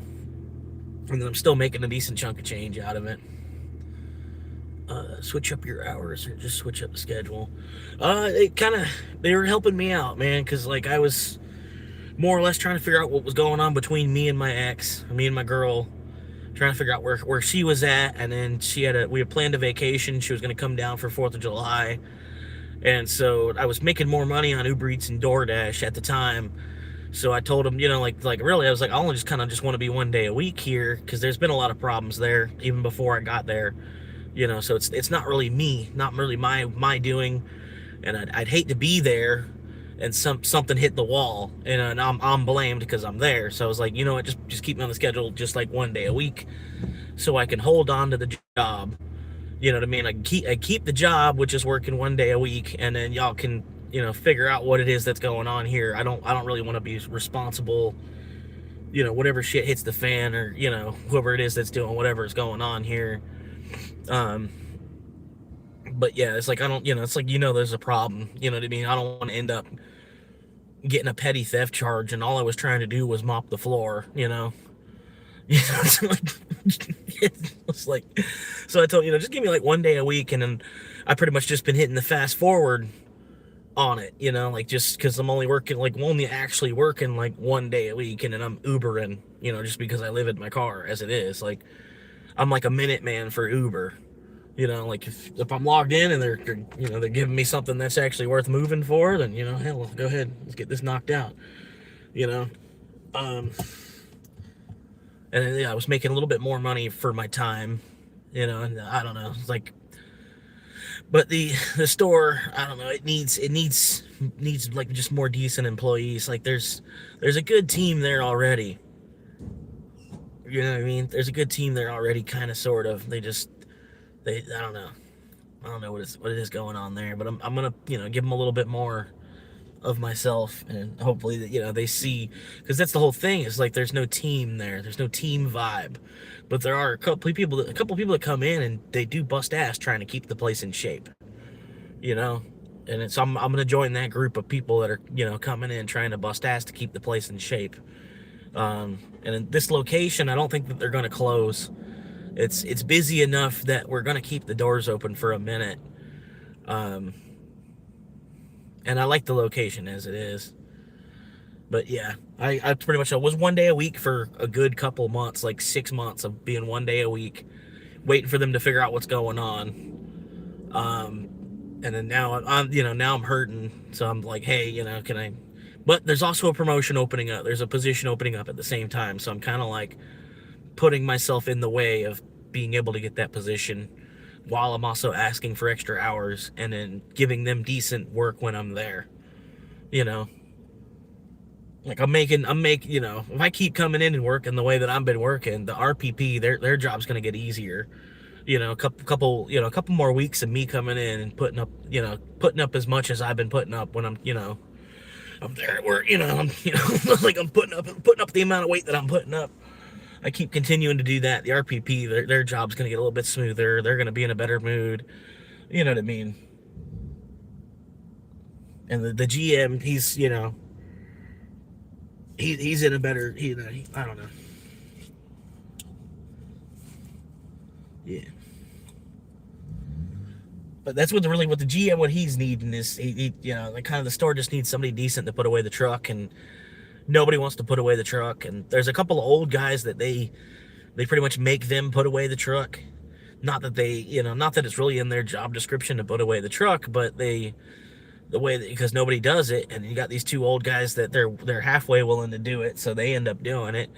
And then I don't know. I was like really stopping to look at that. I'm like, well, I'm like maybe I should just step up and do the truck for them. Like, I bet they wouldn't have a problem giving me the hours, because like nobody else is trying to do the truck. So to me, it's like I'm on the clock. I'm only on the clock for about 4 or 5 hour shift as it is. So to me, it's like I only, they probably only expect me to be picking at, I only do 4 hours of picking at the truck, because I'm only there for 4 hours. Like, how much can I really do? But still, like, at least touch it, at least try to attempt it, to make it look like you spent 2 hours on it, because you were there for four. Like, you got to kind of pull your weight when you're working. You're on the clock. You get more out of working by doing something. You know what I mean? That's kind of the way I, just go in and just like, it's just something to do. It's kind of like job security. There's the truck dropped off every week, and then nobody else wants to do it. And then the majority of it's rotors. And rotors, they're not that hard. You pretty much just match them up. A lot of times there's two of the same rotor. So you look, okay, here's one, 445. Okay, so I'm looking for the other 445, and then boom, okay, the two 445s, and you stack them up.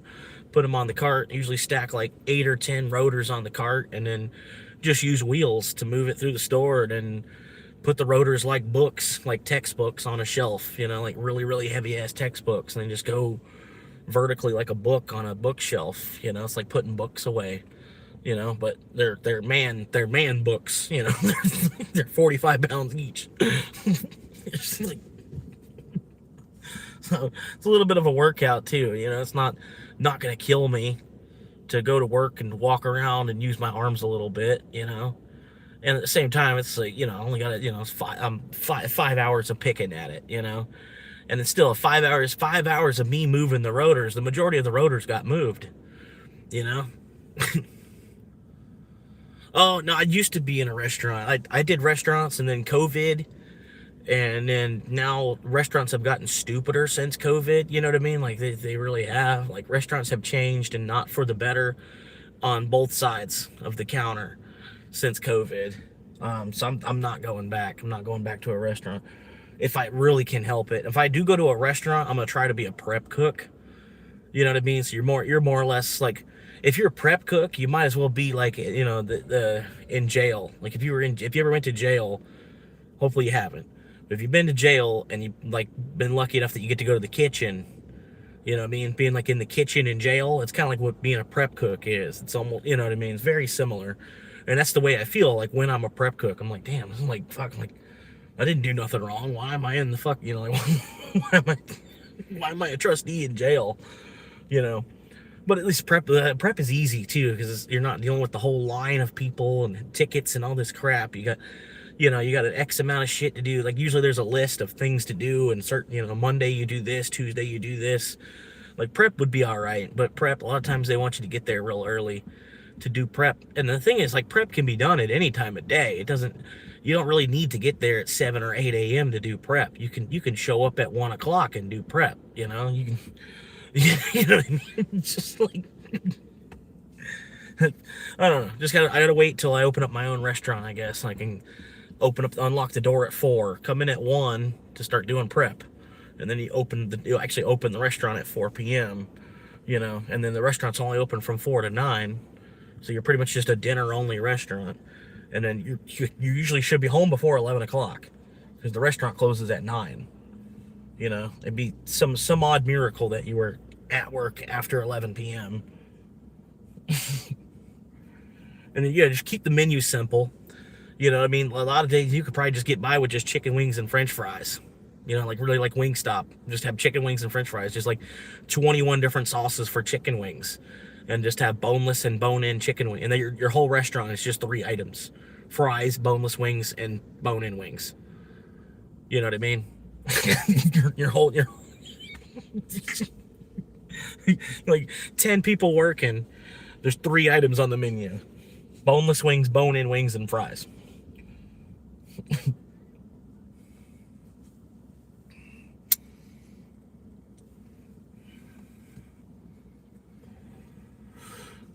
Yeah, hell yeah, man.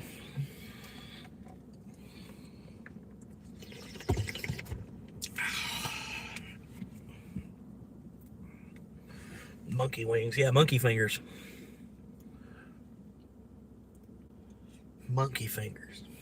And it's just like some kind of cinnamon apples, just like cinnamon apples kind of thing. Call it monkey fingers. You put it a little, like in $4 for like a little 2-ounce cup. Some cinnamon apples.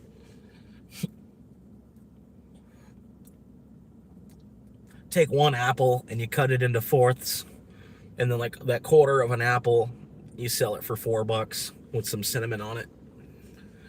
A little bit of whipped cream.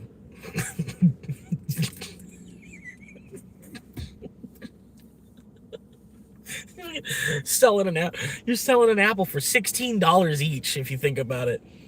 Just because you're sprinkling a little bit of cinnamon on top, and then hitting it with some Cool Whip.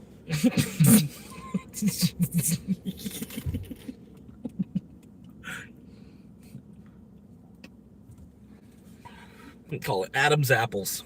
It's on the roadside fucking sugared apple stand. It's like sugar Kool-Aid apples.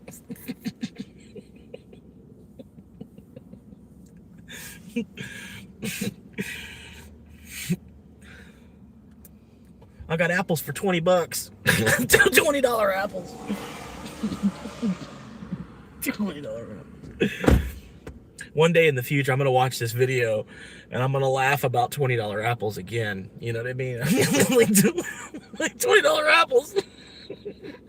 How did I know?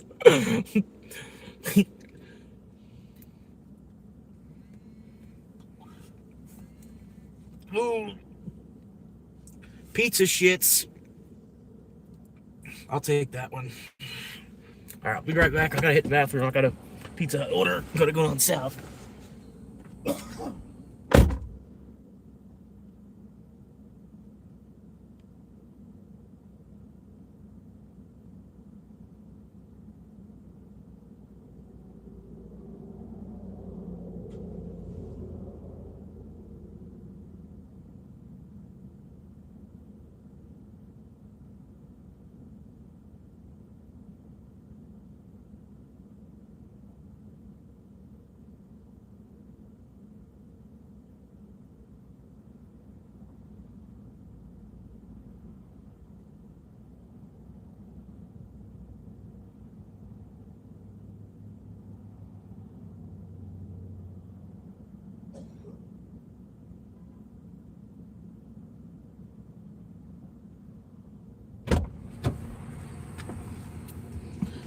All right, I got it. Just sitting here.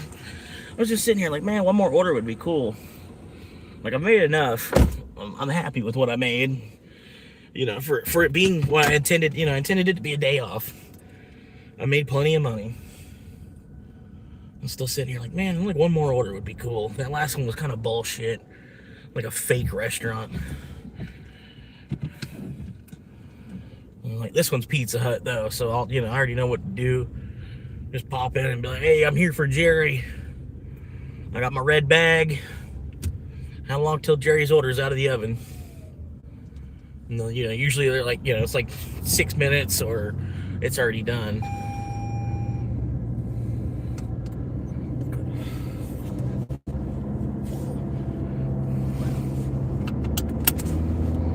Starting to get dark now, boys.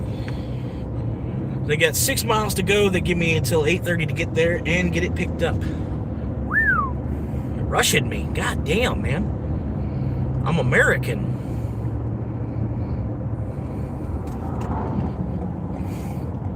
Fucking piece of shit.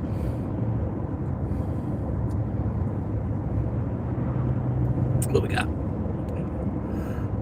I heard that Pizza Hut in Kingston, North Carolina has tainted dough.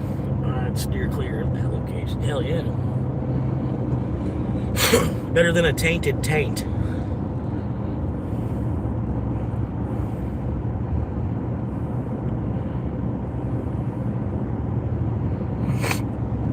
I wouldn't play around with no damn tainted taint.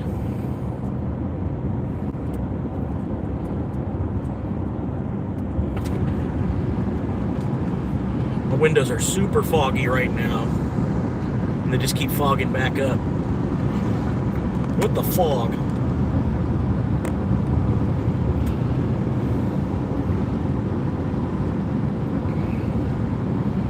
The tainted taints have tainted the dough. Forever.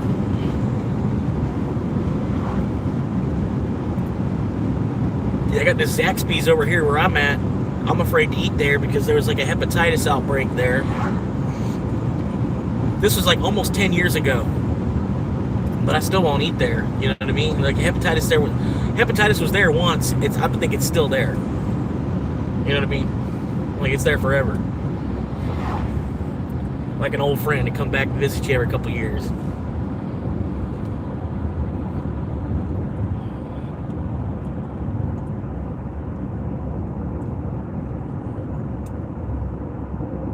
Forever. Forever. Forever. Forever.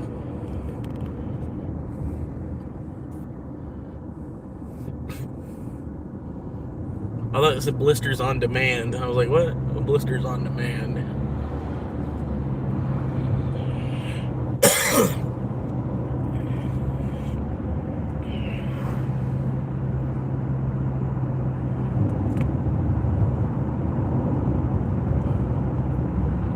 car. Come on, buddy. It's a 55 mile an hour road. Why is there always some fucking dingus that thinks because it's Highway 41, the speed limit's 41?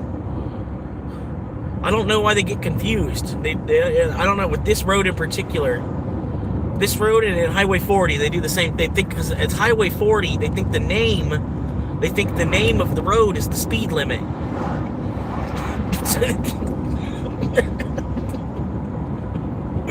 Like, dude, come on, we can go 55. You're good. Pick it up. There's no way around them either. It's a one-lane road all the way to town. People are just fucking idiots. We passed like 3 signs that said 50 miles an hour, 55 miles an hour.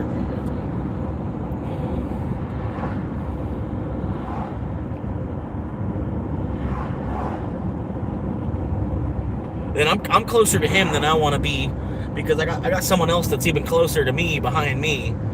So it's like I gotta, trying to get this guy to move. Ultimately, he would just go like another 10 miles faster. It'd be all right, and then even still, he wouldn't be going the speed limit. I'm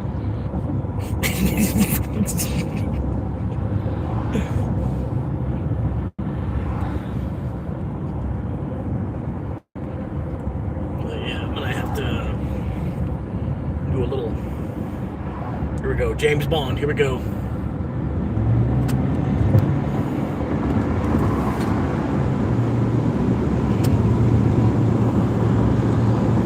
All right, and you see how this lane says merge. So all I'm doing is using the merge lane.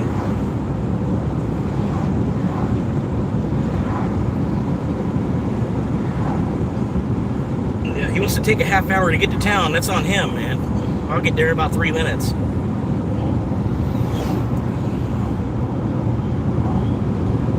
Yeah, part of it, man, like damn, when I was a kid, man, this drive would seem like it would take for fucking ever. Part of it, it's like when you're stuck behind somebody that's going fucking 20 miles under, it takes like fucking 50 to 60% longer.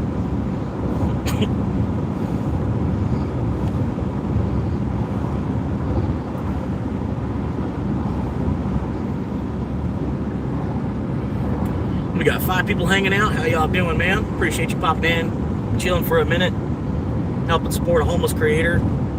Trying to become a real estate agent, hopefully down the road. Trying to, I don't know, I got a couple other things that are in mind, like goalpost first. But I do think it'd be cool, end up being a homeless real estate agent. Not only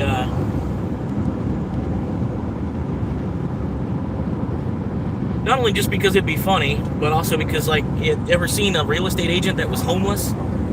You know what I mean? Like, one way or another. Like, you might have found a real estate agent that's starving, you know what I mean, but they ain't on the street. Like, one way or another, you'll make the sale, you know what I mean? You'd find a deal for something where you're not on the street anymore. Like, once you're a real estate agent.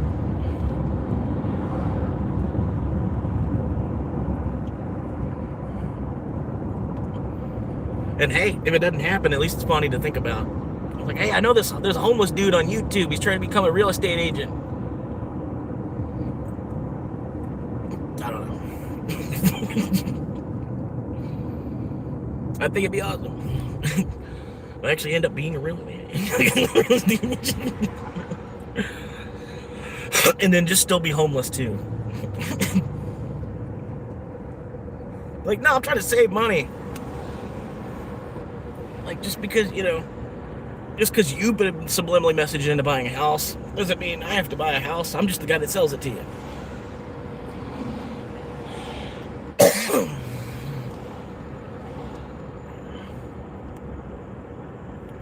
Well, I don't know, man. It'd be nice. Even to be like the Bitcoin real estate agent and be like, you only process, you only work for Bitcoiners. You're you're not trying to do cash transactions at all. You're not trying to get financing involved. You're trying to put the real estate market into Bitcoin. You're trying to help Bitcoin absorb the real estate market faster. You know what I mean? You'd be like, yeah, if you want to buy that, you're going to have to pay in Bitcoin. And that way that's more it's another transaction in Bitcoin and the history on the blockchain and all. And then now at that point, you're using Bitcoin to buy land. You literally used Bitcoin to purchase land. So like part of the real estate market is getting put into Bitcoin. You know what I mean? So that, like the faster that happens, the faster we have million. But I think eventually it will hit a billion. I think it's gonna hit a billion, and then it's gonna just like lock in. Hey, whoa, hey, whoa, whoa, hey, whoa, hasta luego, para Pilo.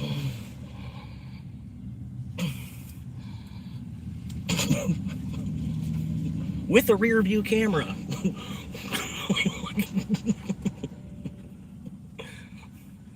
With a webcam while you're in reverse.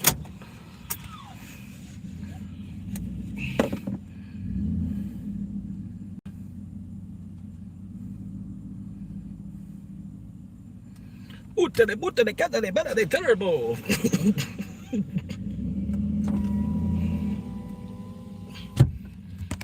Alright. So I've been idling the car a lot. But looking at 52 miles per gallon. But I've been like, I use the car AC at night and shit. You know what I mean? What the crap. Gotta get this other red bag. Alright, got the red bag, we're good to go. Oh shit. Oh.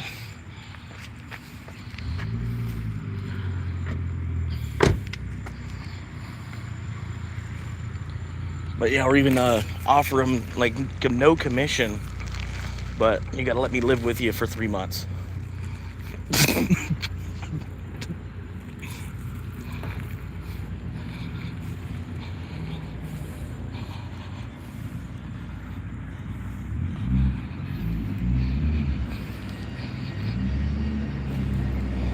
Alright, what's the name on this?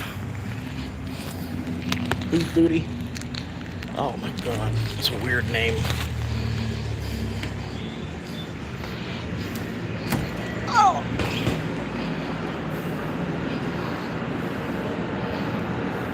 Luke.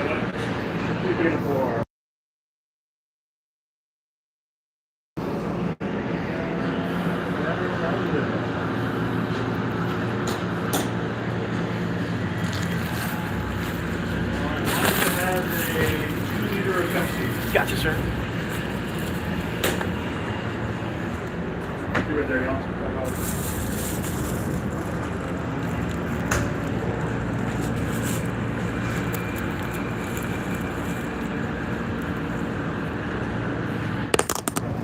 Thanks, sir. Thank you, sir.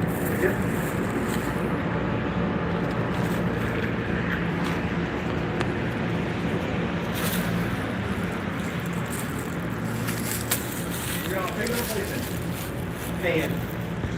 How much that, right? Say you're paying or picking up. Oh. Alright, where did I park?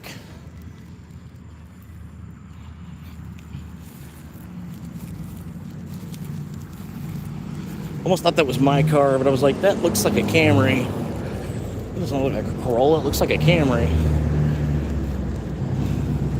Sure enough, it's a Camry. Right.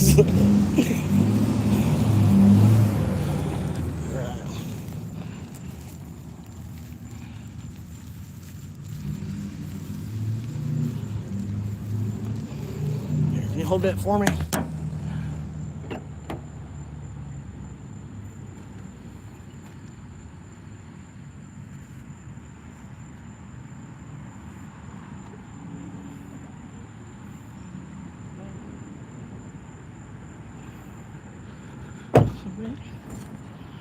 What do you mean? What? Try again? Yeah, try again. Duh. I mean, come on. You can't see the bag?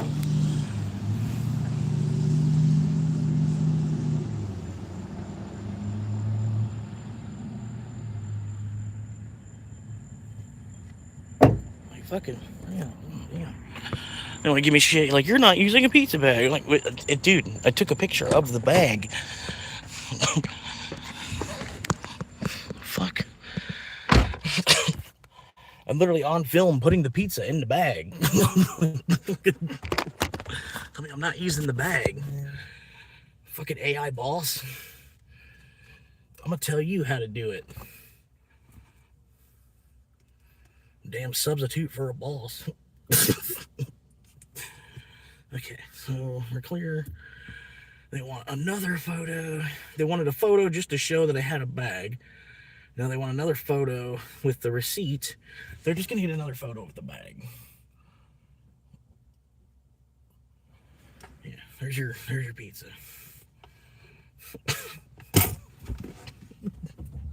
Okay.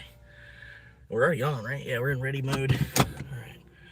You gotta be careful sometimes with a hybrid. I'm like, oh wait, the engine's on, right? Okay, we're good.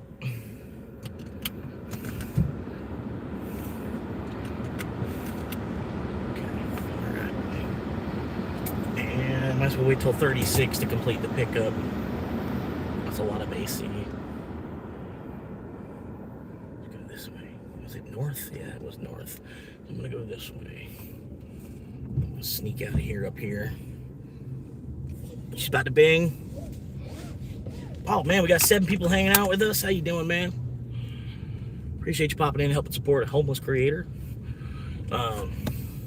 What did I used to say? I used to say it. It's funny. It was thank you for helping support a future real estate agent. If you're looking to buy a home or purchase land in the state of Florida in about a year from now, you should look me up. I might be able to get you a deal on something, or at least give you advice on, what parts of Florida might be a better place for you and your family over the next 10, 20, 30 years. And then I might be able to get a check out of it too, which, I'm not going to lie, I could use. I'm currently homeless. I'm not going to say I deserve it more than any other realtor that you're probably going to work with, but I could probably use it more than any other realtor that you're probably going to work with. So.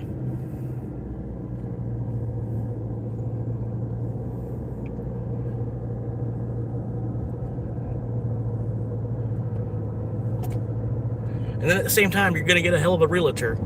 I do plan on going the extra mile for my customers and actually making it like it's an actual job. I know the realtor I have currently, he's been doing nothing to help me out, and I've got very simple requests. Like, I'm just trying to find a piece of land that I could park my car on. Ultimately, trying to find as few restrictions as possible. It doesn't need to be unrestricted, but just land where it's a quarter acre or half acre. It doesn't even matter. Not even really worried about the size.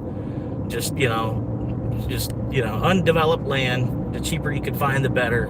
So undeveloped, vacant land. And then I just want to park my car on it. Just have a place I can drive to. When I'm done Uber driving for the day, I drive my car and then pull onto my property and then just take a nap. And then you just slowly build and, hopefully have a house one day. At least you have the property. You have the land underneath it you already own as leverage to help build the house on.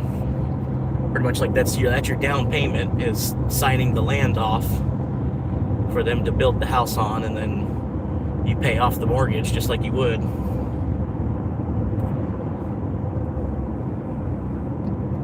But yeah, like I said, my real estate agent, he's letting me do all the homework, and then he still wants to collect the 2% on the sale. I don't know, me, if I was the real estate agent, I would have been like, okay, all right, heard, all right, I'm gonna go shopping for you, and then you go find 10 or 12 properties, here, the parameters that you gave me. You still might want to reach out. I've made a couple of phone calls on all this, and from what I can see, I don't think you're gonna run into any hiccups. We got these 10 properties. I'm going to email them to you. You go take a look at them, and whatever. Go take a look at them in your own time or whatever, because I've already talked to the owners, let them know that, hey, I have a potential client that's going to be coming around. So if you're on the property, you shouldn't be, don't have to worry about someone shooting you unless you're doing something that you shouldn't be doing as it is. But I don't know. The guy, like I said, he's like a 22 or 23-year-old kid that's a real estate agent. So he don't even really know what he's doing yet. He's more or less just trying to keep his parents happy. You know what I mean?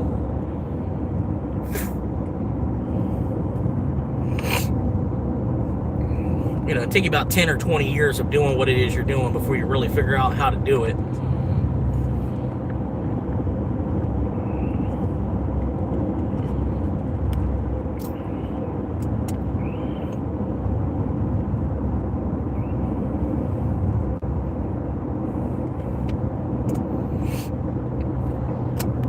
I gotta flip the camera, getting close to the customer. Kind of snuck up on me. I thought it was gonna be another light up the road. One more traffic light up the street here. Didn't they give me a drink? Yeah, it was a 2-liter. A drink with a lid on it. They got a rear. Oh yeah, they do have a rear view, rear mirror, rear window defrost.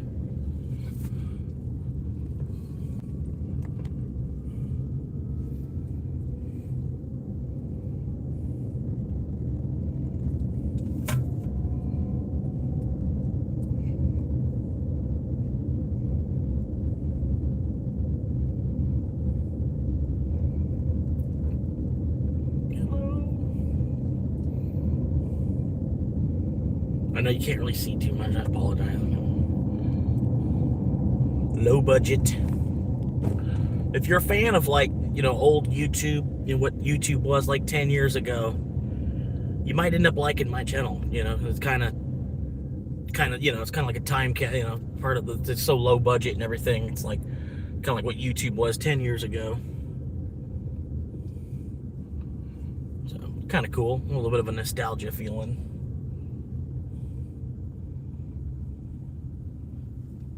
Oh my God, they really had to park at the end of their fucking driveway like that?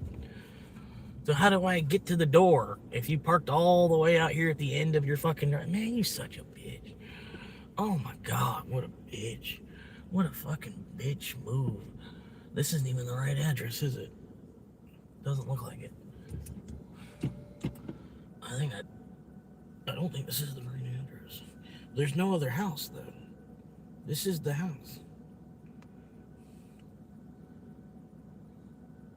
I don't know what that number. I'm reading some kind of 96, but I don't think that's their address. I don't know where I'm reading that off of, but this is the only house. It's got to be this house.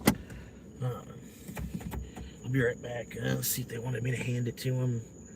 Hopefully no. Oh my God! Of course they want me to hand it to him. But of course they want me to hand it to him. Oh my God! I swear. Like, you should have to pay extra. Like, can we just do the contactless? Fucking, goddamn, dude. It was so much better during COVID. Just leave the shit on the porch and go, like.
Funny. I made the kid laugh. The kid comes to the door and he squeezes out the door real quick. He's like, sorry. He's like, my dog. I was like, no, I'll get you. I appreciate it, man. Like, one thing I'd rather. He's like, he doesn't bite. I was like, oh yeah, well then how does he eat? He's like, oh yeah. I was like, I appreciate you, protecting me from him. Because he don't know, you know what I mean? The dog don't know. You know, he's a good dog. I'm not saying he's gonna bite me, but you don't know. Still, it's an animal. They have the intelligence of like a 3-year-old. Normally, a dog too. You can't, you know what I mean? They do things by accident, you know. They didn't do it to be mean, you know. That's funny. I was like, well, then how does he eat? He doesn't bite. Well, then how does he eat?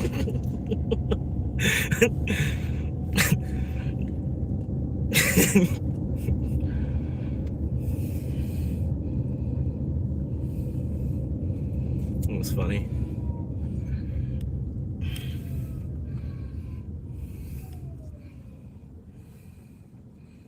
All right, so that was a freebie. Tip wise, that was a freebie. It's all right. It happens, man. Another delivery, Pizza Hut grab again. Oh, that's some reach, man. I don't know if I go that far up the street from where I'm at. The 16-mile drive. 16-mile drive. That's including the trip back down to. It's like 5 miles around in a circle to get because I gotta go back down to Pizza Hut and get back up to where I'm at, and then go another 12 miles past, like going further north up the street. I don't even know, man. It's good. That's deep. That is so far up there past the fucking Silver Moon, and I should have took it, man. Oh, I should have took it. It would have been a nice drive. What's that? You missed an order, which counts as a decline. One more decline, and you will be kicked out of Earned by Time. I don't know. Whatever. I was about done anyway.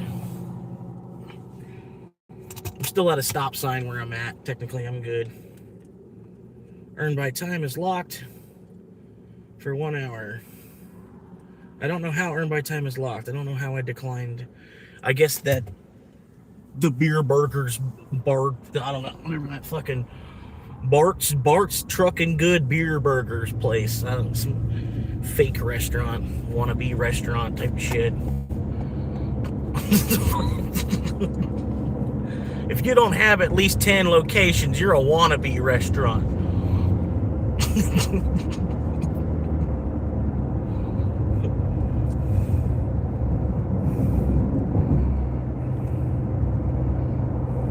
Well, I appreciate the likes, guys. I'm almost up to 10 likes. For me, you know, at my stage in my channel, you know, that's a pretty big milestone to get to 10 likes on a live for me. Like 20s happened a few times, but it's an early channel. You know, we're early in the game, late to the game. You know, getting here in the third quarter, but it's all right. I'm here to pick it up anyway, man. We're here to mop up the place after the game's over anyway. It'll be all right. Nobody's really worried. I'll figure out where this damn thing's going.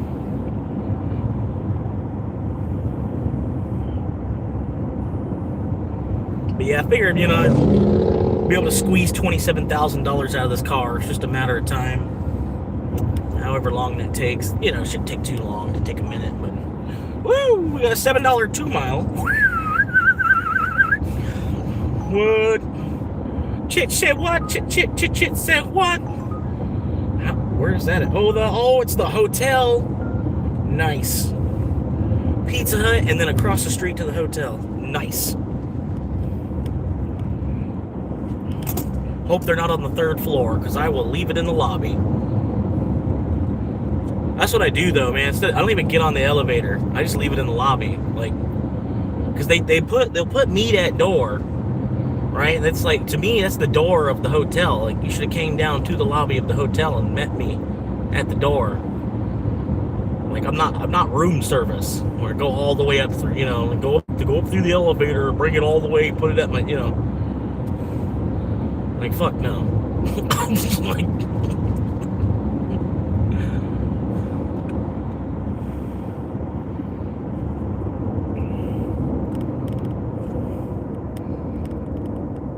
Hopefully he ain't, man. If he's on the first floor, yeah, I'll just go ahead and walk it to whatever his room is. But second or third, I ain't getting on that damn elevator. Sorry.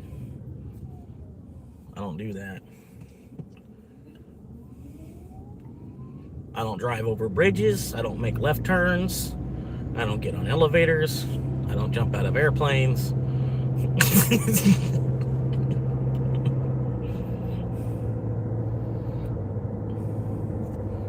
I don't make left turns. I had my great aunt. She used to be like that. She got real paranoid. All these different things. She wouldn't fly in a plane. She didn't want to drive in a car over a bridge. She would go over a bridge if she was in a train. She was on a train, and the train went over a bridge. It's fine. But other than that, she wouldn't go over a bridge unless it was on foot.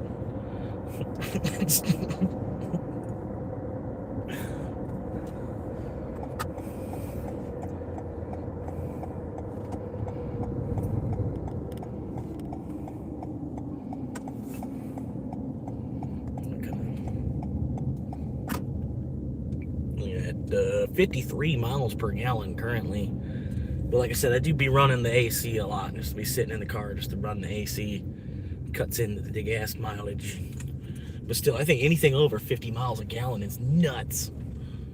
Because you got to think, my old car, I was doing the same thing. I was sitting in the car running the AC. So I bet, shit, I was probably getting like 25 or 20 miles per gallon in my old car. I'm going to go up another one.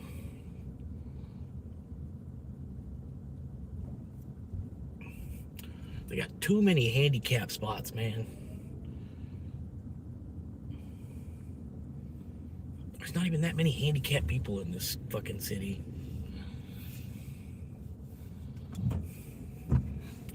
Handicap. Make sure you put on your handicap. Oh yeah, I forgot. It's like right there. Why is there 4 handicap spots there? Like, come on, man. And then you want to get mad at me when I park in the fire lane too? Like, come on. Oh my God.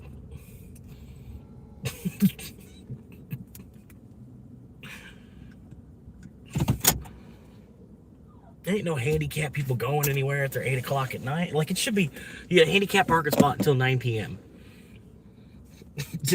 Then after 9 p.m. open grab, open season. But they're at 7 a.m. and 9 p.m. handicap spot.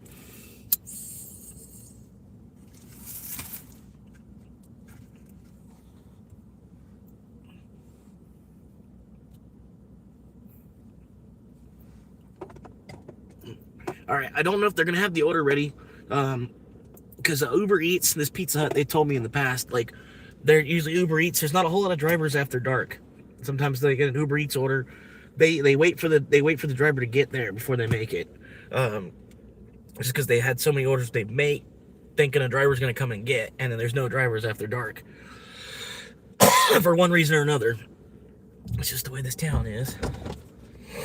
What'd this guy order? 2 personal pizzas? Alright, I'm not even going to bring the bag in on this one. I think this is going to just be in a plastic bag. I'm going to walk. Here we go.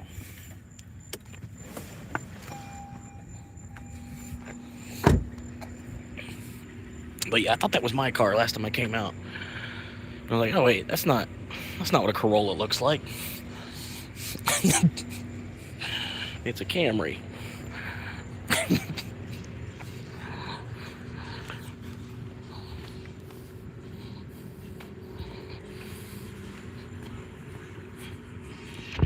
Hopefully that music isn't too loud.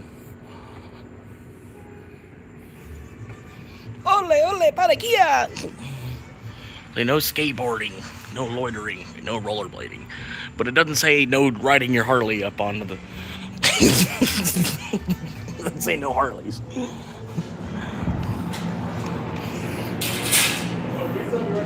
No problem, man.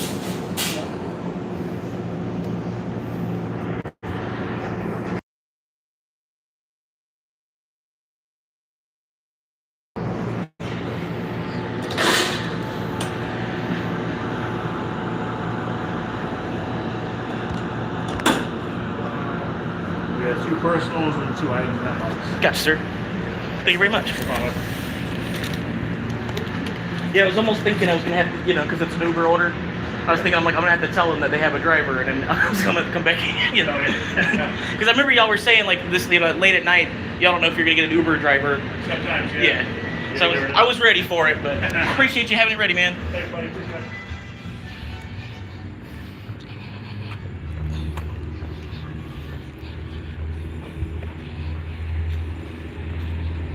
All right, so it's an easy $8, easy grab. Like I said, I was kind of planning on thinking I was gonna have to go in there, let them know, and then wait 10 minutes for it. So not too bad. Here, go ahead and hold that for me.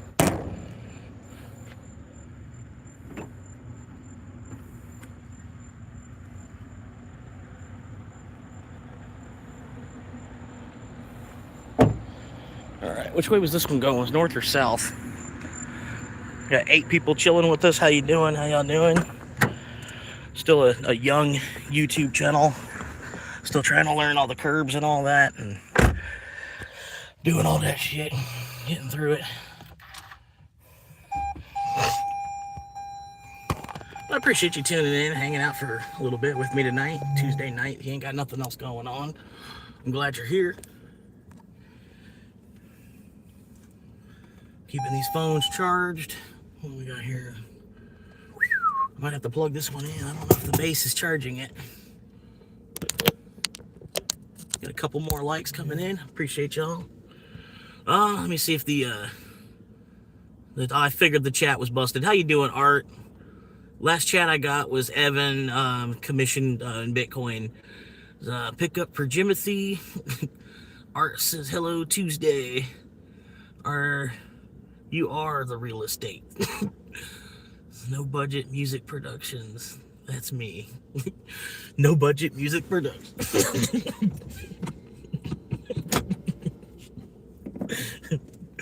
The $1 DJ. The $1 DJ.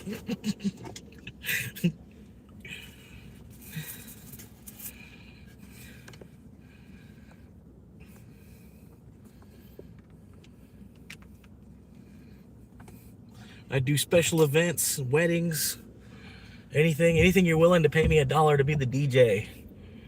I'm ready.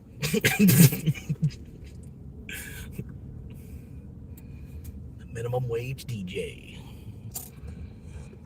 The world's cheapest DJ.com.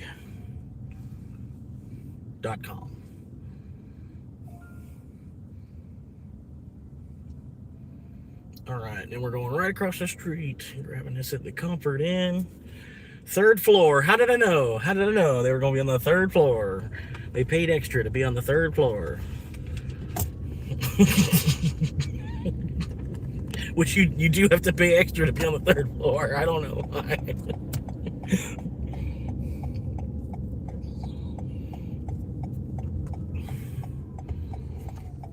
In this little ass town, we have this little fucking rinky-dink fucking...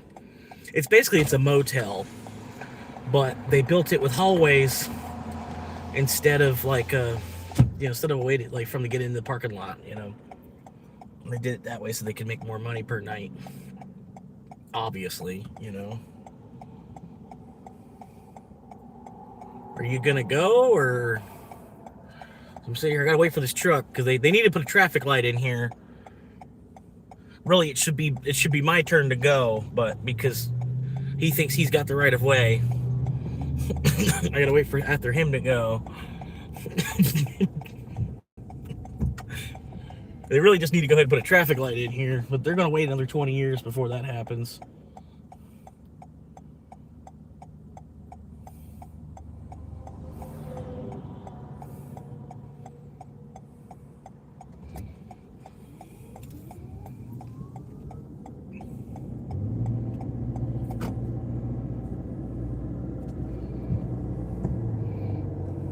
It looks like Christmas.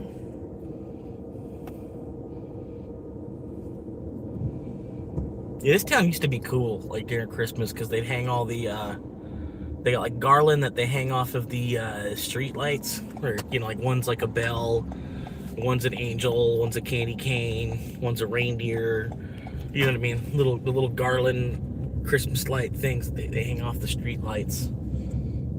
They used to put those up. What's this guy delivering Uber Eats on a bike? What?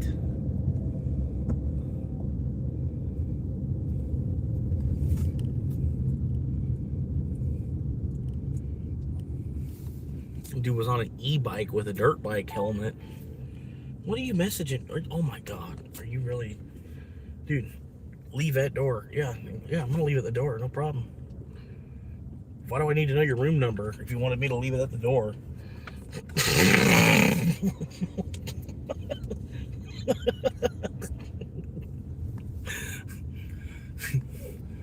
You just leave it in the lobby.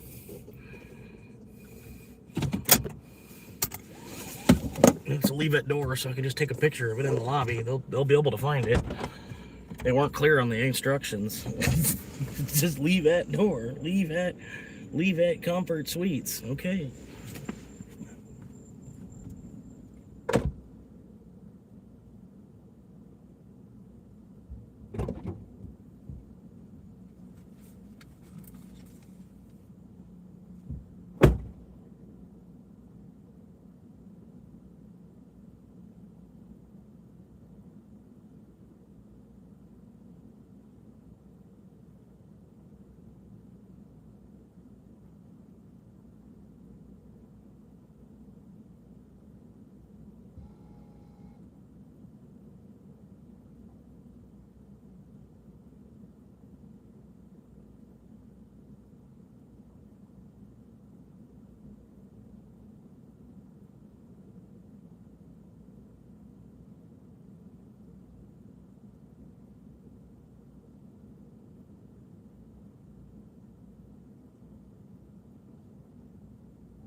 So I don't know why playing stupid works here in America for some reason. The lady at the reception desk, she's like freaking out. She's like, "Well, I'm gonna call to make sure they have a delivery." I'm like, "Okay, I'm just gonna leave it right here on your desk, and they can come get it. If they don't get it, you got lunch, I guess." They can't figure out that the shit was left down here.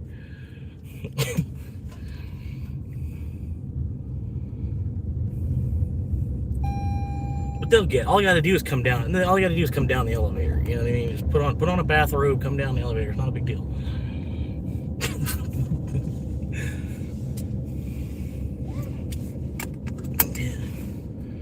Oh my God! Can I at least get a straight? Can we get a straight light at least? No, we don't get a straight. Oh, yeah, we get ripped off on the light. That's cool.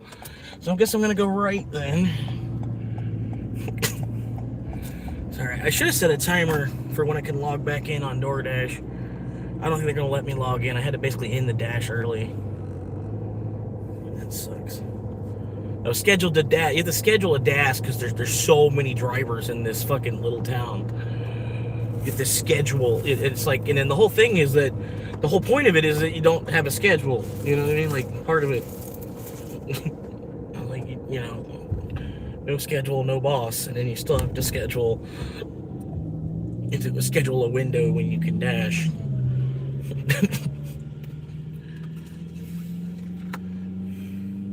So it's almost like you can't dash unless it's your day off. Have the day off from the other job, and then you just try to do a 12-hour day dashing somehow.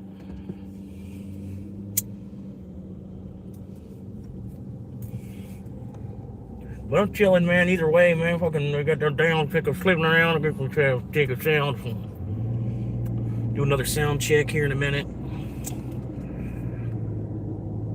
But yeah, I can't log into Dash, so I'll have to make some money on Uber. I might buy some more Bitcoin. I think it went down today. It just went up, man. I fucking, like, when I crashed the car, I had to withdraw a couple thousand for a down payment on this car. Came across your channel. I'll hang about for a bit. I appreciate that, man. Yeah, just like I try to tell people, it's like if you've ever given a homeless man on the side of the road $1, right? It's the same as subscribing to my YouTube channel and then just completely ignore the channel. Just, just be part of the numbers in that 1,000 subscribers. You know what I mean? Like, help me out on that. You don't even have to watch. I understand. It's the life of a homeless person. It's not that interesting, but still, it's a perspective thing. You still kind of want to check it out, and see what I have to say. You know what I mean? I don't expect you to live in the car with me. You know what I mean? So it's like, I understand. There's 1,000 other things to watch on YouTube that they try to, even just moving across with your thumb.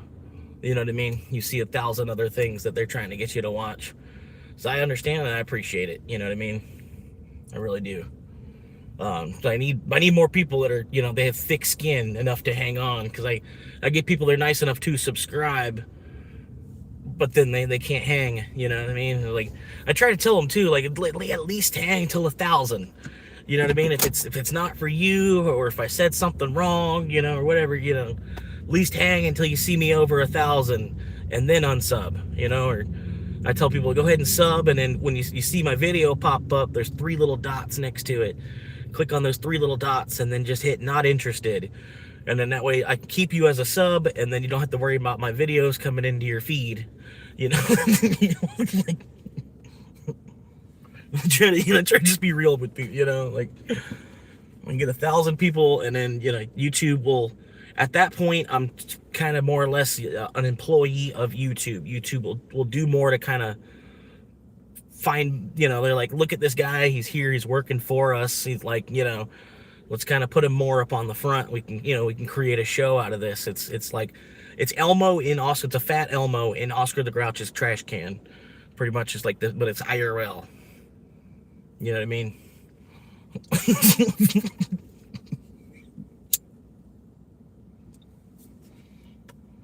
Just a monkey that was born under the fire sign.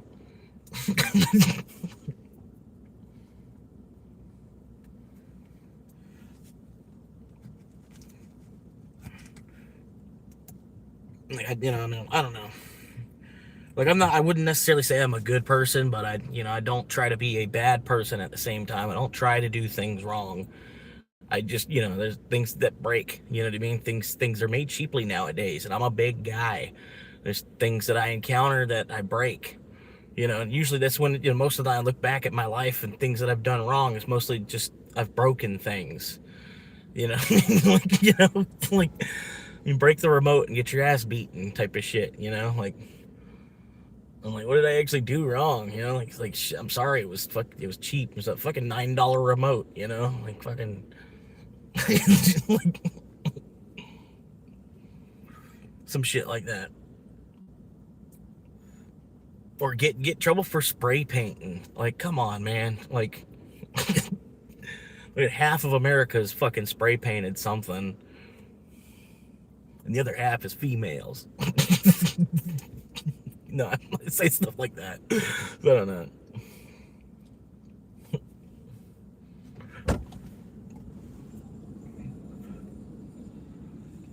But I appreciate it, man. If you even got some friends, or if you got, other accounts, I appreciate it, because I'm almost right there I make a bunch of shorts where I'm asking for people to sub, and I'm trying to stop doing that. I don't want to keep doing that, And I've been telling you, like, once I get to 1,000, I'm not even going to be asking, like, I'll say thank you to people that have, like, hey, I got 100 subscribers for some reason on that last video. So thank you to everybody that, the last 100 people that did subscribe to that last video. I appreciate it. And that was a huge chunk of people. So just a shout out to everybody that found me on that video, but I'm not going to be like, hey, subscribe, like I am in those shorts. So a part of, like, why people are unsubscribing is because they'll get a lot of those shorts will start to pop up in their feed, and it's just me asking for them to subscribe, and they're like, dude, I did 4 or 5 shorts ago, and then they just unsub, which I don't blame them, you know what I mean? But there's other channels on YouTube that's literally all they do is just make a short of asking people to subscribe, and they have like 30,000 subscribers. That's like as me, it's like I'm a homeless dude, like, like a street performer almost, but I'm inside of YouTube, just a street performer with like a little hat in front of him, he'll help me fill up the hat and playing a guitar or whatever. But I'm trying to be like a comedian, like I'm trying to be a YouTuber, trying to be a live streamer, IRL live streamer that, like, really the only laws I really break is, you might see me run a stoplight or a stop sign or something, forget to use my turn signal. That's about really the only laws I'm really breaking. But I see that, like, the stoplight, man, like, it's really, man, how do we let these lights control so much of our lives? It's just a light bulb. Literally, it's just a light bulb. I don't know why we let them manipulate. So, like, just like, you gotta be smart, you gotta be outside the box a little bit, let this light control you like that. Like, I'm just gonna go, no one's coming. you know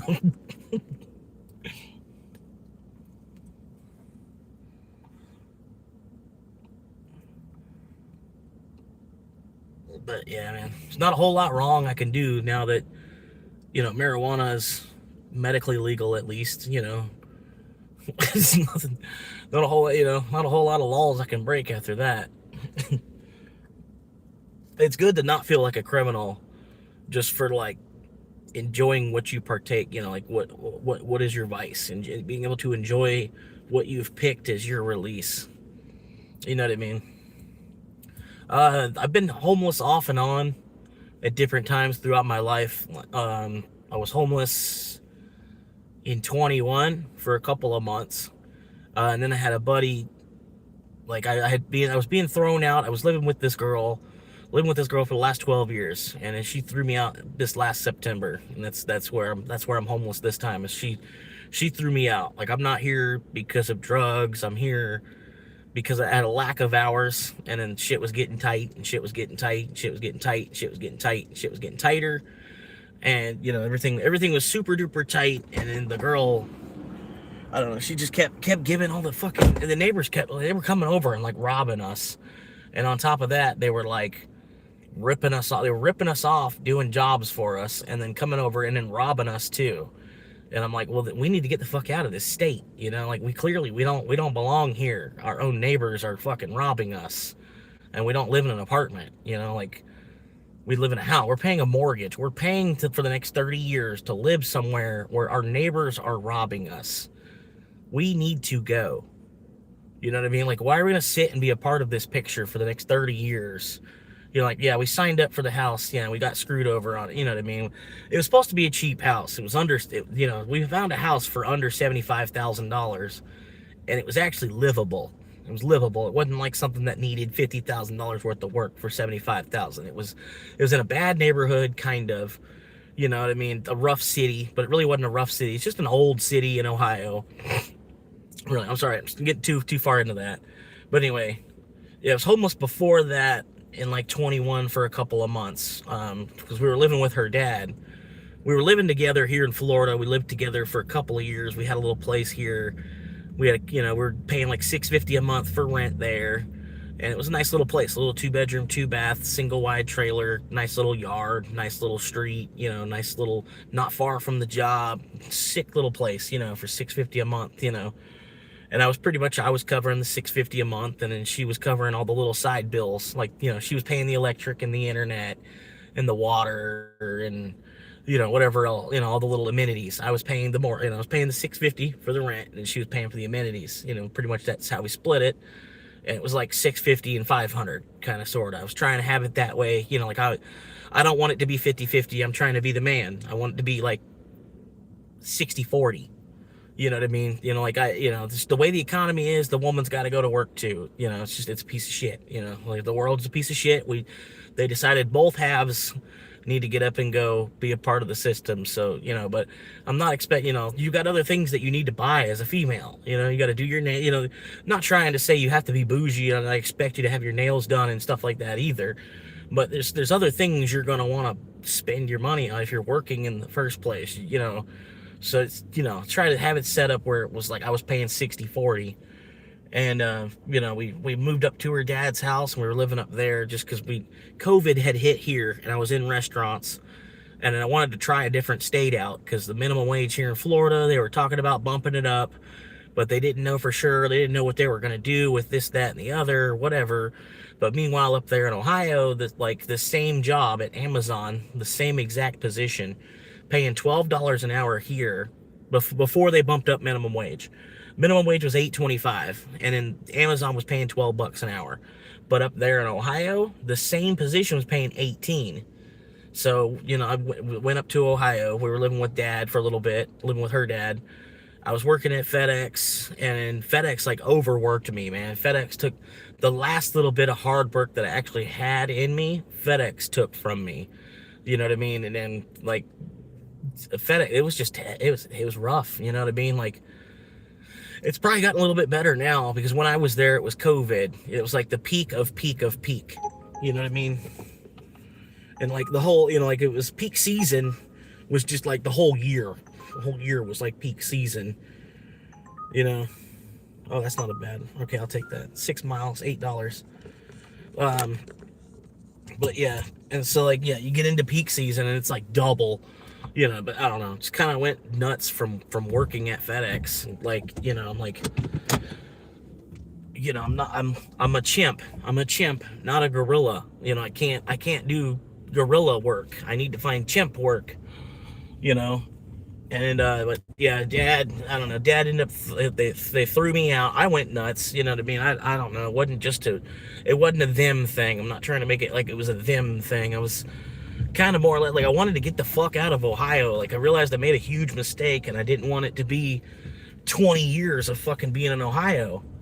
You know what I mean? Like, I didn't want to be there for 20 years trying to build a way out of it. Like, it was like, the sooner we go, the better. Like, we don't have any roots here. Let's go. You know, and then she's sniffing around. She's got some kind of management position she was looking at, and she wasn't even really trying to be the manager, though. She was just gonna work the systems. Like, she was gonna be a manager and then be a manager for 2 years and then step back down and then keep the manager pay. And that was what her plan was. And I'm like, well, that's kind of fucked up. I'm like, you know, you know, and her dad's trying to talk her into doing it. Like, oh yeah, that's all you got to do. Just go and you be a manager, and you just do it for like, you know, you do it for 18 months or something, and then you step back down, and then you keep the manager pay. And then you're stuck. You're making 33% more than the people next to you. You know. And then all you got to do is show up and bake bread. You know, you get there early in the morning, and then you're out before like 11 o'clock. You know, she's, I don't know, just fucking brainwashing type of shit, you know.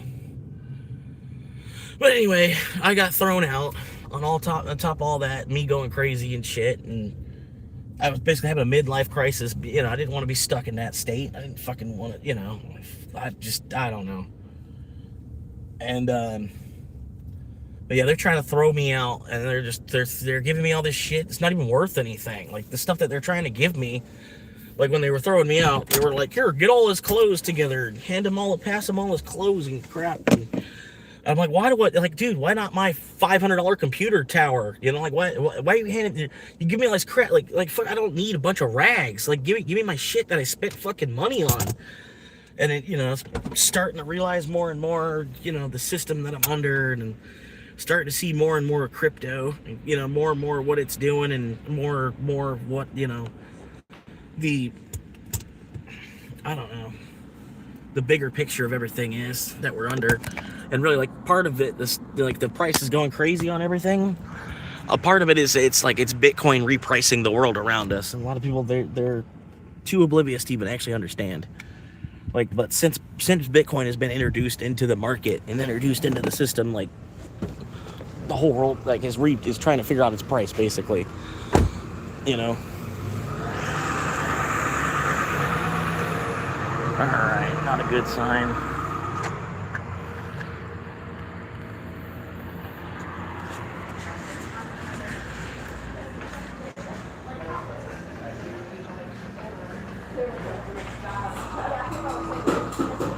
So I'll come back in and check on it in about 10 minutes. Is there any drinks? Yeah, there's a drink on it too.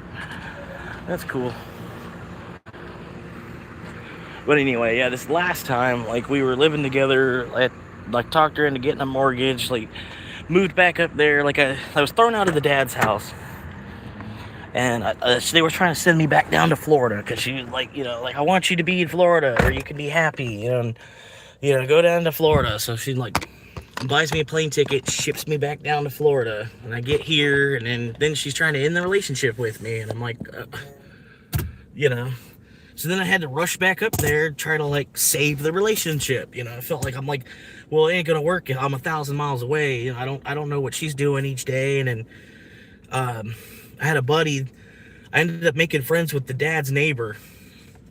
So I ended up the buddy. I called the buddy, and he's like, well, hey, you can stay in my camper. And and I was, he wasn't even asking for nothing. You know, there was the price. I ended up telling the wife, you know, like him and his wife or whatever. I was like, well, I'm gonna give y'all $200 a month, just because I don't feel like I should be living here for free. But I'm not getting a whole lot living in this old camper, which she knew. You know what I mean? She knew I was like more or less still living in a tent, basically, to live in that camper, sort of. I mean, it was a little bit better than a tent. It was a nice little place to hang out, kind of, sort of. But it was an old camper. And so I was like, well, I'll give you all $200 a month, you know, help kind of make a dent in your electric bill for me being out there in the camper. And then their landlord had like a bunch of different properties. And so he was talking to the landlord and got me into a place for like $400 a month. So I went from $200 to $400 a month. And then I was in like a studio, like a 2-car garage, or like a 1.5 car garage, let's say, a little bit bigger than a 1-car garage. But it was converted into a studio apartment with like a little kitchen in the back and then a stand-up shower, bathroom type of thing. And then I talked her into leaving the dad, you know, moving in with me in the little apartment. And then that little apartment, it was kind of crappy. The landlord was kind of crappy, you know, like it was like more like a slumlord type of landlord. So I was kind of pushing her into like, hey, let's go just buy a house, you know. Like I bet, you know, like why are we? You know, we're gonna try and pay rent, you know. And I'm like, I bet we have enough credit. We could just get a house and then start putting payments into equity rather than putting payments in somebody else's hand, you know. So I talked her into getting the house, and then we're shopping for the houses, and then we find a place, and then as we're signing up for it, they only put it in her name. So, you know, when it was time for me to go, it was easier for her to throw me out, you know, basically. And then I was there, we were living together, a couple years together, we were living together, doing our thing, and then her little brother, something happened where her little brother burned the house down, or dad burnt the house down. So little brother's got no place to live, and it was between us and his aunt, you know, like where is he gonna go? Between us and his aunt. And I was thinking I was gonna more or less have like a buddy, you know, have like a little, you know, like a little dude, you know, younger, you know, the two of us, you know, like, but he was a 16, 17-year-old kid. I was thinking I had somebody to play video games with, you know, like, oh, that's cool, yeah, he could move in here, that'd be pretty cool, you know, having you know, like having a dude roommate, you know, and it's also your little brother, so we're helping him out. He's got a couple more years of high school, you know, and then I wasn't rushing him about rent or nothing. I told him, like, I'm not going to charge you rent till you're 21, you know, so you can have a couple years even after high school to kind of figure out what you're going to do before you have to start even giving us money. And then, yeah, his high school with COVID and all that crap, his high school got all fucked up, and it ended up taking him longer and longer and longer, and then, he was closer and closer to getting done and getting a job, and so they threw me out because she figured she was gonna have, you know, his income was gonna stipend getting, you know, you get rid of me because he's gonna help pay the $500 a month that I was paying. And I don't know, she just basically waited for an opening, kind of closed herself off more and more and more, dove into the video game more and more and more. I was trying to stop playing video games. I was trying to, like, you know, do something other than play video games, you know, come home, you know, I don't know, trying to go to work in the first place because I knew I needed to just work more.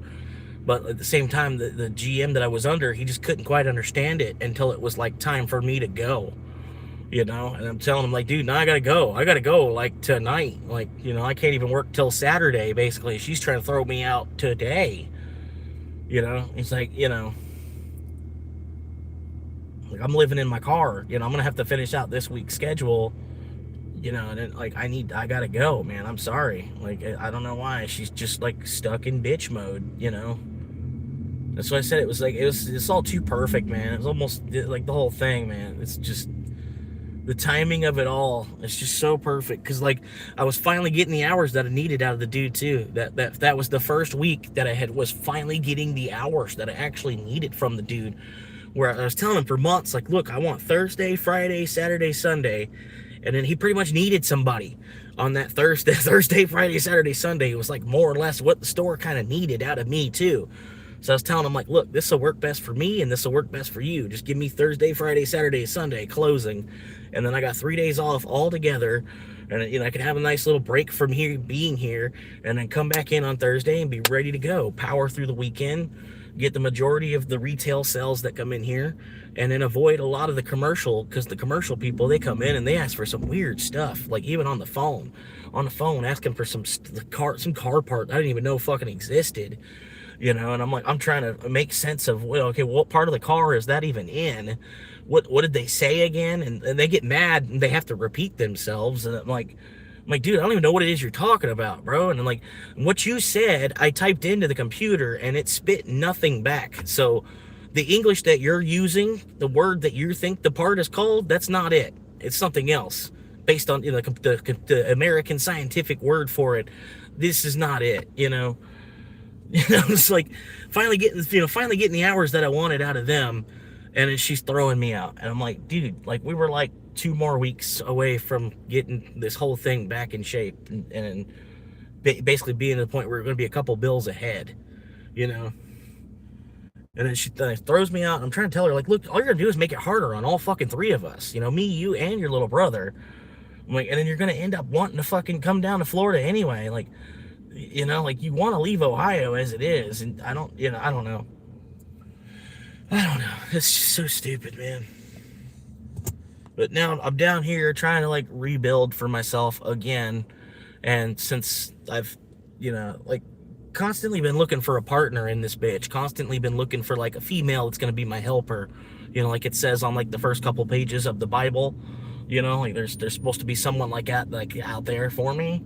You know, and so I've been kind of trying to find that, and more or less, like, now this time I'm like, what if that's just not the case? Maybe I just need to build on more of, like, a singular scale just for myself, you know, like, okay, well, what do I really need? I'm like, well, I just need some private land that I don't have to worry about being chased off of, you know what I mean? Because, like, there's all kinds of patches of woods everywhere around here. I could go set up a little camp and live there for like 90 days before anybody would really notice, you know what I mean? Live there for like 90 days before anybody would notice, and then get caught by the police and then be told to leave, or I'm trespassed, or I'm going to jail, you know. But if it was my own land, there's nothing that says, you know, like, I can't pitch a tent on my own land. Like, this is my land. I bought it. I paid the county for this land.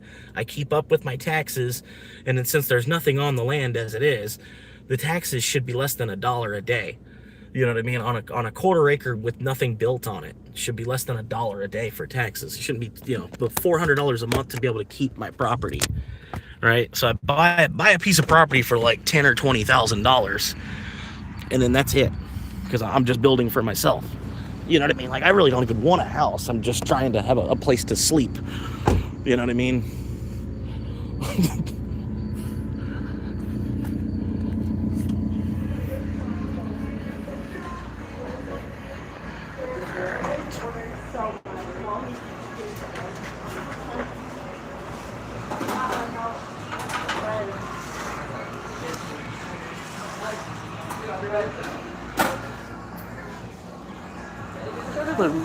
Just need a medium Pepsi Zero. Thank you, ma'am.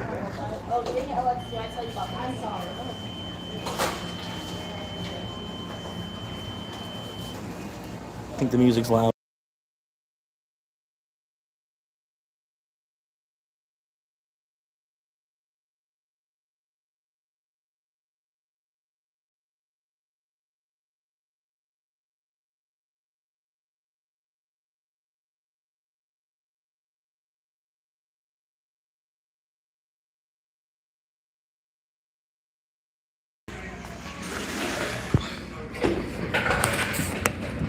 I appreciate y'all hanging out, man. And 10 viewers.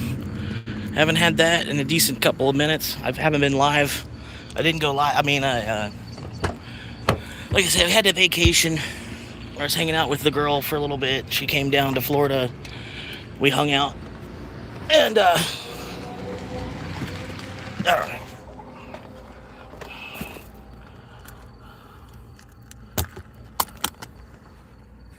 But I don't know. She's kind of changed too. I mean, I saw a lot of change in her even before I got kicked out. Like things, a bunch of red flags popping up even before that, and then it's more or less like I said. She had a decent excuse to throw me all the way out, and she jumped on it. She took it. Because even that morning, she got up and we were having a good day. We were going to go out to eat breakfast. We were having a good morning, hanging out in bed, kind of snuggling. And we were talking about maybe going out to eat or something. And then I get out of bed to go do something. And as soon as I get out of bed, she fires up the game. And I'm like, I said straight to the game. Like, she gets out of bed, goes to the bathroom, and then goes back into the room. And I hear the game fire up. And I'm like, and I just couldn't help myself. I had to say something because I thought it was fucked up. If a guy would have done it, if it had been the other foot, it had been the shoe on the other foot, and the sex was reversed. If I had done it, she'd done the same thing. Straight to the game, straight to the video game. See, you wake up, go to the bathroom, get a drink from the fridge, and go straight to the video game. But because I said it, it was I'm being thrown out over a comment like that. You know what I mean? But this is at the end of fucking 10 or 12 years of basically, I was financially kind of put with her at the time. It was more or less like I was just flowing through time, and parents were throwing me out and needed a place to go, and it was a place to stay, kind of ended up falling in love with the girl, and then staying with her for a couple years, living with her for a couple years, and then because I was taking too long to be able to buy her a ring, but the way the fucking economy is and everything, like, fuck, I'm trying to get her a decent ring. I don't want to just go pay $140 at a pawn shop and get her a fucking, I'm trying to get her no fucking bullshit ring. I'm trying to get her like a 5 or a 10K ring, and because I'm taking too long to do that, their biological clock is ticking, and it's so fucking stupid. Like, it fucking matters, because I don't think the girl can get pregnant anyway, it's like it doesn't fucking matter.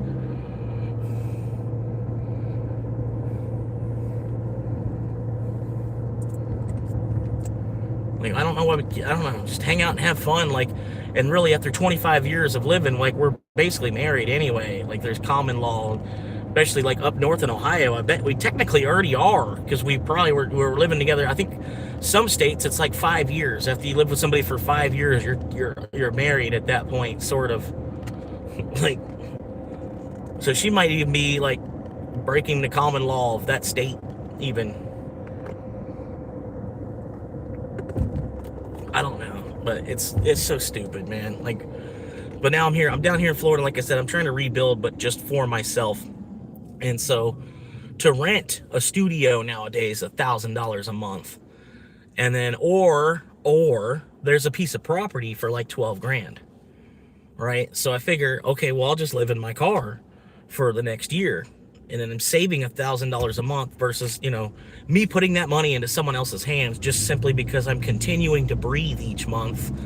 It's kind of the way that I see it too. Like, like the way they want to play rent, like, well, you gotta pay, better than living on the street. What's better than living on the street? Better to pay me $900 a month than to live on the street. It's like, I don't really, is it? I don't know. Like, I gotta put a lot of bullshit involved with me making $900 a month, on minimum wage and shit, like, fucking, like, I don't know if I want to, like, after I did all that and just give it to you, it's like, I don't know. And like I said, it's like, if they want $1,000 a month to rent, or I could pay 12 grand and just buy this patch of dirt, I'm just gonna live in my car for a little over a year and be able to just buy the patch of dirt, and then I forever have a living situation, even if it is just a patch of dirt. Like, even if I am just digging a hole into the ground and calling that a bedroom, or even if I am just parking a van on it, But the van might as well be a small camper. You know what I mean? Like, I get a big van and deck it out really nicely. Might as well be a camper. Or I could just get a camper, get a small camper that I might even could pull with this car. But there's laws against that too, where there's certain restrictions where you can't have a camper on the property unless there's a house built there. You can have like the camper, if you have the house, you can have a camper parked next to it. Like, like you own the camper, you don't have to pay storage fee on the camper if you have room in your yard, technically. But you can't just have a piece of land with a camper on it. That's illegal. You know what I mean? So I was even thinking that, like, okay, well, there's people that pay boat storage and shit. Like, I don't know why would you pay $500 a month for a place to store your boat if you could just buy a piece of land and then store your boat on the piece of land? Like, I can understand, like, oh, if you live in a townhouse, you don't have room for your boat, in your yard at your townhouse, but you could just buy a piece of vacant land and then just park your boat on your vacant land. There's rules against that. You know what I'm saying? As I've looked into it more and more, it's like you need a vehicle that's not stationary is the best way to do it. You get a vehicle that's not stationary, you keep insurance on it, or at least when you plan on moving it around on the streets, got to keep it registered, at least get your yearly registration on it. You don't necessarily need to keep it insured if it's not on the road, if it's a paid off vehicle. So you get a van for like $3,000, and then after you live in it for 3 months, it paid itself off. Like, you know what I mean? Live in the van for 3 months, and then every month after that was free. And then if you could do it for 5 years, 5-10 years, or however long, you know what I mean, the longer you can go and the longer you can do it. You're younger, you can do it, and it's more money I'm going to save that I can spend hopefully when I'm 70, if I live that long, if I live till 70. More money that I'll have to play with then, because I'm saving it. It's like working harder now, so that way I won't have to work as hard later on. Like that whole principle. But because I'm a minimum wage employee, there's only so much I can actually do. It's like, so I sacrifice housing so that way I can actually invest more.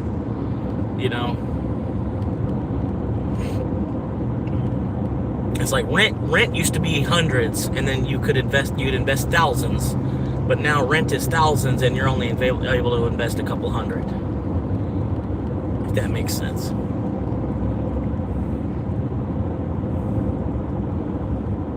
But yeah, like I became a Bitcoiner, and I see all the fiat differently now. I see like everything different. I'm counting things differently.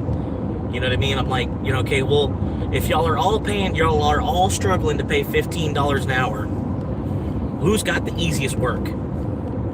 You know what I mean? If y'all are all paying the same amount anyway, who's got the easiest job? And you boil it down that way, rather than overworking yourself.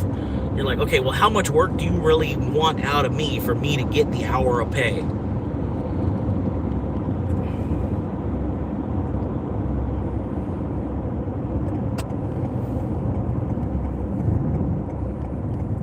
Because I'm almost to the point, like I realize they're just printing labor.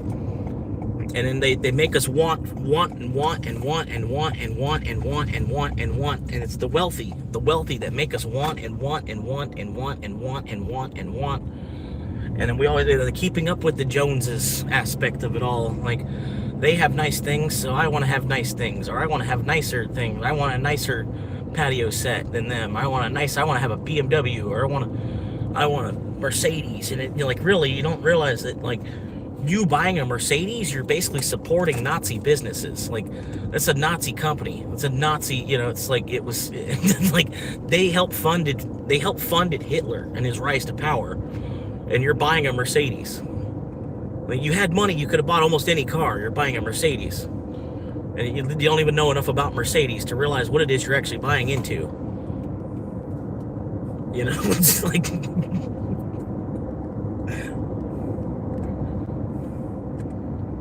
but people are fucking stupid.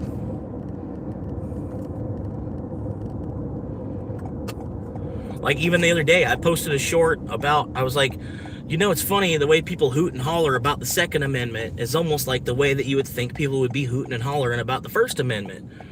Like, you know what I mean? Like, you think people would be, like, more proud of the First Amendment than, but the people are always nuts about the Second Amendment. Yeah, Second Amendment! Woo! Yeah! And girl flashing her tits, Second Amendment, woo!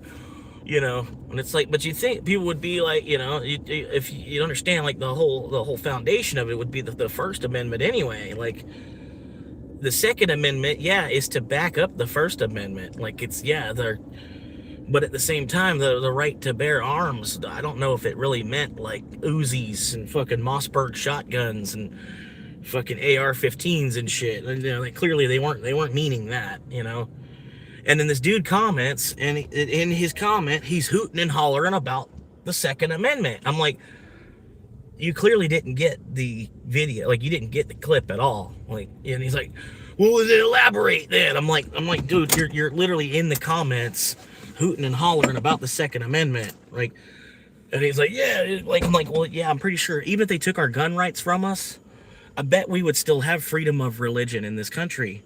Because like they almost don't want us to be Christian in this country anymore as it is. So I don't think they're gonna take our freedom of religion if they take our guns rights. You know what I mean? Like, part of it is like, come on, dude. Like, honestly, think of what the world would be like if they were to take our gun rights from us. We would still have freedom of religion. Like, come on, buddy.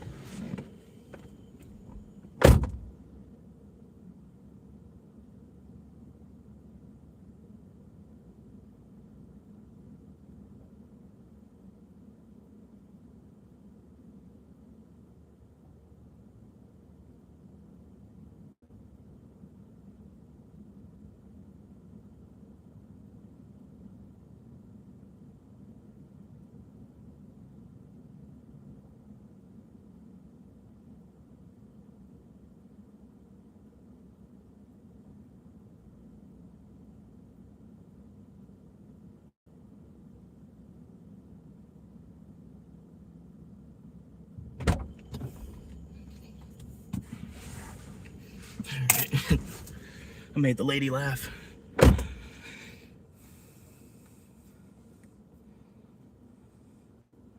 She didn't give me the pen. They put a pen in and they always forget to tell you the pen. Can't confirm pen. I've left the customer. You can bypass it anyway, but it's still nice to have the pen and helps you confirm the order, Some people, they do that, they put a pen on it and then be like, he gave it to my neighbor.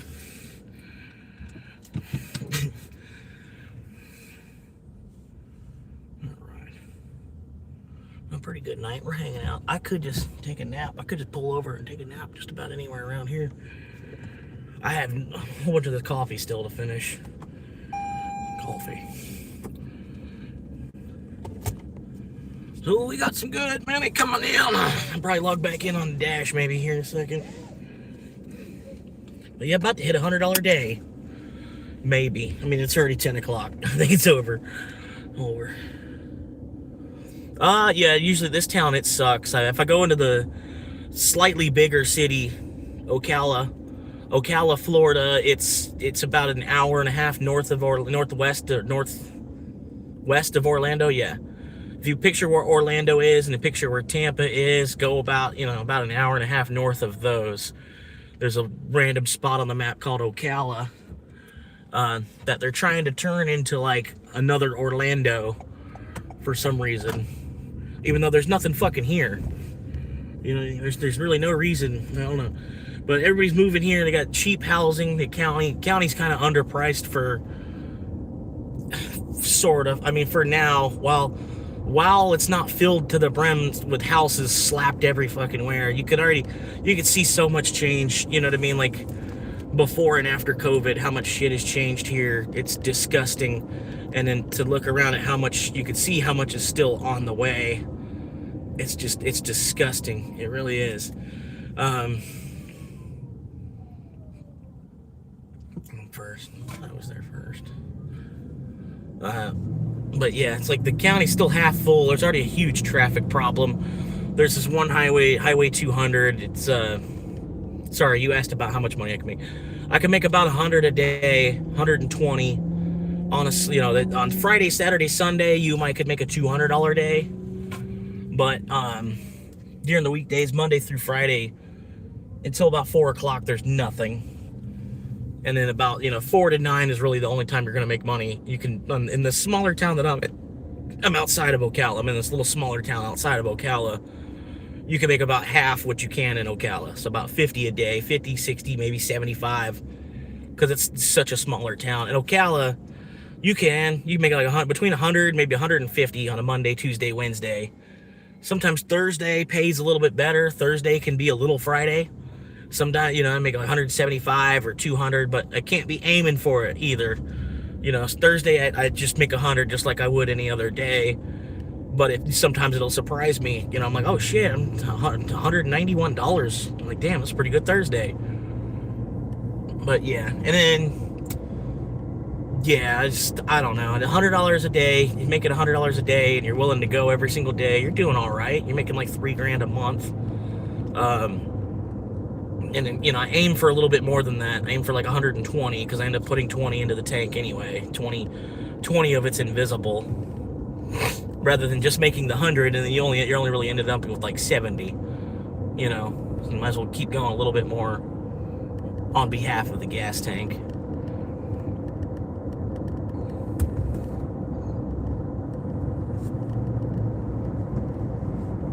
But yeah, Ocala, it was a nice little like woodsy type of town. There's a bunch of trails and bike trails. We got Santos is like a national bike trail type of, they do like an event, like a bike race and shit there. Santos, like we got, a whole bunch of crap, like some freshwater springs. We got Rainbow Springs. We got, Jenny Springs. We've got the Rainbow River. Just all kinds of nature stuff all around here. But then, they're smashing down houses as close as they can put them next to each other, as quick as they can. And then part of it, me being a Bitcoiner, it's disgusting to me because, like, as they stamp down all these houses, they're printing more money, basically. It's what allows them to keep inflating. People signing up for houses is what allows them to keep inflating the currency. So which people have the right to make money. You can't get mad at somebody for having a 20-acre piece of property and then deciding to split it up into quarter acres and build houses on it, because he's just making money. It's just his part of his lifestyle. He went from a rancher to a land developer, and then he's selling houses for $500,000 each, and his $1 million property, he's now divided up into 11,000 $500,000 properties, like, and then everybody coming and buying these houses allows the government to print more money, right? Because they don't, like, when you sign up for a $400,000 home loan, they don't just pull $400,000 out of somebody else's bank account and give it to you, and then you pay back the person that the money came from. No, it's like they basically pass that $400,000, and the government, basically they count it all up, and it tells them how much that they're allowed to print.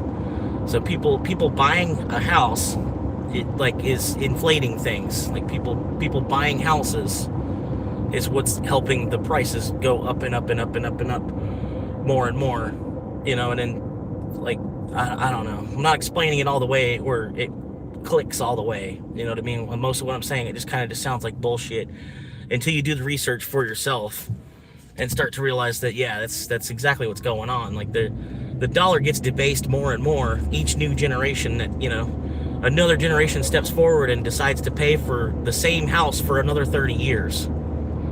You know what I mean? And in some places, the house has been bought and paid 5 or 6 times already.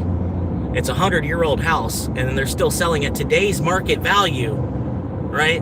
It's a house that's been bought and paid for, originally sold for $10,000 when it was brand new in 1911, right? And it's been bought and sold and bought and sold and bought and sold, and the value of it keeps going up, but it's the same material.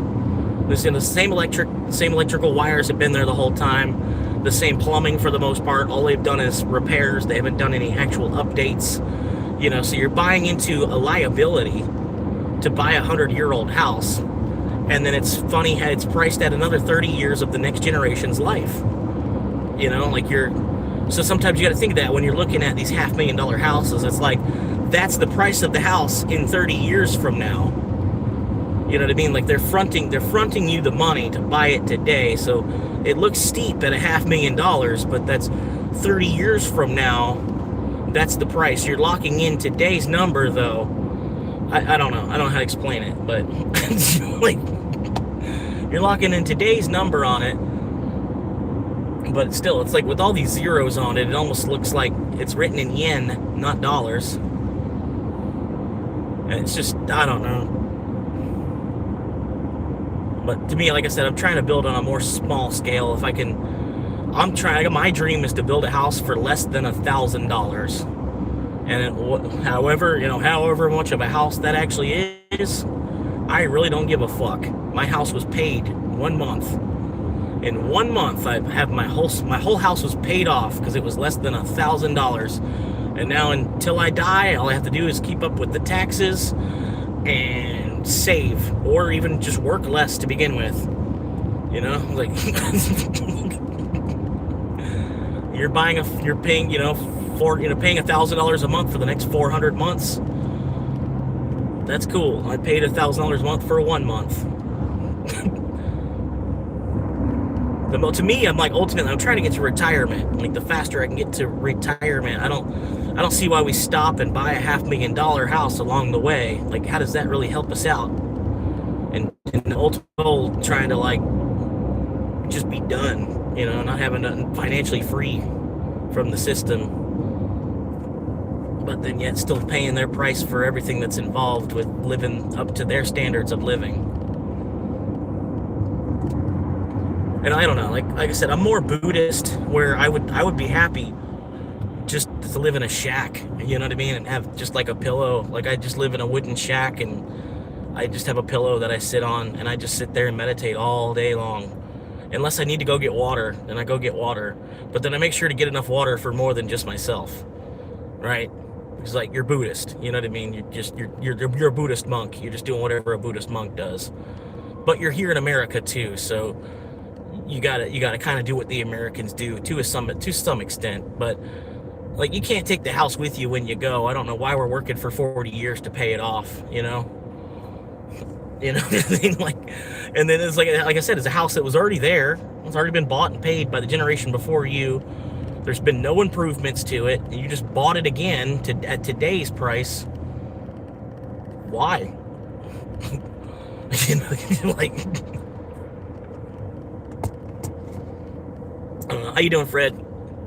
Because it's an asset that appreciates and everybody wants a place. No, it's not that the asset appreciates. It's that the wealthy make money by the dollar. When the dollar goes down in value, the wealthy make money. That's how the wealthy actually make their money, is by the dollar losing its value. So it's not even really that you have a house that's appreciating. It's not that you have an asset that's appreciating. It's the dollar is falling. You're falling through space. You know what I mean? That's the value of the home going up is the dollar falling. Your purchasing power of the dollar being shown in the value of a house. Like I said, you're getting the value of it's not $100,000 house. You know what I mean? You're just paying $100,000 for a house that was built in 1911. There's the value of the dollar. The 1911 dollar was worth 20x what our current dollar is. Basically, that's all that is. You know what I mean?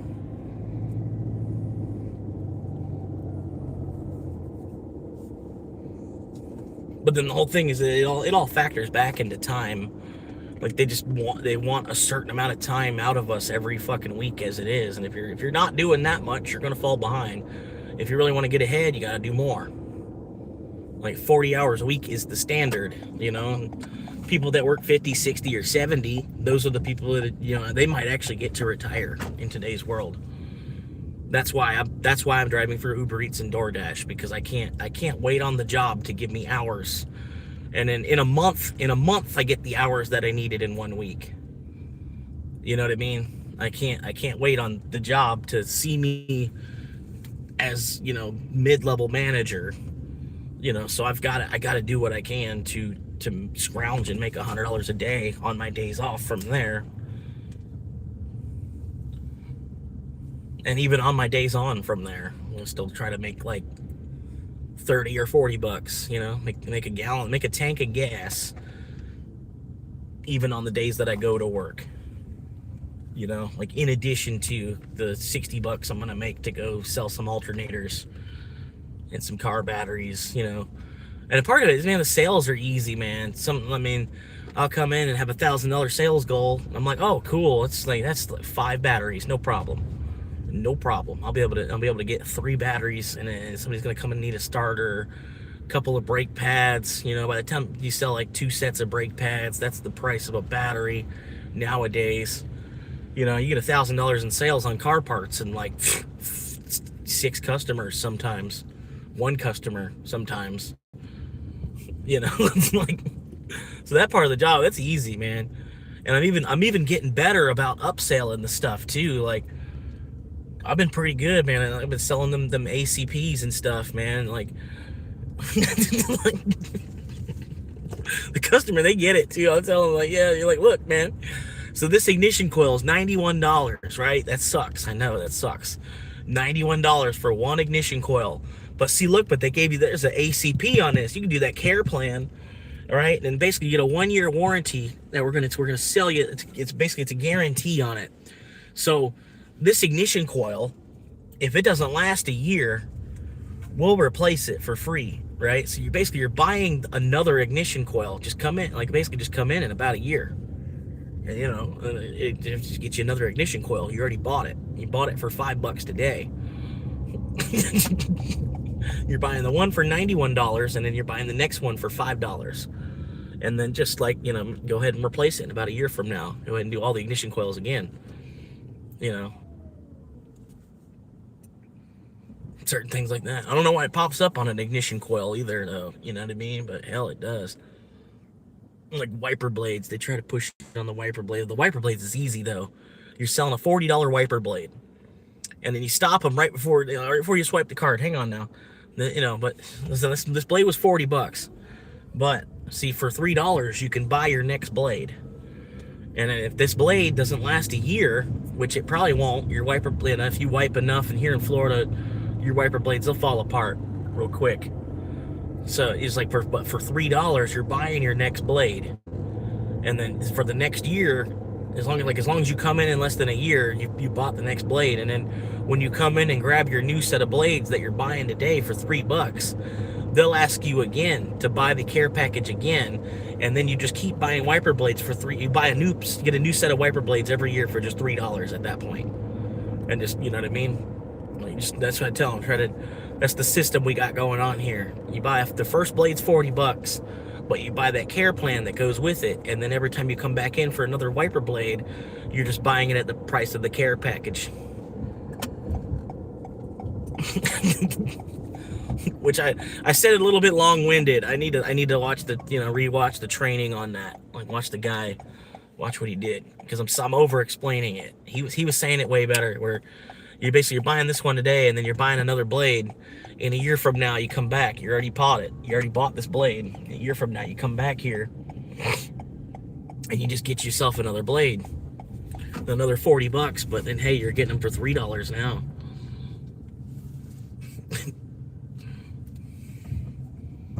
All right, I'm at the McDonald's parking lot. I don't know why I pulled into here. I was talking too much. Just a place to hang out for a minute. Wait for another Uber order. Maybe I can log on to Dash.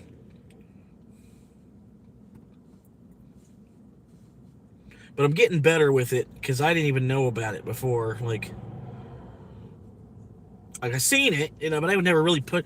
The way the economy is, man, I don't like pushing stuff on people, man. People come in, they already know what it is that brought them into the store. You know what I mean? Like, they know what it is that they're coming in to buy. And then they're already kind of struggling to have the money to be able to buy that, and then you're trying to push some other fucking $7 item on them too. You know, I don't like doing that. I really don't. You know, I'll let them peruse the store. Then, you know, go grab a few items and come up here. I'll cash them out. You know, it's not a big deal. I don't want to. You know, if they didn't grab the featured item of the month, I'm not really going to push the featured item of the month. It's already being pushed enough by, you know, the sales stickers and everything that there are, and like. If you're going over there, you're looking at Octane Booster, and then you see this one that's buy one, get one free. but you didn't want to buy it. Obviously, it's because you didn't want to buy it. You want a different brand, like you know.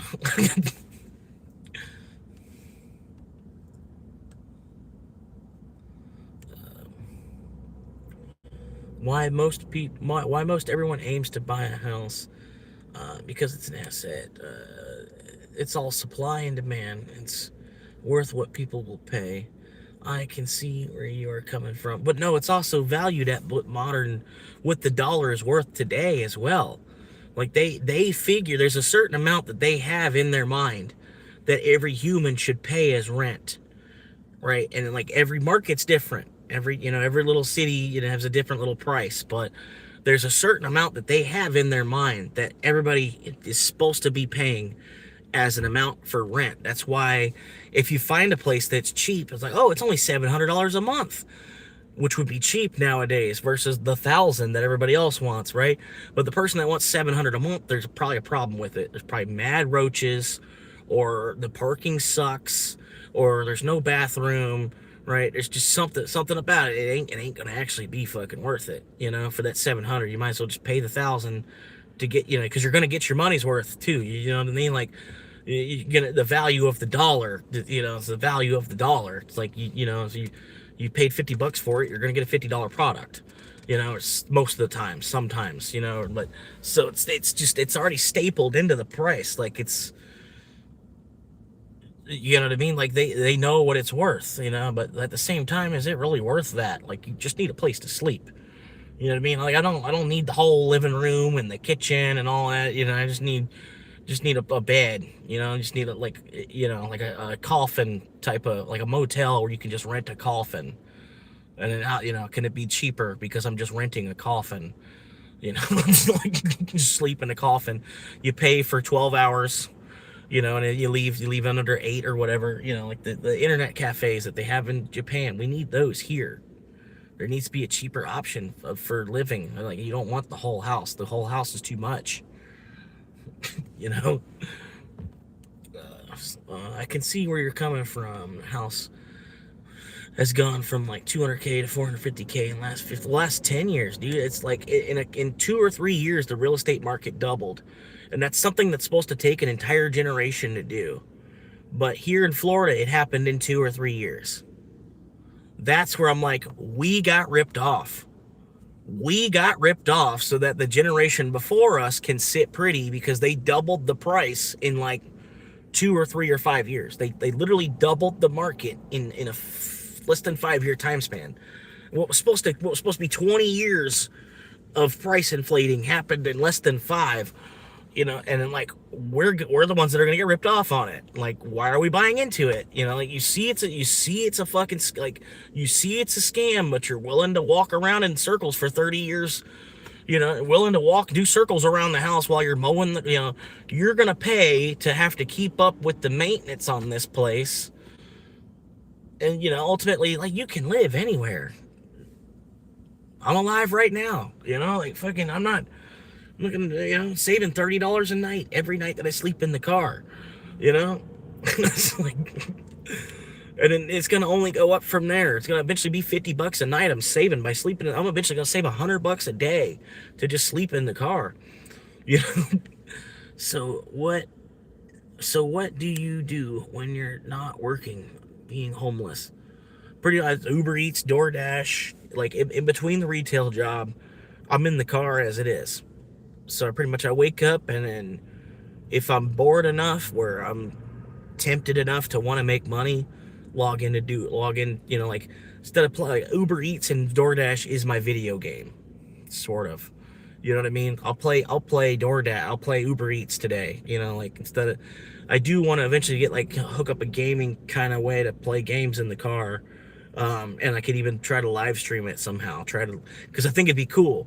People be like, dude, this guy's living in his car. He's live streaming GTA 6, and he's in his car. He's living. This is like, you'd be showing your friend or something, like, this dude, like, he's in his car right now. You believe that? You're like, no way. I'm like, yeah, he's in his car. He's living in his car, live streaming GTA 6. Like, like, I don't know.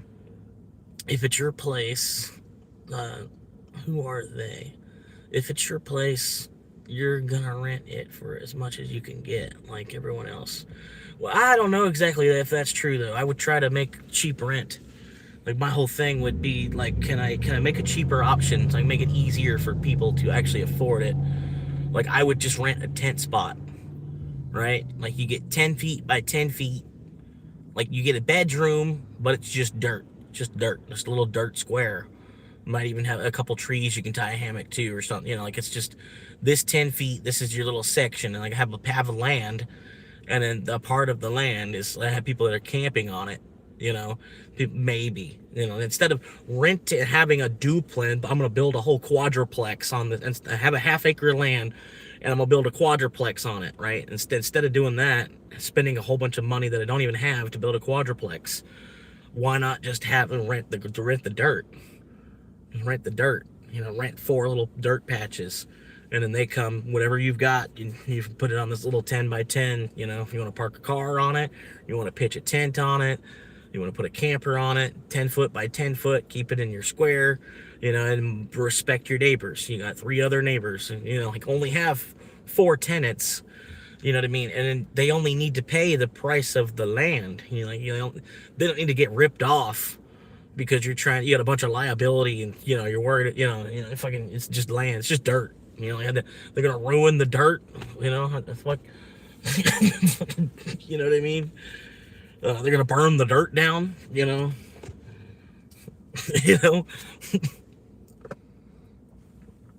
Everybody wants to get as much as possible, so market decides. But yeah, it's very hard right now. That's what I'm saying.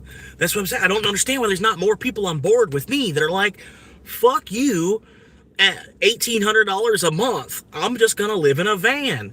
It doesn't mean I can't go to work. You're not taking my right to work from me because I'm not paying to rent somewhere.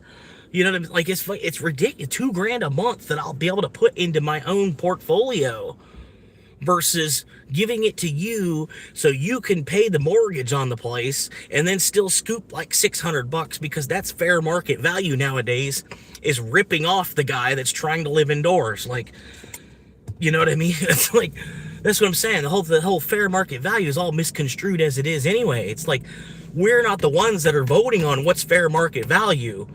They are, right? Like the one percenter, the landlord, the guy that decides the price. It's all tallied in at how many hours per week they expect you to work, and then they don't expect you to make minimum wage. They're counting on you making more than minimum wage.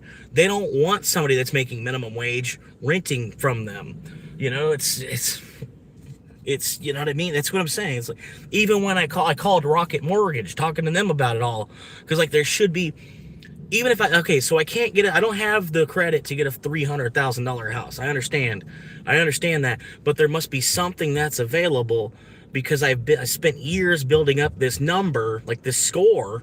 I got this score up, this credit score. I spent years getting this score up, so there's nothing in value to where because it all boils back to how much income you make. It's like I can have a credit score of 1,000, but if I'm a minimum wage employee, there's not a house to buy. There's no house I can buy. That's the problem. So after years and years and years of showing them that you're a credit-worthy person, they're still going to tell you that you need to get promoted anyway. That's the problem. That's what I'm saying. You know what I mean? And then really, because it's all fair market value. Fair market value is everybody at each other's throats, apparently, just for a place to sleep, That's the problem.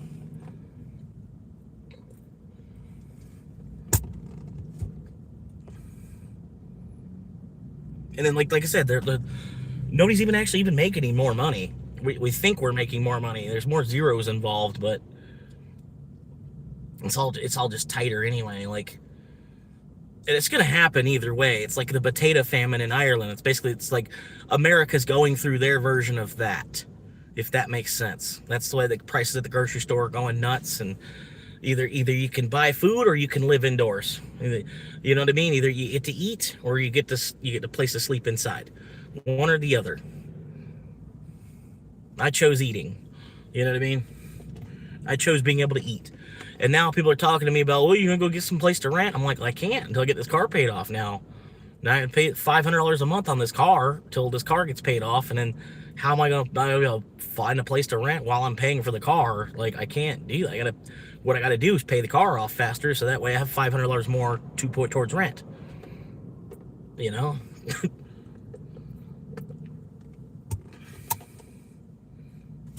I'm sorry. I'm not trying to be mean with you, Fred. I know, like, I'm mad at the system. You know what I mean? Like, I'm mad at how, where I'm at, like, everybody needs a degree. You know what I mean? Like, you need a degree just to keep up with basic nature, you know? And, like, there's other places in this country, people aren't even graduating, you know? And they've got, you know, they're importing people in from other countries that don't even know how to fucking read. You know, they don't even know how to read. But we're going to let them work in our factories and shit, you know? They're, you know, I don't know, dude. Much as they were putting into reading the whole time, like, you know what I mean? Like, much as, like, for the last 100 years in this country, as much money as they've spent on making sure we can read, they find out you don't need to read to do the fucking basic tasks that they want us to do anyway. You know, it's like, reading is actually it can actually be a bad thing.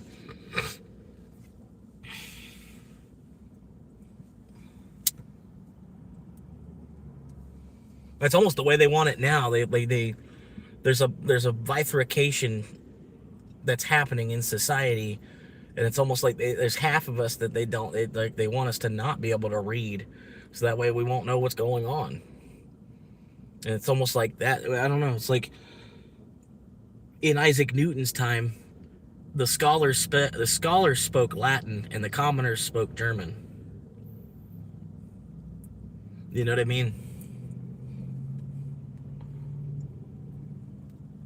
And like when Isaac Newton was here, not everybody knew of the New World. Like if you were a peasant, you know, or something, you didn't even know this entire piece of the earth was even here. It was something that they kept as a secret. Like they knew it was here. Columbus crossed, you know, and Columbus did all that. And like you're talking like 1528. In 1528, there was people that did not know that this was here. Right? Like they just because they didn't teach them. They didn't want to. It wasn't for them. It wasn't knowledge that was for them. You know what I mean? And it was like that for a while. There was a bunch of people that didn't even know that this land was even actually here. The people that did know it was here had like 100-year advantage or more. You know, basically, it's like really, if you want to look at it, like almost a 500 or 600 year advantage at this point. And that's like a Bitcoin's almost the same thing, right? If you explain, I can explain it to you like that. Like Bitcoin is it's like a whole new world. It's like, you know what I mean? Like if they would have, like, imagine if Bitcoin is its own continent, right? Like they found a whole another continent, basically, somehow, that they were able to pull out of currency itself, just simply by working with percentages and manipulating the decimal point. They were able to exploit the decimal point, slap a bunch of zeros onto the end of the penny, and create a whole nother asset. And then now the people that get in on this, the sooner you get in on this, it's like you're getting into a whole nother piece of land. You're like the first one on a whole nother piece of land. You know, a whole nother part of the market that's gonna end up being the entire market. You know, I don't know. And like I commented on this guy's video yesterday. This guy I've been watching for a while, Rom Investing. If you check him out, he's a pretty smart dude. He's only 21, and he's got a whole bunch of Bitcoin. He's got like 5 times as much Bitcoin as I have. 21 years old. But granted, part of it he probably got from grandparents and stuff. You know, maybe even his granddad telling him like, "Hey, I'm giving you $100 for Christmas. Put this in Bitcoin. I'm giving you $100 cash, and then another $100." Figure out how to put it on Bitcoin. Maybe that's part of it, you know, man, who knows? I don't know his whole story, but he's a cool dude. He's pretty smart, pretty intelligent guy. But he was talking last night if Satoshi ever sold. And I was thinking to myself, what would happen if Satoshi were to sell? Like, obviously, the Bitcoin price would crash completely. The creator of the coin sold the coin. The creator, even if he didn't come out of anonymity, even if he didn't, like, he was no longer anonymous, I don't think he would do it that way, where he would introduce himself and be like, yeah, I was Satoshi the whole time, and I'm selling my coins. He's not gonna do that. That'd be like Tony Stark's, Iron Man moment, and he's like, I am Iron Man. And the person that says I'm Satoshi and I just sold all my coins, somebody's gonna want to behead him or something. You know what I mean?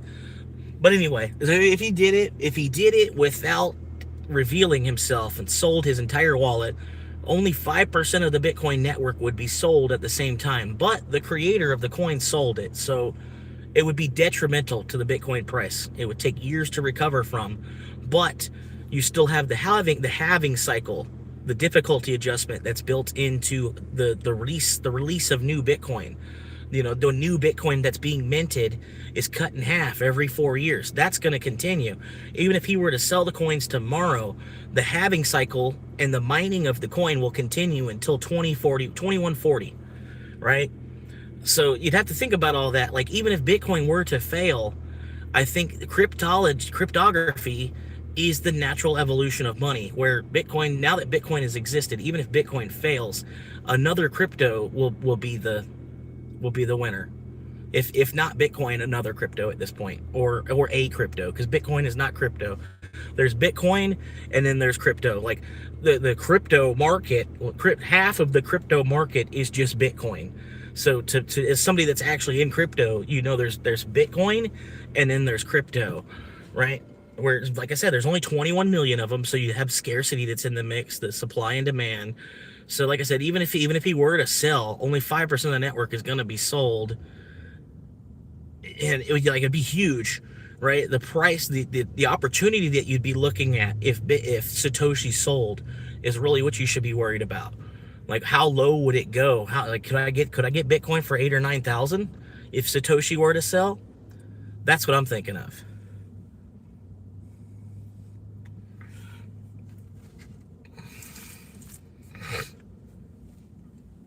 I could buy more than $5 worth.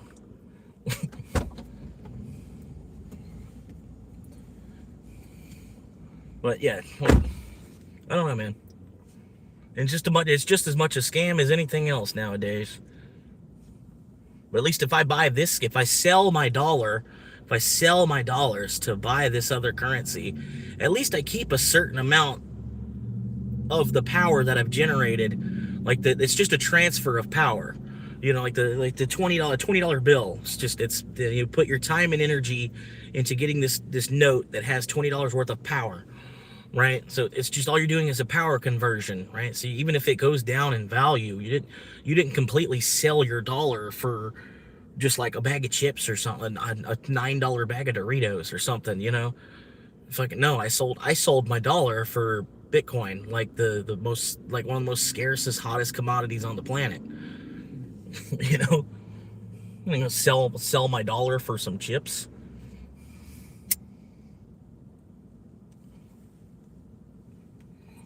And I say that while I'm smoking a pack of cigars, but like this is like $2, right? This is $2 for the whole pack. And then honestly, like, if it's $2 for the pack, I shouldn't be smoking them. I'm trying to not to, but like, it gives me, like, I can ramble better smoking a cigar, if that makes sense. And I probably have a couple people watching that are trying to, probably smoke a cigar with me, cigarette, whatever, cigarette, whatever you call it. Cigarette.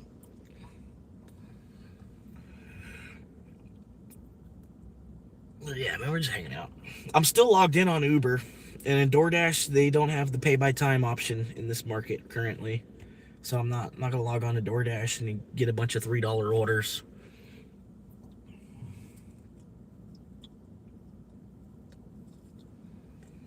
But my weekly goal, I'm at $91 out of 125 for the weekly goal on DoorDash as it is. So we're chilling. It's only Tuesday. And the goal's almost done. They won't let me adjust it either. That's the highest I can. I can't put it any higher than. Can't put it any higher than 125.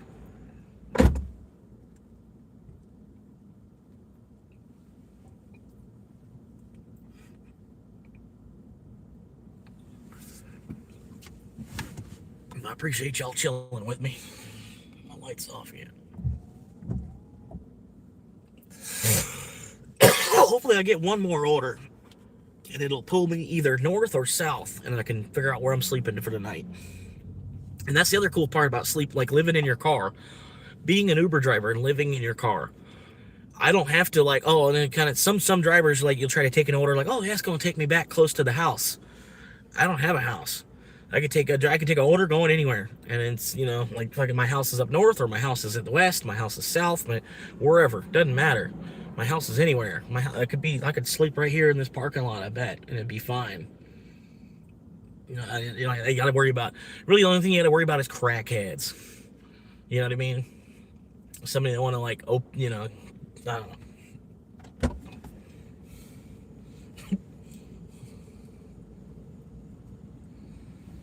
Which in this town, there's not a whole lot of. I mean, there was a lot more though.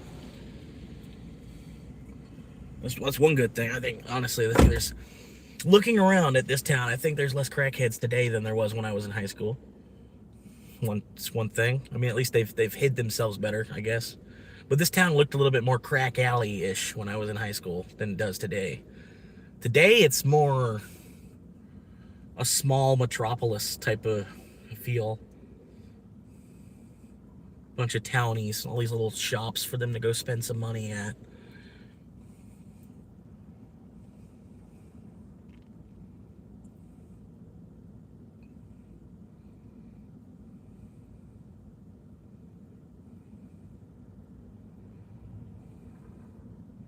Yeah, gotta get these taxes done here shortly. So I think I got 3 runs for $25 on Uber. Not bad at all.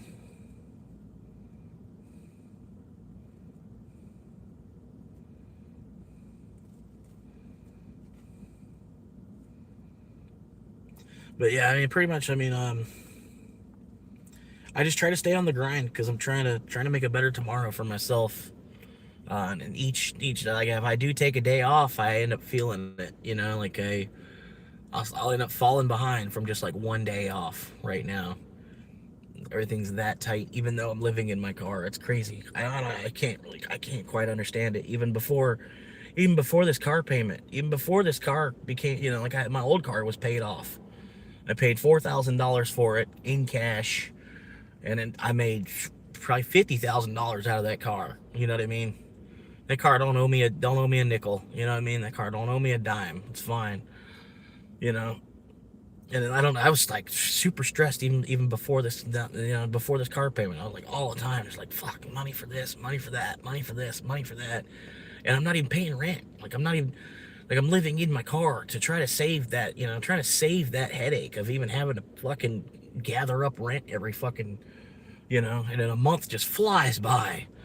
You know, it's like you got like 1 week where you didn't, even if you're lucky, you got like 1 week, you don't have to stress about the rent. You're making enough money. You got like 1 week, you don't have to stress about rent. The rest of us, we're stressing about rent for 5 weeks, you know? And it's just like, before you know it, it's the first of the month again, man. Like, fuck. Can't win from losing in this bitch, you know? The job won't give you overtime. There's fucking nothing you can do. Indeed's a bunch of fucking bullshit. Everybody keep telling you, Indeed, go to Indeed. I'm like, yeah, fucking, because I ain't spent 2,000 fucking hours on Indeed by now. And you're the first person, oh, I've never heard of that. What is this Indeed thing? It's all a fucking scam. It's a website, and like a bunch of money gets produced. Like, they got this website for you to be able to find a job where it's all just a bunch of fucking, a whole page of fucking bullshit. And then they make money to help find candidates for all these fucking bullshit fucking jobs. Fucking, oh my god, I can get on Indeed right now. I'll show you. They'll show, it has so much medical crap. Fucking, you know, home health aide this, fucking dietary assistant this, fucking CPN this, fucking overnight nurse, fucking, you know, and like, I'm like, dude, I never worked in medical at all. You should be able to look. You should be able to look at my job history that I put on. I put this job history into this website, and then the website, the AI in the website is giving me all these medical industry jobs. Like, the fuck? When did I say I went to medical school? When did I say I spent 9 months in nursing school? What the fuck? Do I have a CNA? Like, what the fuck? Why is this the jobs that are popping up that I have to scroll through to find the fucking actual job that you should be putting in front of me, presenting to me for me to apply to? Like, that's the part of it. I'm like, dude, like, this is so stupid. Scrolling through 400 fucking jobs that are all fake and for some bullshit you're not even qualified to fucking do. To find a job where you're fucking cleaning toilets and mopping floors. Why do you need a resume for a job where you're cleaning toilets? I've got no fucking clue.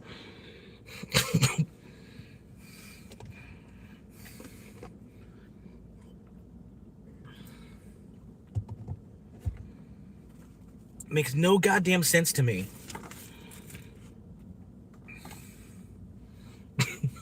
I'm sorry, I'm a little bit abrasive. I know, Madam, I know it's your first time being here, and then there was another guy that was here for a minute. Maybe it was Madam. I swear the name changed. I thought there was two names. There was a Madam, and there was somebody else. Not Art. Like, I know Art. Art's been hanging for a minute. But anyway, yeah, welcome, Madam. You get a real experience. But yeah. That's part of why, like, YouTube doesn't like me. I'm too negative and I'm too real. I'm too abrasive, too hard.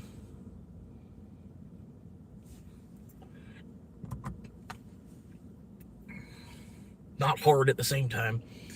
But yeah, so I'm trying to put you to the test a little bit here. But because I like well, at least the first 1,000 subscribers, I'd rather them not be a bunch of Karens. You know what I mean? Get some real people for, like, the foundation of the channel. That's why Fred's still here. You know what I mean? Fred probably pissed his pants laughing at me probably at least one night, you know, since February, and now, you know what I mean? Like, I do make some good jokes every now and then, you know. Plus, Fred's Australian, so, you know, just American, you know, American being stupid is probably funny sometimes, you know. Oops, sorry. Oops. Sorry, I'm at the kids' table. My bad. And as I said, like, America's like the kids' table of the world. Like, almost like England set it up that way. You know, like, England can stay and be all prim and proper, and then they can watch what the Americans do, and then, like, oh, look at them. We'll just have a little tea party still. You know? They're still racing their boats around. Okay, we're good.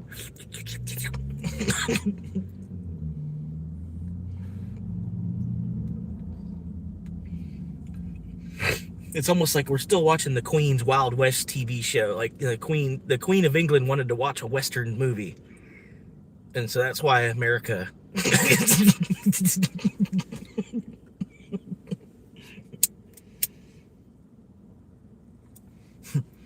You know what we should do? It's like, why don't we watch a Western movie? Clint Eastwood. It's like somebody out there, you know, a boy named Clint Eastwood. You should put him in the movies. Tell him he needs to be a cowboy on the movie screen. I don't know how it was all done, but I'm sure she had some pull in what was going on. You know, the Queen Mary and all that shit. Like,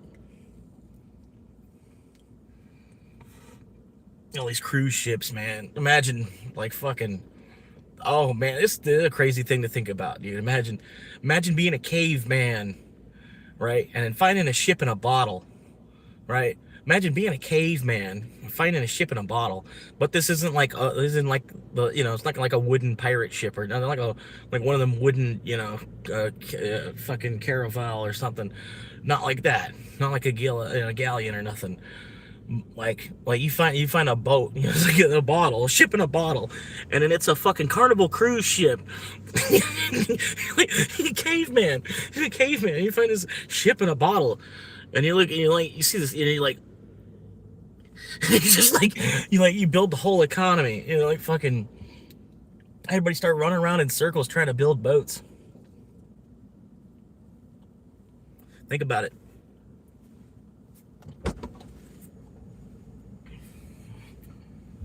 I don't know. That's just some stupid shit. I don't know. Or even, creating a time machine and then going back and giving cavemen a lighter.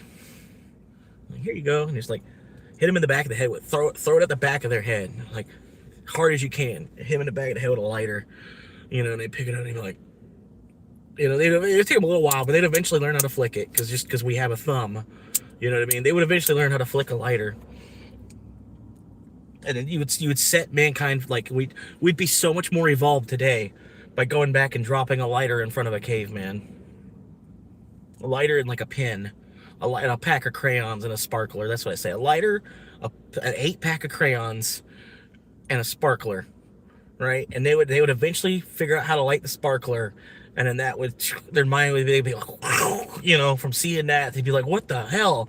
What did they'd only have one sparkler though too. They'd be like, what the, after it's gone, they'd be like, whoa, and you have a pack of crayons. You'd be looking at the pack of crayons, so you don't have to draw on the wall with blood. You could just use the crayon.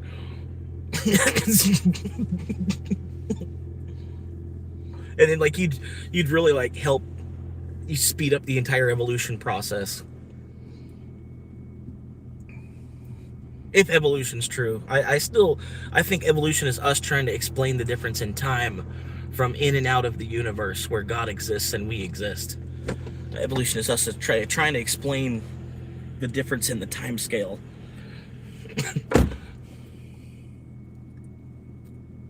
Because there's a certain part of it, we do have a lot of animal tendencies even still today, and there's a lot of people that are chained to their dick, fucking, I got 6 different kids I'm paying child support for, you know what I mean? It's and then it's work or jail. Come on, boy, there's a work or jail. What do you want to do? You want to go to prison, or you want to pay these, pay these women for the kids you gave them? Then the woman gets a free house. She got pregnant. She gets a free house, free food, but the man's got to go to work for it all.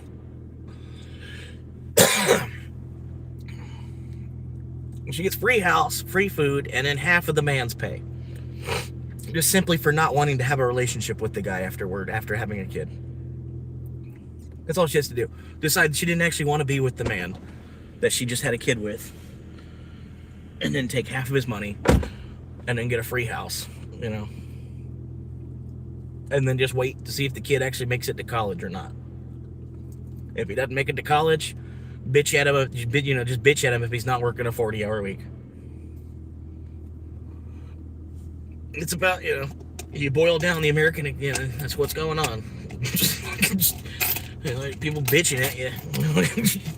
He's not working 40 hours. This guy's over here not pulling. He's not rowing the boat.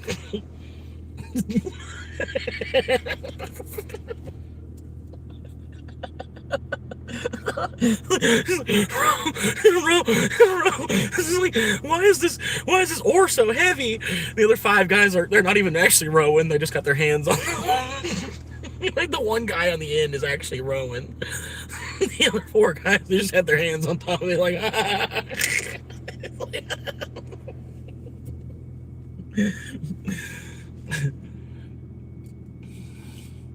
Well, he's actually rowing. Can you believe that? Buddy, we're gonna get there just as fast whether you're actually rowing or not.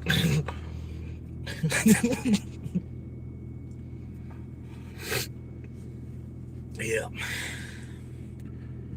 I built a time machine a little while ago, a couple years back, but the damn thing broke, and it only goes forward at regular speed for now. I gotta figure out what's wrong with it. It's a very low-tech time machine. It's essentially just a cardboard box with time machine written on the side of it with a Sharpie. But I gotta figure out what's going on. The flux capacitor that I drew on the inside's not working right. Like I said, it only goes forward at regular speed, so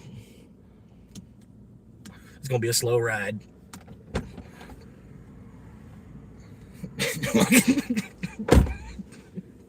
It's essentially just a cardboard box with a time machine written on the outside of it.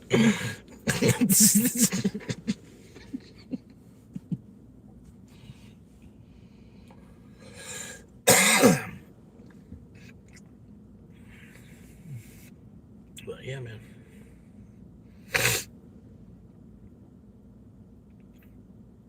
Hanging out. Scratching and surviving.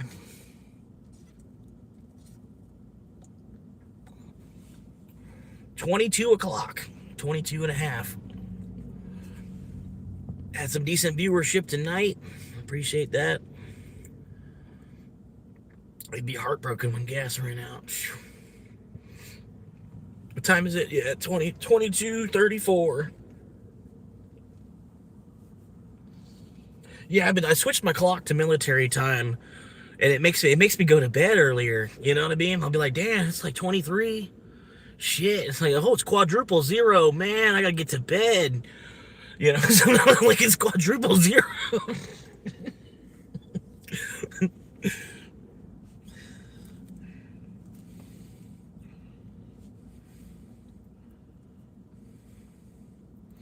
Find a place to sleep. I was hoping to get another order. We either take it. I gotta go. It's 3:30 a.m. for me. I'll catch you again. Take it easy till next time. Yep, I'll probably be live again Thursday. Have to figure out the time difference. I'm live. You know, I'll probably be live again Thursday and Friday, probably like 12 to 12, something like that. My time. You figure out the time conversion or whatever. If you want to come back, probably be live again. I might go live again randomly between now and then, but I do have to go to work tomorrow, so I'm not planning on going live tomorrow if I do some driving. Yeah. But yeah, I was doing like a Saturday show for a little while. I don't know if I'm gonna bring that back or not. Yeah, and the caveman gave us the lighter, right? Exactly. It's a ship in a bottle. Exactly. The caveman, we wouldn't have the lighter, right? We wouldn't have the lighter to be able to give it to caveman. It's like the number 7, right? Exactly. It's like, even just going back and giving us the base 10 number system, right? Because we were using A's and V's and M and D and L and I and C, and you know, we were using fucking random ass symbols to represent numbers. Like, imagine if you just go back and like write on the ground like 0 through 9.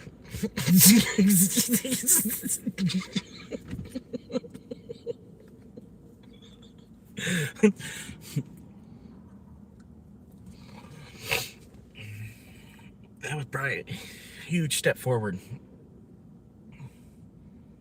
But no, yeah, no. We're all just here. We got to hang out for a little bit, and we'll go. You know what I mean? We're here for a little bit. We hang out for a little bit, and we got to go.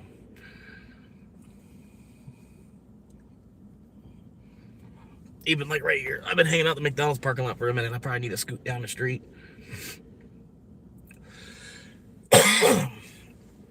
Someone gonna pop up and knock on the window, and I'll have to explain to them that I'm an Uber driver. I'm just sitting here I'm waiting in the McDonald's parking lot to get a McDonald's order. McDonald's doesn't close till midnight.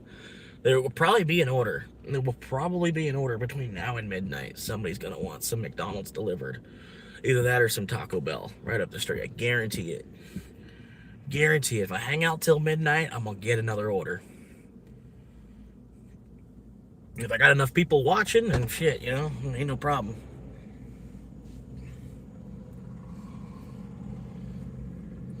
Hell, even if I got one man watching on 6 different devices. One guy watching on 6 different screens, walking, doing circles around his house, and walking past the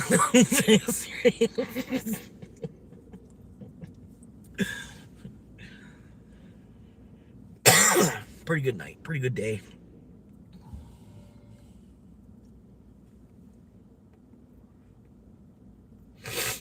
Still trying to finish this coffee, man. All these a bunch of coffee grounds at the bottom of it. I'm not trying to eat a bunch of coffee grounds. I want to drink coffee, but I don't want to eat coffee grounds. Does that make sense? So I'm sipping on it. I've been sipping off the top, trying to sip as close to the top as I can. Topless dancers. bottomless drinks and topless dancers. Come on in.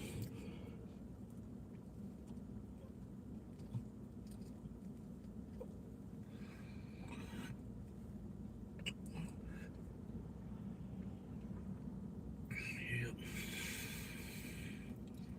Have a party in the garage. But damn, $91. 91. How much did I make on Uber this week so far? A week. 28. Yes. Let's see. Yesterday made $11 yesterday. That's good though. Fuck it. It's whatever. I'm not trying to beat up the car too much either. You know what I mean? Like, I can use the car, run Uber Eats and DoorDash, you know, make enough money running Uber Eats and DoorDash to pay the car payment. And then at the same time, hopefully the car lasts longer, you know. Like, I'm surprised my mileage isn't higher. I bought the car 18,700 miles. I'm only at 21,700 miles now. So I've only used 3,000 miles so far. Pretty good. And then, like, honestly, like a Corolla, man, you ought to be able to get 200,000 miles out of a Corolla.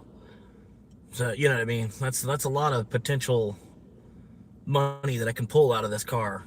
You know, put that if I do make it to 200,000 miles in this car, how many miles of that would be on Uber? And the more miles that are on Uber, the better, really. The more money I'm ultimately going to be able to pull out of the car before the car dies. I don't know.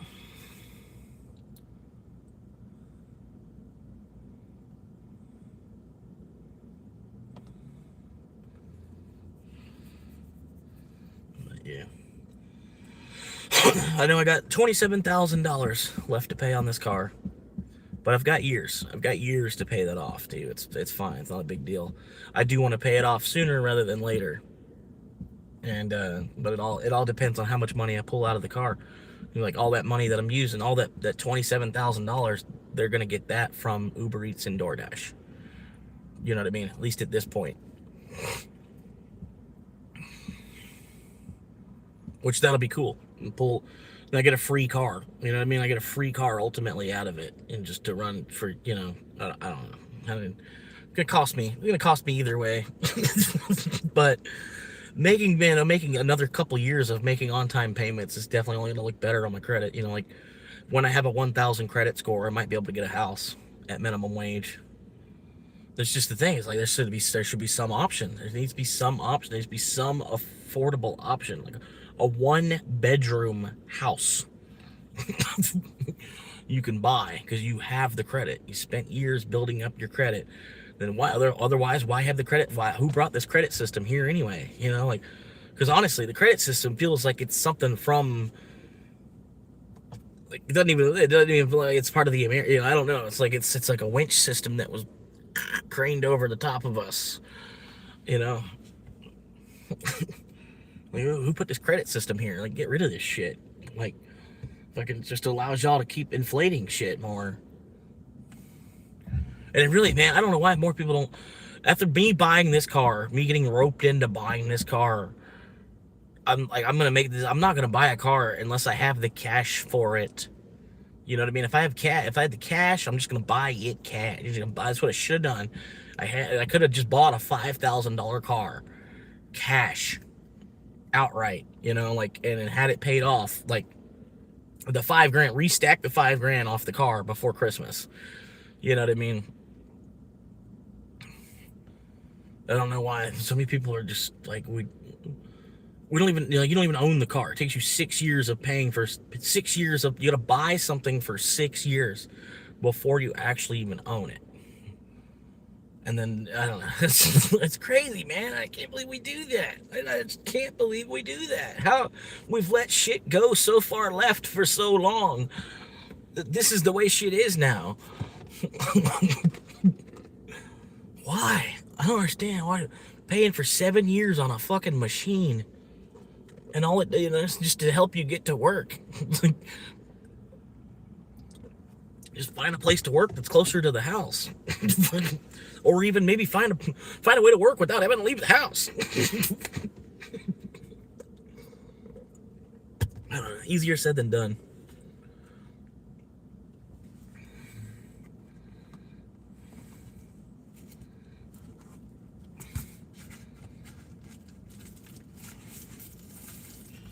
But yeah, I don't know. It's kind of, that's really what I kind of want to just, I mean, if I can get the land and get a van, and then mostly the van would just be stationary on the land, and then I would have a little e-bike to get to work with. And you know, for the $1,000 it might cost to get an e-bike, I'm gonna, you know, save that on gas, like 1 year of riding the bike to work. It's gonna, the bike was free, you know, and it's an e-bike, so it's not gonna be like riding a bike to work. It's gonna be like twisting a handle to go to work.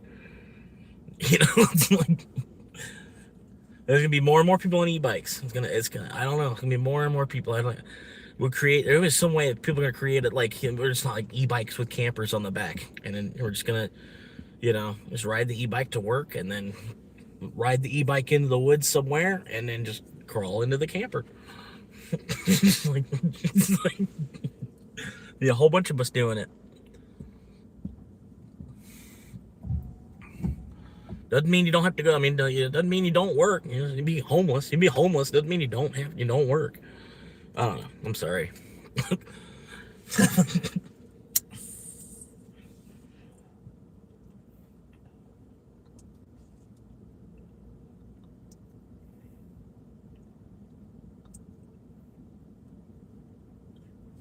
But yeah, I'm hoping Bitcoin pays off.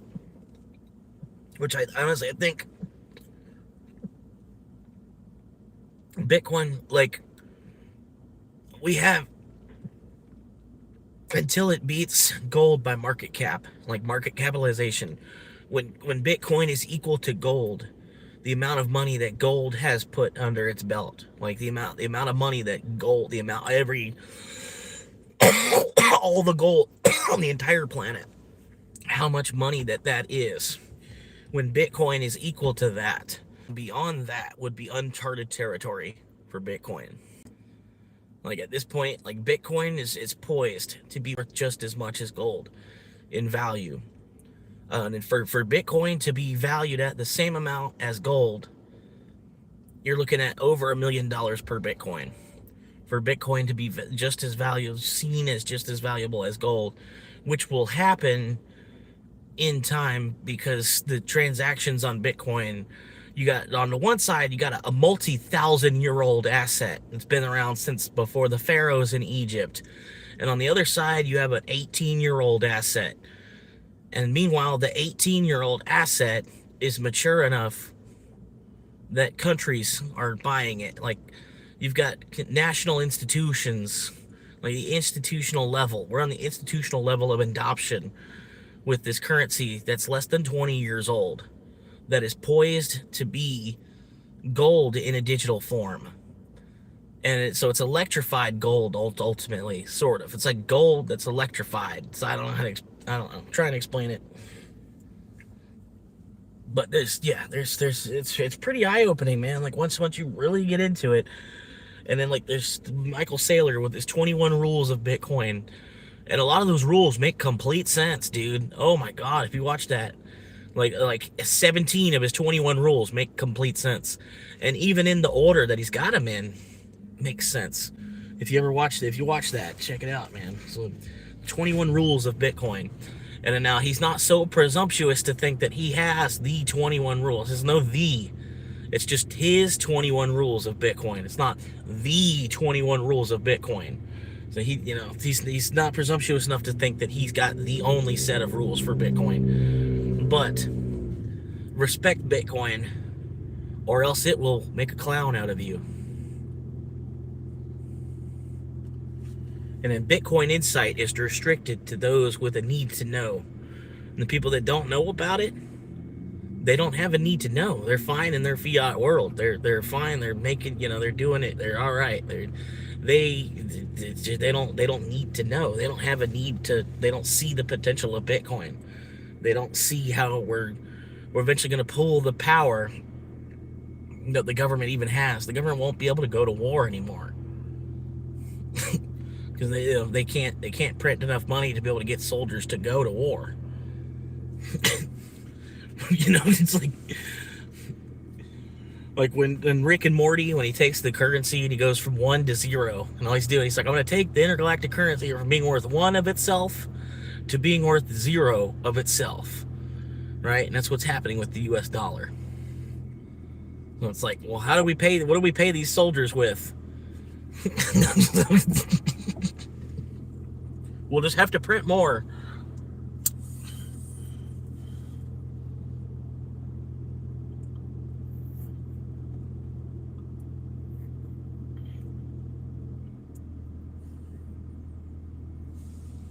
But I don't know, man. And it's crazy, like, gold ultimately shouldn't be so much of a, it is the cornerstone of like all economics on the planet. Like it's like a pillar. It's like 25% of all of the world's money, sort of, kind of, you know what I mean? Like gold's always been the foundation, like the scale that everything's been measured on. Like 1 kilo of gold is worth X kilos of copper, But part of it, we never put a decimal point on the value of gold. Like 1 gold coin was 1 gold coin. The decimal value of a gold coin was another metal. There was no decimal point on gold. So that's kind of what they did with Bitcoin, was they were able to put a decimal point on gold. So that way you can divide it easier. You know what I mean? Gold bar, you go to the grocery store and lop off a little corner of the gold bar to pay for some groceries. There was no decimal value on gold for the longest time, and like I was saying, the decimal of a gold was X amount of silver, or you know what I mean? Like your 1 gold coin is 100 silver coins or something. That was gold in a decimal. Was another metal. We've had like a rock-based economy. And we have rock-based economy that turned into a paper-based economy. And then now we have like an actual energy-based economy that's starting to form. But I'll stop. I'm sorry. I didn't really get going on Bitcoin, man. The caveman gave us the lighter. Oh, sorry, Fred. Last message I got was the thumbs up from Madam. Fuck it. Those usually stay in the filter. At my last job, everyone was trying to get to work from home. Dude who's been there about 12 years just got to work like 2 days a week from home. So yeah, not easy to find a work from home job. I don't know, and everybody's, you go on Indeed and type work from home job. Ain't nothing pops up. Any job I've thought about, something that I could actually do, there's no opportunity for me. You know what I mean? It's the land of opportunity. But you got to have $1 million first, or not be born here. It's the land of opportunity.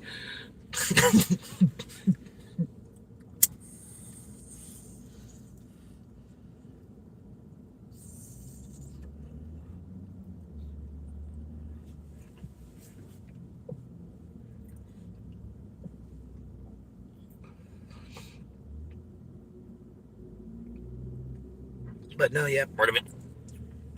It would be cool, man. Go to the Philippines and get a wife. Right? Like eventually, I'm 50 years old or so. I can make it to 50. Be 50, make it to the Philippines, and get a decent wife. Right? And be able to still have the land here in Florida. And I still want to keep all that idea. I still need a place to live in the meantime on my journey to 50. Right? So I still want to buy that $12,000 piece of land and then just car camp on it. But at least I have a patch of land, right? So I could take the girl back with me to America and show her, like, hey, this is where I've been living. Like, I've been here for 10 years. I've been here for 10 years waiting to get to the Philippines to be able to find you. You know what I mean? She would probably think it's the coolest thing in the world, like this dude was living in a wooden shack saving money so that he could, he eventually come to, because he knew the women in his country were all just ultimately dirt anyway. You know, like I go to the Philippines and actually like give somebody an actual better life rather than here in America where it's like never, nothing is ever nothing. You know, nothing. You know, never. It's never enough. Everything you do is never actually enough to these American women. It seems like.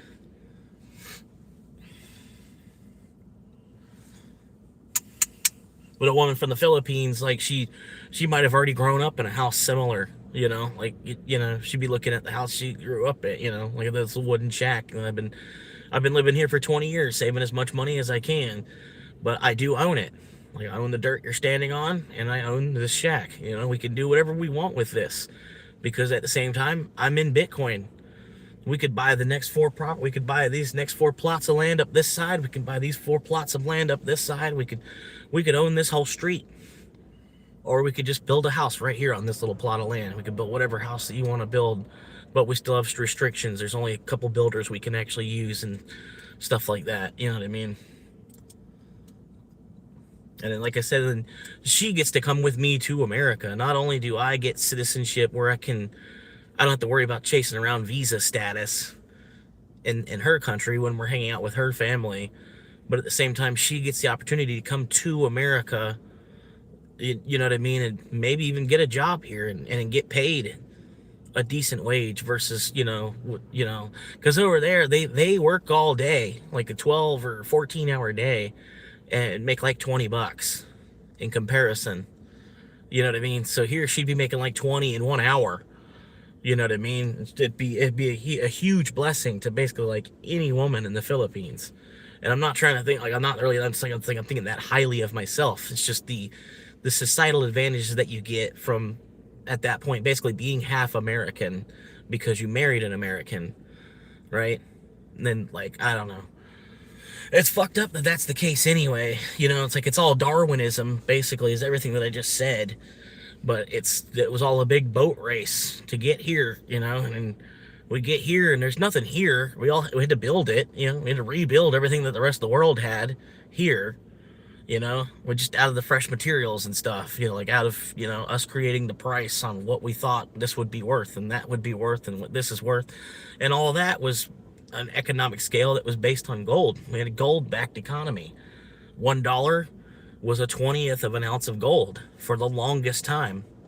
And then World War I happened, and then they decided to double what gold was worth twice as much now. And that's basically how they decided to end World War I, you know. And so that continued for a while until eventually, like Nixon in 1971 had to take the dollar off of the gold standard because France was trying to cash in their dollar. If they were like, hey, we've got, you know, a couple $100 billion we want to get the gold for. We figured that's X amount of pounds of gold or kilos of gold, probably in Europe. They were like counting it in kilos. But they figured that's X amount of kilos of gold that we would rather put in our own reserve in, you know, in our own country somewhere. Can we go ahead and give you these paper dollars for that? And we were like, well, you know what? Actually, we're going to take the dollar off the gold stand. We're going to go ahead and sever the tie between the gold and the dollar. And so that way the gold price will be free to become whatever it is, whatever it actually should be. And we'll just print dollars whenever we need more. And people can decide how much of their dollar they want to put into gold. Sort of.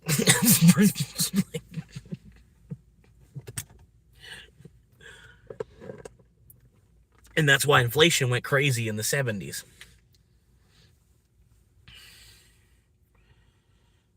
It was like gold was being repriced all through the 70s. It was going from $37 an ounce to all the way to 125, and then back down to 55, and then back up to 150, and then from 150 to 250, and then it would crash back down to $75 again. And that's pretty much what was going on all through the 70s, as they were steady printing money. You know, we had a $500 and $1,000 bill in the 70s. Part of that was before computers. Before computers had been what they are today. Before, you know, technology and everything that it is today, mathematics what it is, you know, and people counting it and everything, you know, like we had a $500 and $1,000 bill in the 70s. And now we have plastic cards, you know. with whatever they, it's worth whatever amount, fill in the blank amount. $100,000 limit, $1,000 limit, $5,000 limit, $10,000 limit, $200 limit, whatever. I don't know. It's just changing. It's just the world changing. Like I said, even if Bitcoin's not the currency, and another currency ends up taking over instead of Bitcoin, I honestly, it's going to be some other crypto. It's not going to be this paper currency's falling. Either way, paper currency is failing. Either way, because now we have electric currency.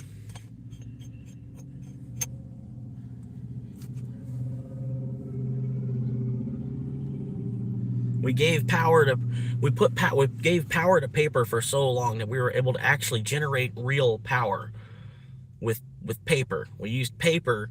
Mankind put enough sweat, blood, and tears into earning paper that we were actually able to create actual power.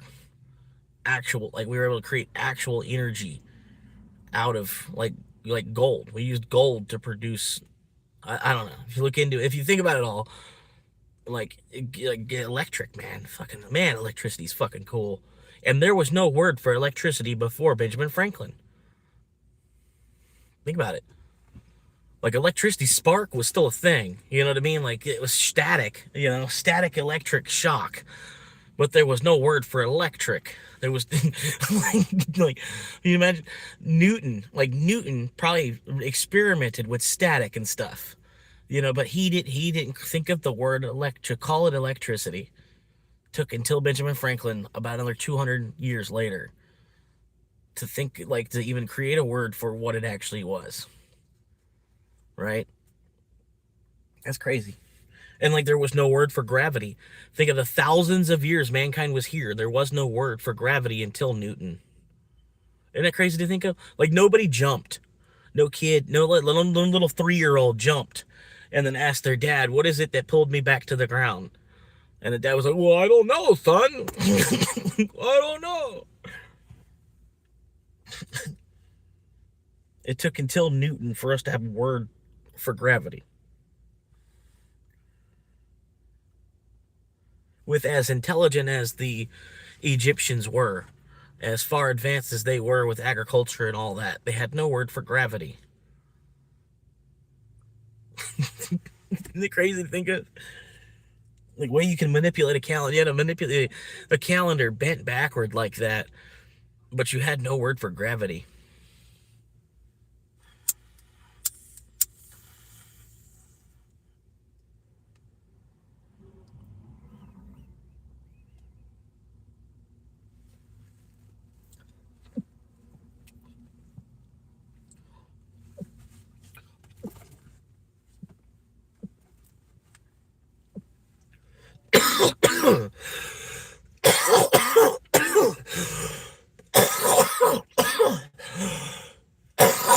Woo! That was a good puff right there. So let me get a $2 super chat for the puff.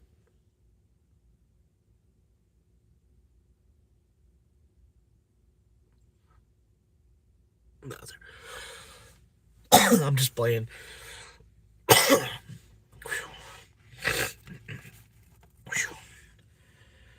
Somebody send me a $2 super chat for some blunt wraps.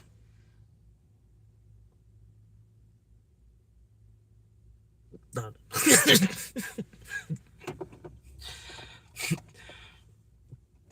Watch the pothead. The pothead's gonna pop in and $2, and then he's gonna be commented for some blunts with a smile.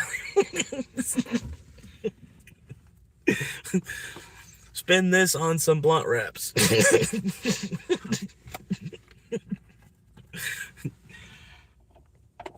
Oh man, pretty good day, man. I guess there's no order coming in, man. It's 11 o'clock now. 23:04. 23:03. I thought it was gonna be 23:04 by the time I finished saying that. I'm sorry. It's 23:03 here in Florida. I don't know what the temperature is, but it's cold enough I'm not sweating. It's pretty good. Nice chill night tonight. Should sleep pretty good. The car won't have to run too hard to keep it cooled in the car. But I'm definitely gonna like turn on the AC and go to sleep. The car is good. I looked into all that. I asked the AI on my phone about all that, like, because it's bad to, like, it's not good to idle a car. Just have a car on and it's just idling. But a hybrid's a little different because the engine's not on and running. You're not putting like miles, but you're not putting miles on the engine because you're sitting still, so to speak. But you're still, like the engine's running and cranking and all that oil swimming, swimming around and all that shit. It's not good to just have a car just on and idling. But with a hybrid, it's a little bit different. Because the engine's not on all the time. It's most of the time running off the traction battery. And because of that, the engine only kicks on for about 5 or 10 minutes at a time, charges up the traction battery, and like a hybrid vehicle is actually a pretty good car to use, like if you're trying to use it for that, like have the AC run and try to sleep comfortably, like while you're on a road trip or stuff like that. It was saying in the AI, I was like, oh, okay, cool. Like, I think I bought the right vehicle then. And I was looking at things like the fuel economy, how much I'm going to save in gas is going to add up more in like every tank of gas is going to be the difference in price. I'm going to be able to pull that 27,000 out of making it to 200,000 miles in this car. You know what I mean? Easily, just off the difference in gas. I'm literally getting double the gas in this car. And in the tires, I was looking at the tires too, and it's the same tires as my old car, so I know the tires, they're going to be pretty easy to find, and at the same time pretty easy, cheap to replace. So yeah, I was looking, I got my tires on my old car. I haven't gotten new tires for this car yet. I don't know, you know what I mean? But it's the same size, so looking at like $60 to $90 per tire, depending on, what brand I get, what's all in stock, you know what I mean? But probably even $55 to $90 per tire, which is cheap. You know what I mean? There's other cars, $200 tires, $300 tire type of shit, low profile tires, all that kind of shit. So that's one of the things I was looking at. I was like, okay, well, the hybrid, I'm gonna get double the gas, and then it's got the same wheels. So when I need new shoes, basically, with your shoes, like when I need new shoes are gonna be cheap. For like $300, I get a whole new set of shoes. I was like, that's not bad. And then the gas, and then part of the place where I bought it, oil changes are included. So part of my monthly payment, $100 to get an oil change. You know what I mean? And then I can use the shit out of my oil. You know what I mean? I can have to get an oil change every month. With, you know what I mean, as much as I drive for Uber Eats and DoorDash, so like $100 off of my car payment, basically, every time I get an oil change. So, I mean, there's certain parts of it, it's gonna end up where I will actually be making a decent buck out of this car, and then have a decent place to live at the same time. It's kind of like covered wagon type, like living in, like people going across the country in a covered wagon and not knowing where they were going, not even a trail, you know what I mean? Like there wasn't even a trail. You were just trying to find open enough land where you could fit the wagon through and keep heading as west as possible. You know what I mean? It's like having a covered wagon, just a modern version of, it's a carriage. Car, it's a carriage, horseless carriage. Car, it's a carriage. It's a whole carriage. You know what I mean? It's like it's a whole carriage back there. You just sleep in the carriage. He wants to charge you rent in the house. Like, imagine the 17th century or 18th century. Like, he's trying to charge us rent to live in the house. It's like, well, just simply sleep in your carriage on the street in front of the house.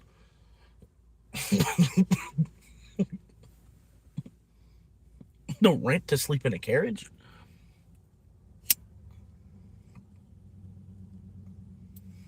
Unless you were like renting the carriage.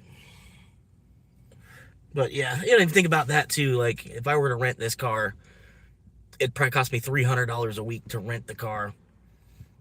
Granted, I think insurance is included, like in car rent, or you pay for the additional insurance. I don't know how that works. I don't think you need insurance. You would just need a license. You would just need a state certified license, whatever, So you get the license and you rent a car, you skip out on insurance. So I guess like if your insurance ever goes up high enough, you might could save money to just rent a car because the insurance is included in the rental price of the car. Like if your insurance is like insane, like fucking, I don't know, man, $600 a month for insurance. Like if you're paying $600 a month for insurance, like holy shit. You know, what kind of car? But if it gets to that point, you're paying like $600 a month for insurance. It might be cheaper just to rent for $300 a week. Well, I mean, it depends where you're going, but through Uber and all that shit, I can rent a car for like $300 a week. They had some kind of deal, something like that, where I could rent almost the same car for $300 a week. So I'm getting it for like a third of the rental price. Right. Of course, the rental price is more because they're trying to rent it. They're trying to make money out of it. You know what I mean? But yeah, like that's the way I'm seeing it too. Kind of, sort of, like $100 a week instead of $300 a week. And yeah, got a really small mobile apartment.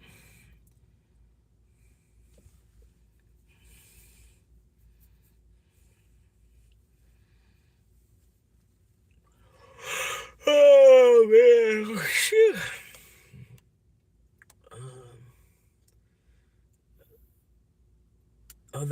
Other metals were used for similar amounts, like bronze. Yep. Yeah, for smaller amounts. Yeah, exactly. That's what I'm saying. Yeah, they never put a decimal point on the value of gold necessarily, and that was like part of the thing in Bitcoin. Instead, that's what they were like. You know what? Let's do 8 decimals instead of just 2. But they didn't want to go too far too. Like whoever it was, man, they were really brilliant because like by the time like they knew like even like because introducing Bitcoin was gonna make gold go up too, right? So they knew they were able to kind of foresee how much gold was gonna go up. Like with Bitcoin being introduced to the market, how gold was gonna go up. How gold is gonna make gold go up with Bitcoin now being a thing. So really, the gold bugs they made out pretty well in it too. You know what I mean? They're all right. They're damn well. If you buy gold for under 1,000, you're chilling now. It depends on how much you bought, but still, and they're all right. They're fine even at just that level. They're like, okay, cool, whatever, do whatever you want, Bitcoin. Go ahead. Go ahead, little buddy. We'll watch. Pretty much, honestly, the people that are involved in the gold market, that's probably what the most part what they're thinking. They're like, it doesn't matter to us. We just fucking 500x'd, 500% gain on our asset just from your asset being added into the market as something else for people to buy. Right? As a product. It's a product that people can buy that there's only 21 million of that is also a currency itself.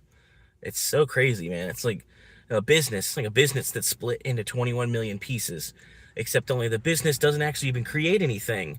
The business, all it simply did was split itself into 21 million pieces and then give itself its own currency value that is still equal to it's equal and based off of the price of the dollar. The price of the dollar, like the price of the dollar is getting backed by Bitcoin, basically. You know what I mean? Whereas the price of the dollar was, originally backed by gold. So it's got a certain amount of historical strength to it. The strength of its historical value, how much it's been worth over the years.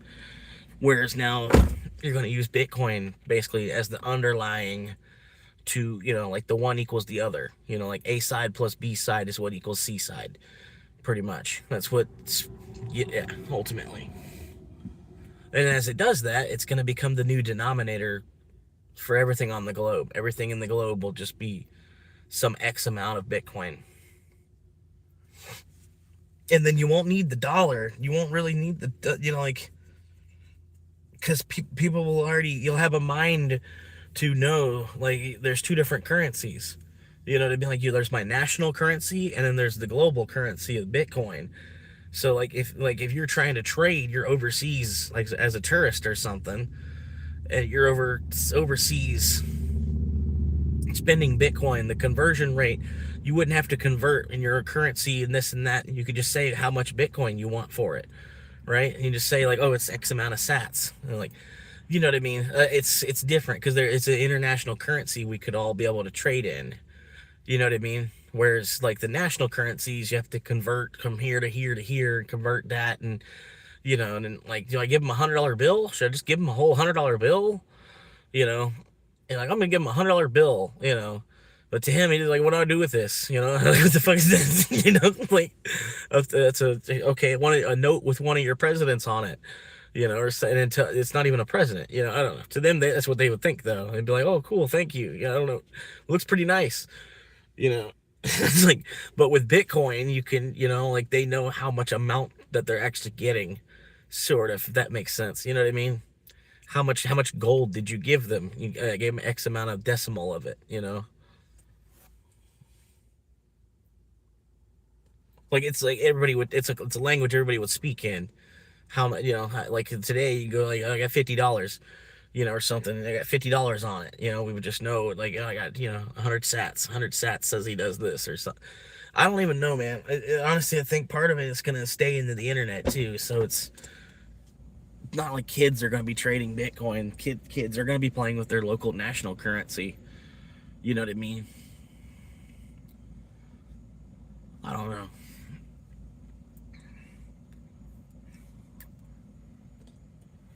But honestly, I don't want to be like in 2050, be the guy that didn't buy any Bitcoin. You know what I mean? That's not going to be me.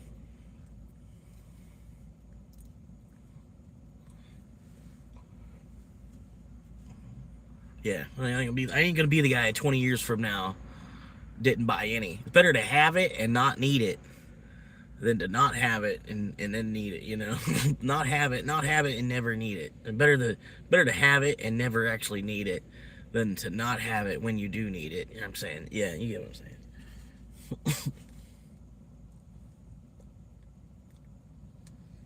There's this new digital currency in case the digital world takes off any more than it already is.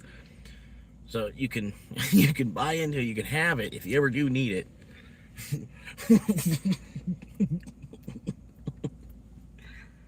If you ever feel like there's a use case for digital currency that we could transfer without an intermediary across borders, that we all would know the value of, like it's sat. If you say one sat, like a sat, I know how much a sat is.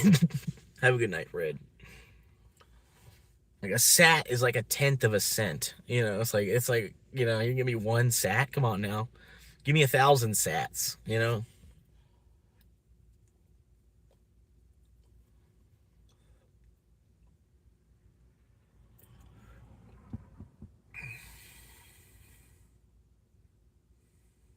But yeah, man, it's gonna be a pretty crazy world.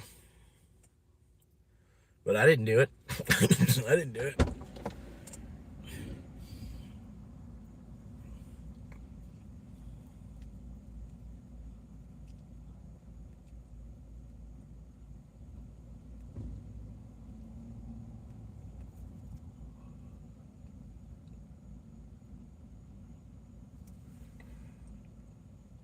So I got $23. Not bad. So about $75. I told you. But I said I'm here in the sloat. I'm here in the small town. I made $75 between the two apps, though. That's crazy.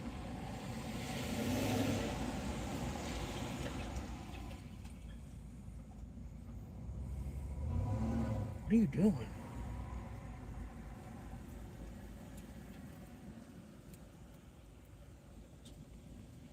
I see that guy.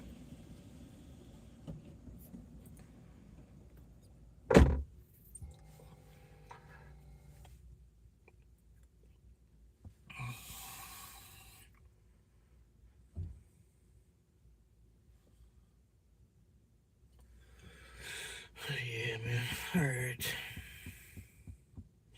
Well, I thought it was gonna pull me either north or south. Tap me to show me a place to go sleep for the night. A little more coffee.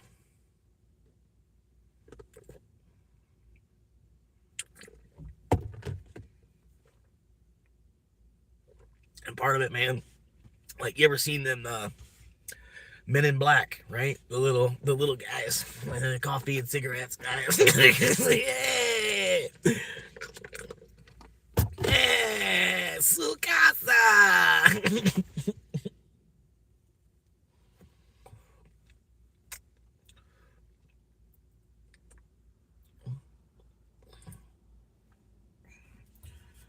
But yeah, man, it's kind of like living in a spaceship.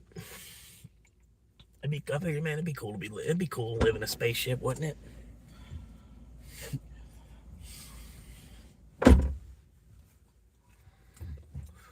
Everybody else is paying to live in a house.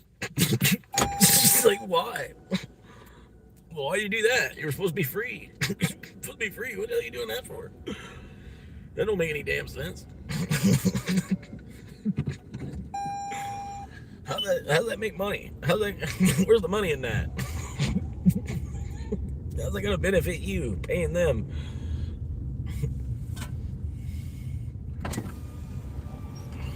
I don't understand how that works.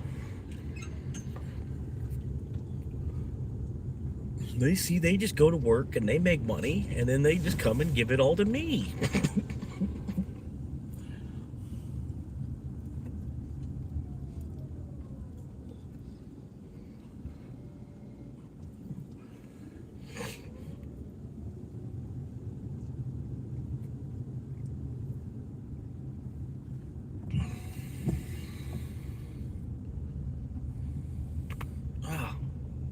Broke neck.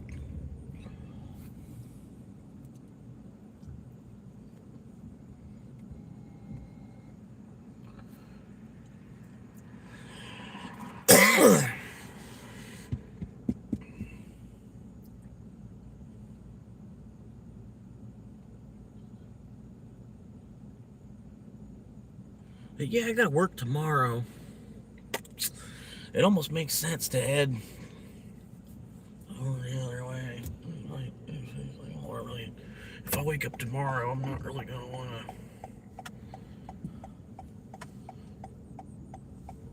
wanna deliver in this town. I don't know. I only have so much time to work with before I go to work.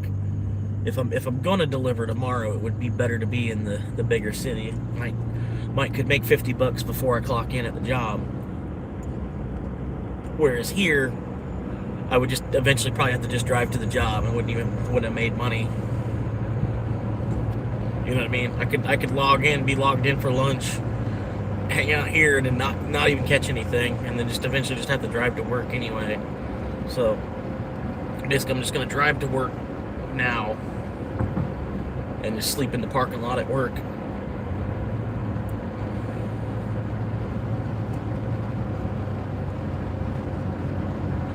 Then wake up in the morning. If I want to run some deliveries, I can. Because at least I'm in the bigger city. Maybe make a little rear defog.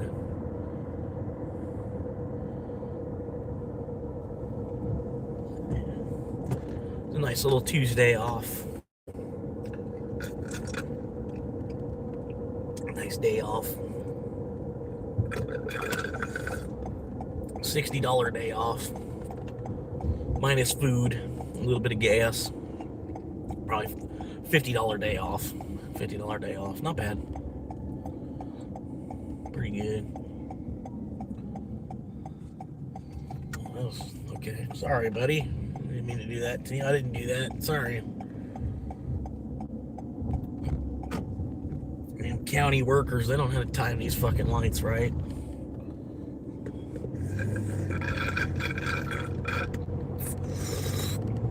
County boys!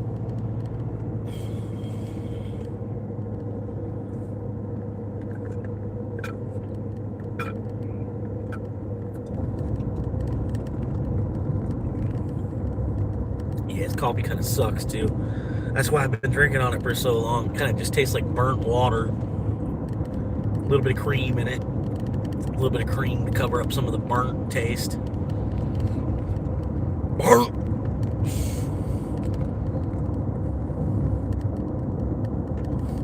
Burnt.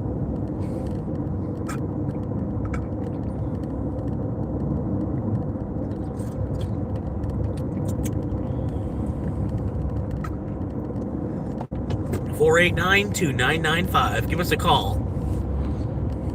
489-2995. Call me now.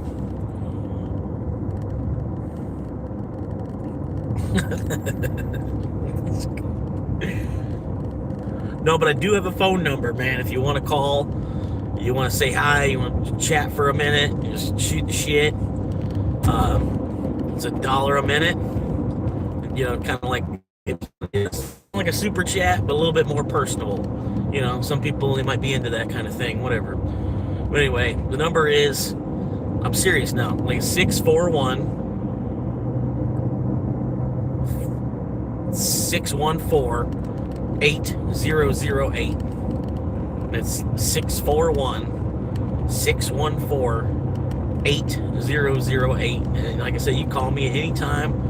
Like if I'm sleeping, I sleep through it. Then, you know, sorry, you know, I'm sleeping. But if I see the number ringing, you know, somebody's ever calling, I will answer. You know what I mean? It's $1 a minute. I'm sorry, but that's the cheapest that they'll let you make it. You know, the cheapest that they'll let you make it is $1 a minute.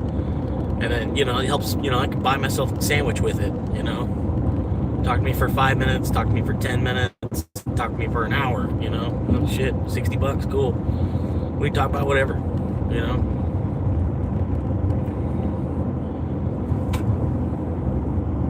But yeah, I understand. You know, it's gonna be. If anybody even does, I don't know. Nobody's going to do it, but shit, like 1 o'clock in the morning, the phone rings.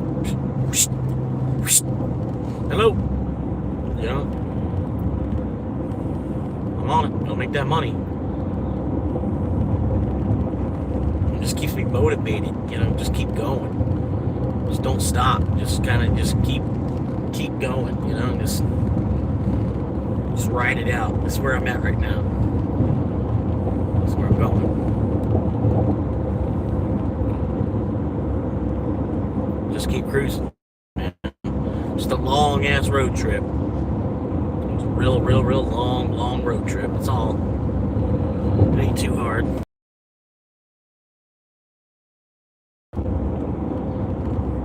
Yeah, and it's like one less thing to worry about too. It's like you're already like you're delivering in the back of your job. You know. I'll leave that on for a minute, just so you can see me a little bit better. I can still see pretty good out the front. It's good, not a problem.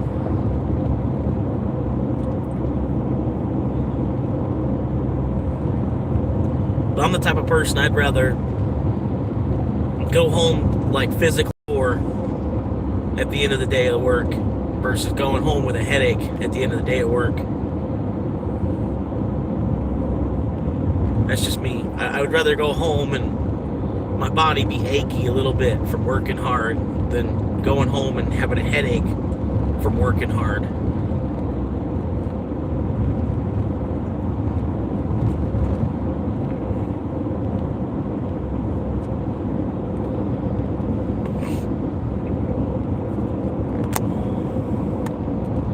But yeah, man, I'll get there. Don't get me too hard.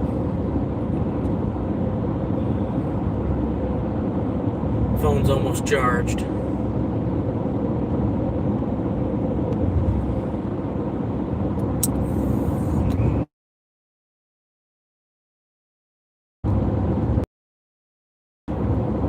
The other phone, it's just been chilling at 100%. This phone I'm streaming with, I'm trying to get it charged back up a little bit.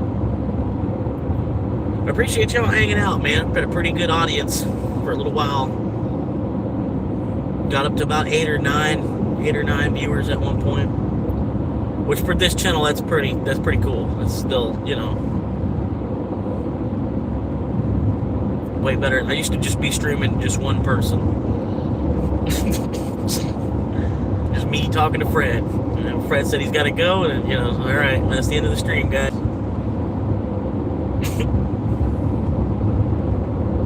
And you can go back and watch. You know, like all that that's on the channel.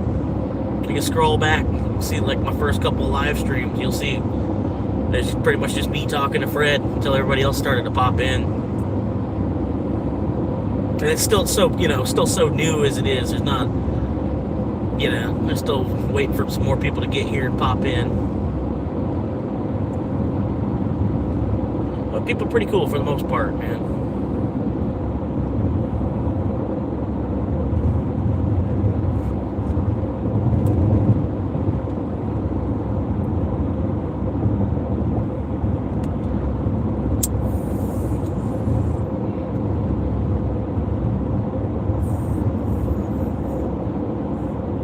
But I'm hoping eventually maybe I could become a cameraman on like another person's channel. That's really what my end goal with the YouTube is hopefully I can like network enough where I can maybe become a cameraman to someone else's channel, and then through being a cameraman on their channel, I might be able to get a little bit more going on my channel. But I don't expect my channel to be some multi-million subscriber channel, you know, because it is what it is, man. It's the life of a homeless person. I doubt if I even make it to 100K subscribers, but it'd be cool if I end up, you know, getting that plaque, that play button, silver play button would be nice. And I like finally would have a reason to actually have to buy a wall to put it on.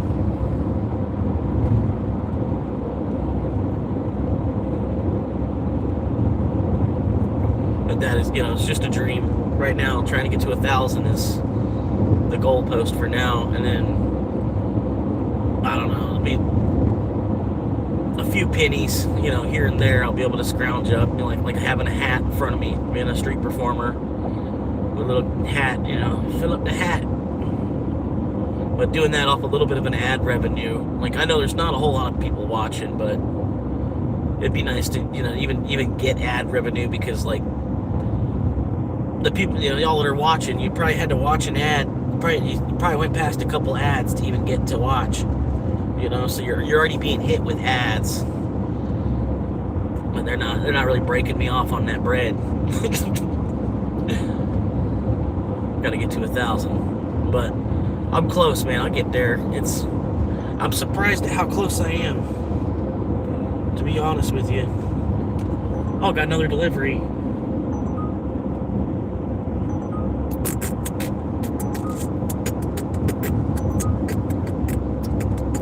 Trying to decide if I want to do it or not.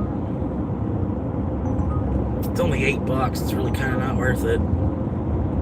I'll help him out. Hell yeah. It was 12 miles, but it's 5 miles from where I'm at to the restaurant. And I already had to I was already in my mind heading to that restaurant, not necessarily to eat, but just that geographic area is where I was kind of driving to. Cool. It's cool. I got an order going there now. And so 12 minus 5 is really $8 or $7 7 mile. Not the best, but in my area the mileage is all fucked up and the tips are fucked up just as much.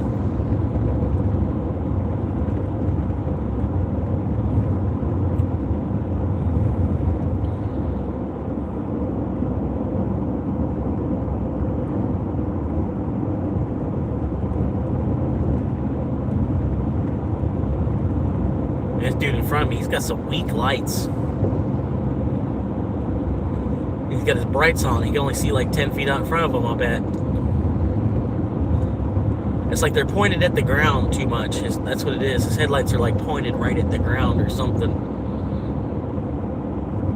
He has to put on his brights to see more than like 4 feet out in front of his car.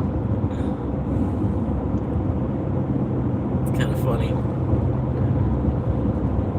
Put your brights on. And the guy behind me, he's been up my ass with his brights on the whole way. See, the whole way down the street, bright ass lights behind me. Almost want to change lanes and then hit my brake because he won't go around me either. So I almost want to get in the other lane and then let him pass me. Get in the other lane and then hit my brakes so he goes around past me.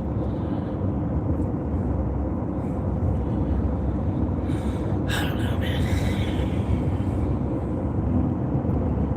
I don't even like traffic, man. Just like traffic's like I feel like constantly being chased. You know, like you're never going fast enough for the guy behind you. And yet at the same time, the guy in front of you is also going fucking 10 under. It's like...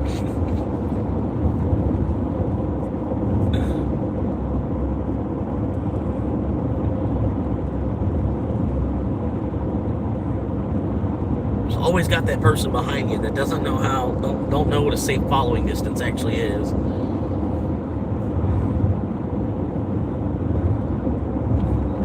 Why are you hitting your brake?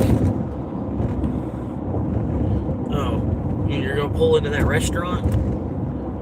That restaurant that never makes it? Every restaurant that's ever been in there has never made it. And people keep putting restaurants in that building. Oh, you're not even pulling into the restaurant. You're putting on your turn signal a half a mile before the turn. Probably not even gonna make the light. Yeah, I figured as much. Alright, that's cool. I was trying to make it slowly. Do I go right? Should I go right and make a U-turn? Go straight? I was like, nah, by the time I do all that, it'll fucking flip back to green this direction anyway. Oh, now they're trying to race. I'll go all the way up into the crosswalk. I don't give a fuck. Ain't nobody gonna walk across the crosswalk right now. You stay back there and get the light. You stay on the sensor. The sensor's back there. Look at this dude. Hang on. Look at this guy. Oh. Look at this guy. He's like really trying to race me. It's like, dude, I'm a hybrid. Go ahead. Just go ahead. Tear up your pistons some more.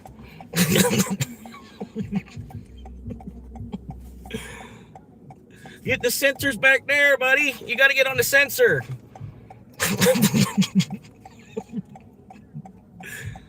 Go get him. Go get him. Go get him. And then he wasn't even ready.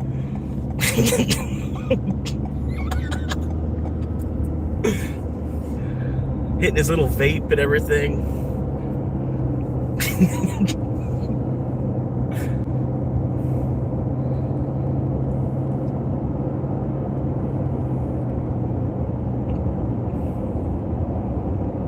He wasn't ready.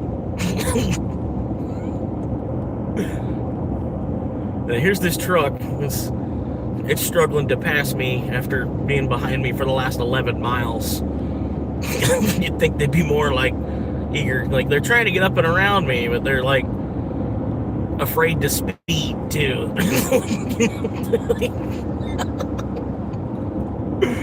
And then you just do this. Actually use a little bit of your gas engine. Zoop.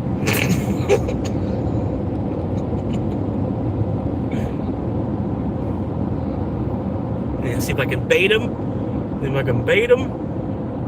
Bait him. Come on now. Come on. Come on. There's usually a cop. There's usually a cop waiting up here in the median. I'm see if I can get him to blow past me at like 75.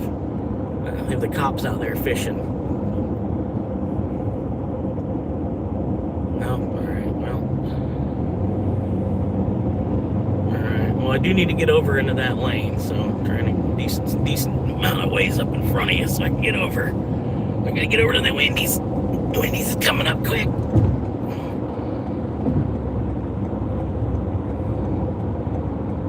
Oh, that dude's pissed. He's already pissed. He's hitting his gas behind him. He's trying to get up. He's pissed. At least I used my turn signal. I didn't just like slip into your lane without using my turn signal. It'd be completely disrespectful. Alright, and the truck behind me, you'd think they'd have some intelligence and they would have changed lanes, but I don't know. Okay, now they're changing lanes. They figured it out.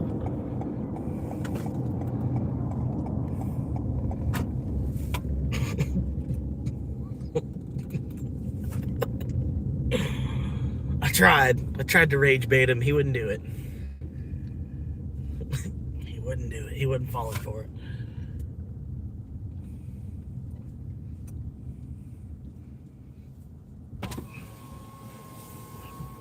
Thank you for choosing Wendy's. Would you like to try our new pretzel bacon slab sandwich today?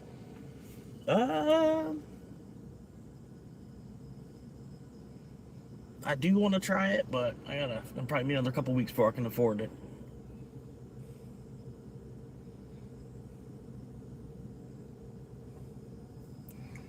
Order when you're ready. They're picking up an Uber Eats order for.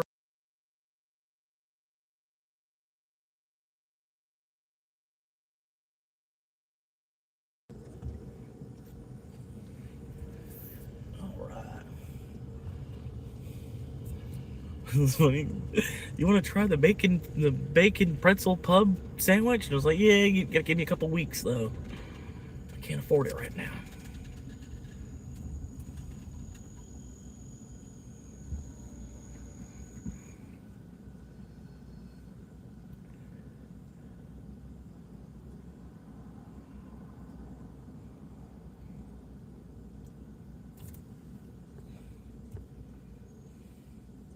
Let's see, they got one item. 10-piece chicken nuggets. Okay. $8 tip. All they ordered was 10-piece chicken nuggets.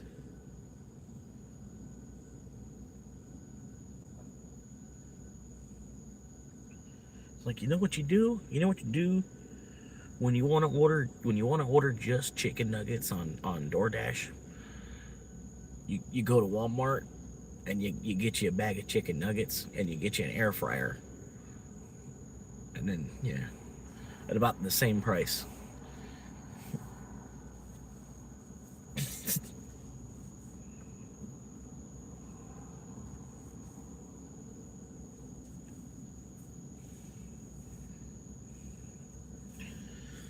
Yep.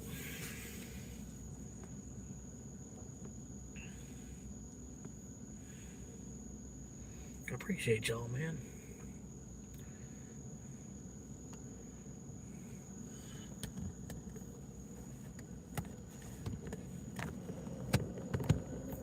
I know, man.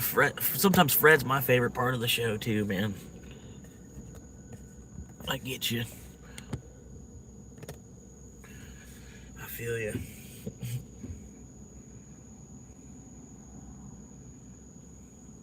Okay, here we go.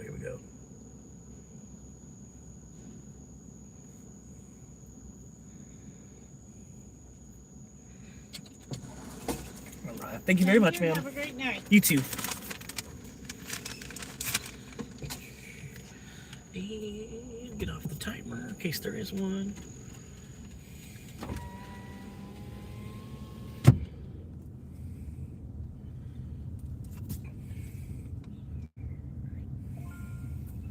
No.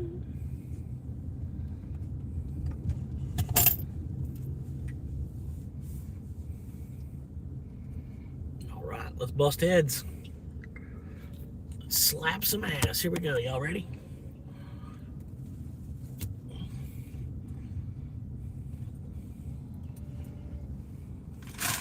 Oh, shit.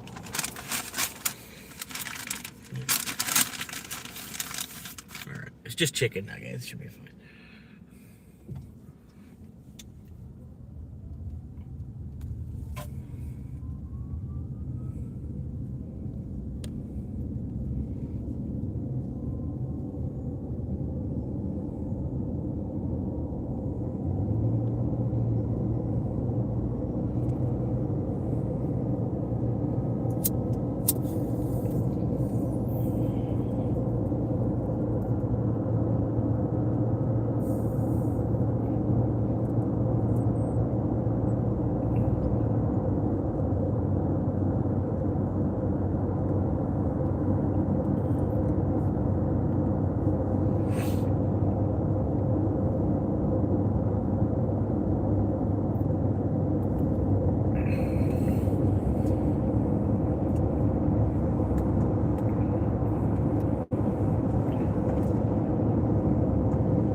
Tonight is the night when to become one. need some love like I never needed love before. Gonna make love to ya, baby, and a little love. And now I'm back for more. Honey, birthday to ya, baby. Just set your spirit free. And it's the only way to be.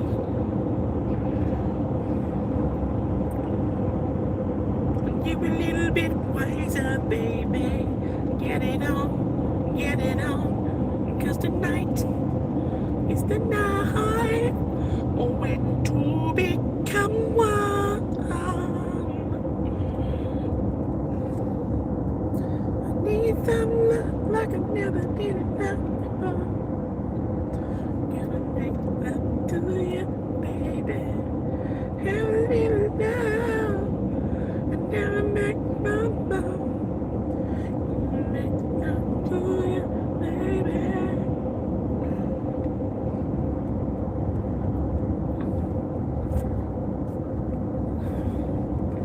Rock, man.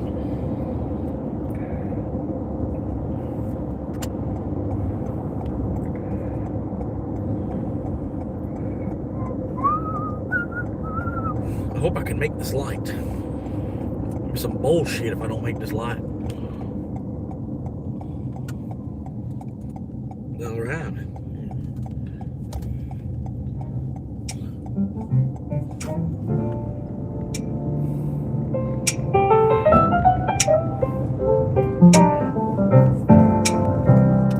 Park beneath the neon of a closed down strip mall sign. My dashboard is my office, and I'm always on the line. Florida humidity is clinging to the glass while I watch the midnight shadows and the wealthy people pass. Got a bag of cold fries and a dream that's burning bright, setting up the tripod in the flickering street light. They call me Swamp Monkey, just a name I chose to wear. Documenting every mile and every single prayer. I'm delivering the dinner while I'm chasing down the fame. One day the whole world is gonna know my chosen name. From the front seat of his Honda to a million silver screens. Just a man in his Corolla, living out his wildest dreams. I'm logging every hustle, every drop off every street, turning struggle into content while I'm barely on my feet. Oh, yeah. Got the Google all the vibes up for the morning coffee run. Checking on my analytics, hear the risings of the sun. Logistics of the homeless life, places I can park. Finding peace within the silence when the world is feeling dark. I explain the double dash and how the tips are looking low. But I smile for the camera, 'cause I'm putting on a show. The backseat is a bedroom, and the trunk is for the gear. Building up an empire while I'm conquering my fear. What's up, Jerry? I'm delivering the dinner while I'm chasing down the fame. And one day this whole world is gonna know my chosen name. From the front seat of his Honda to a million silver screens. Just a man in his Corolla, living out his wildest dreams. Yeah, 10 unbroken Wi-Fi at the library at noon. Praying that the algorithm catches on to it soon. Next be a delivery guy, I see a rising star. I'm more than just a drifter, living out of his old car. Yeah. I'm a storyteller, baby, and the world is my home set. The hardest working creator that you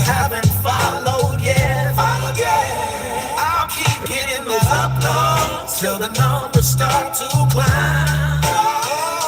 I'm trading in my pennies for a legacy in time. I'm delivering their dinner while I'm chasing down the fame. One day the whole world is gonna know my chosen name. From the front seat of this Honda to a million silver screen. Just a man in his Corolla, living out his wildest dreams. Yeah. Woo! That one's one of my favorite.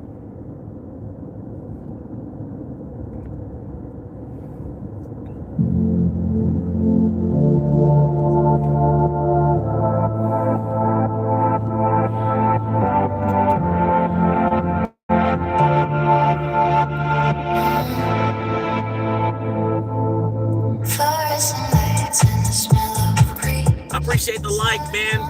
I've been working all day trying to get to 10 likes. I appreciate you.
It's about 60 to 70 miles per gallon.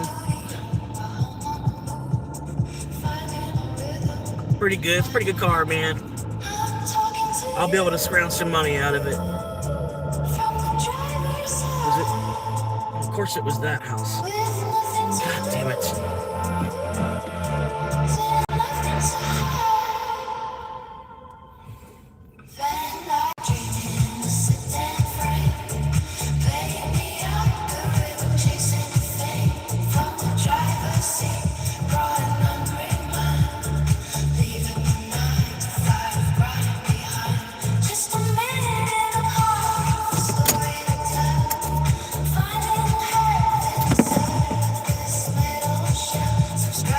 Be right back. Gonna put it on the porch. The city street.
don't go miles, cabins, take extension. I don't go crazy, the whispering crazy. Let it real place, a life feel real fade. You and the ride, I will be told I'm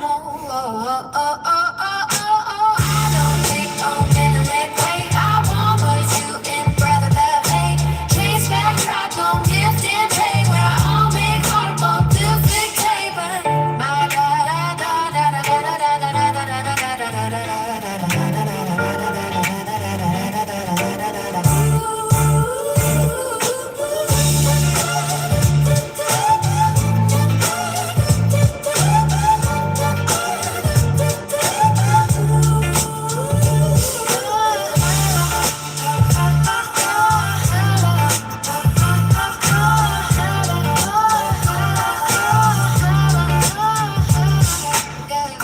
station counts and I'm breaking. Wheels on stone cold, ready to take it.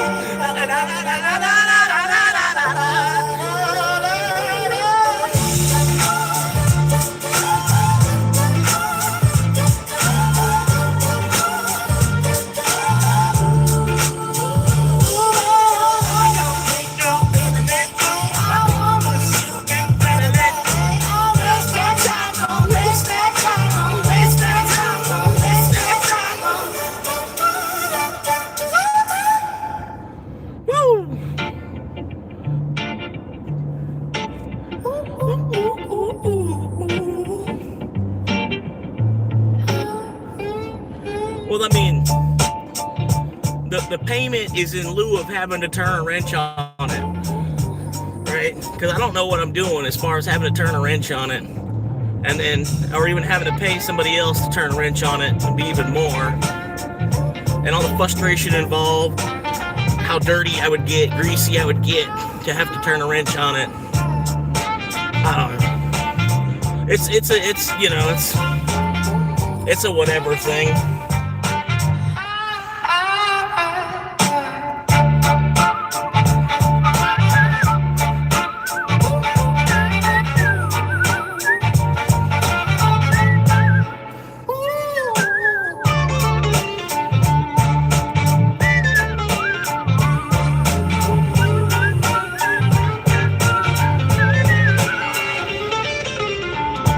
Job pays ass and stripe. On somebody feeling like time. What am I still preaching for? I don't care what my body came for. Run up on the world, can't cry. Run up on the world, can't cry. Run up on the world, can't cry.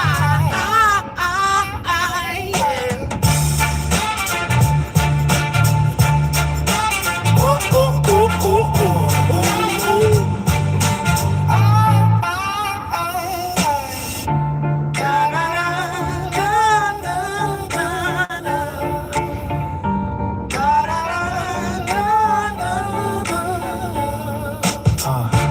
Job pays ass in stride.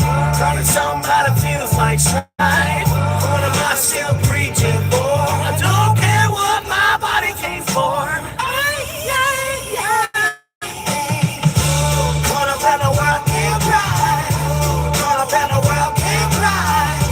Run up in the world, can't cry.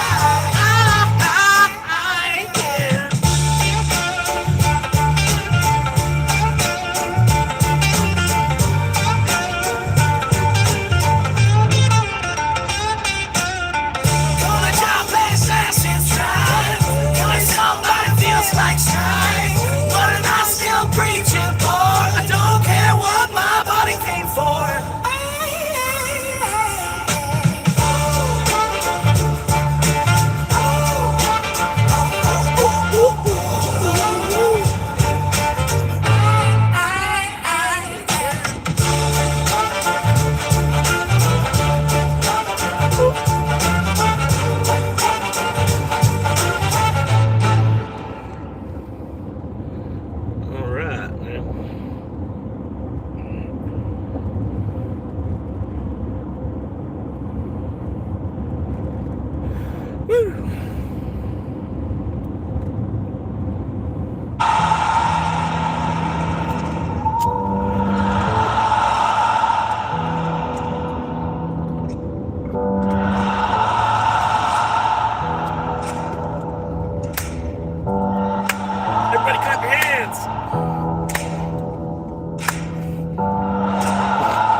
precious song. Though the world may look with wonder, for a golden to the sky, I am looking to the heavens where the golden eagles fly. I will gather all the faithful in the shelter of the trees. Get the scent of his sagebrush, blowing on the summer breeze. It is more than just a feeling. It is more than just a dream. It is drinking from the water of a pure and living stream. Oh, I am climbing higher to the temple in the sky. If the heart that is standing in faith that will not die, I am seeking out the sisters who will join me in the grace, building up a lineage and a holy sacred race. 2 or 3 to walk beside me on the path of ancient ways, in the glory of the kingdom for the remnants of my days. There's a real deep meaning to that song. This song, there's not. This song is just a song about Mountain Dew. It's a song about sipping on a cold glass of Mountain I Dew. lean back slow with a grin on my face. Cocaine in my palm, got that sugar lime taste. Window down low and the whole world hums. Crickets in the dust while the bass like gums. I've been chasing daylight, now I let it slide. Skipping green bottles, got the giving on my side. Dust on my boots, but my mind stays cloudy like a fresh night. Living in a summer movie scene. No rush, no pressure. Just a breeze and a view where the stars come out while I sip on my dew. Every little worry in the rear view fade when the ice starts tumbling in the blue light fades. While I sip on a Mountain Dew, I let the whole wide world bleed through. Sweet on my tongue, cool in my mood. Feeling so light, feeling so good. While I sip on a Mountain Dew, I keep it easy, I keep it true. One small joy in the sky so blue. That's my kind of love, yeah, my Mountain Dew. Got a speaker in the yard with a soft steady knock. Old school melody, the melody tops. Lasers wave as a light rolls by. Fireflies flicker like sparks in the sky. I don't need gold, I don't need fame. Just a cold little moment with my name on the frame. Laugh in my chest and the dream in reach. Barefoot faith on a cracked back porch step. If the table's heavy, let the pressure unwind. Pour a little sunshine straight into my mind. I've been learning that peace don't shine. Sometimes it tastes like a cold drink out. While I sip on a Mountain Dew, I let the whole wide world bleed through. Sweet on my tongue, cool in my boo. Feeling so light, feeling so good. While I sip on a Mountain Dew, I keep it easy, I keep it true. One small joy in the sky so blue. That's my kind of love, yeah, my Mountain Dew. So I sit here smiling at the edge of the night. Cocaine even in the porch light. Nothing too loud, nothing too proof. Just me and the stars in my Mountain Dew.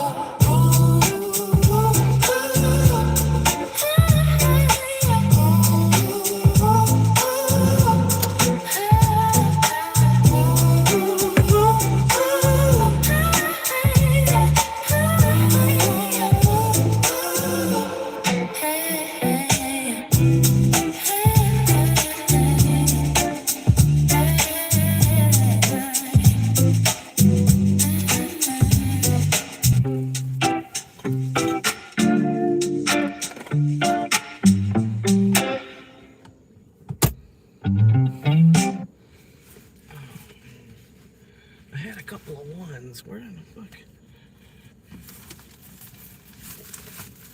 I had a couple of $1 bills earlier. I took one inside. One single dollar bill inside earlier. There should be 2 more dollars somewhere. Where are they at?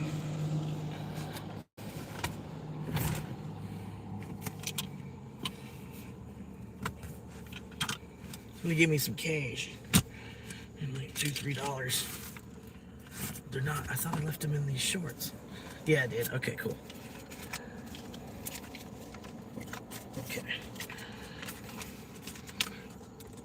Go get a Mountain Dew. Mountain style.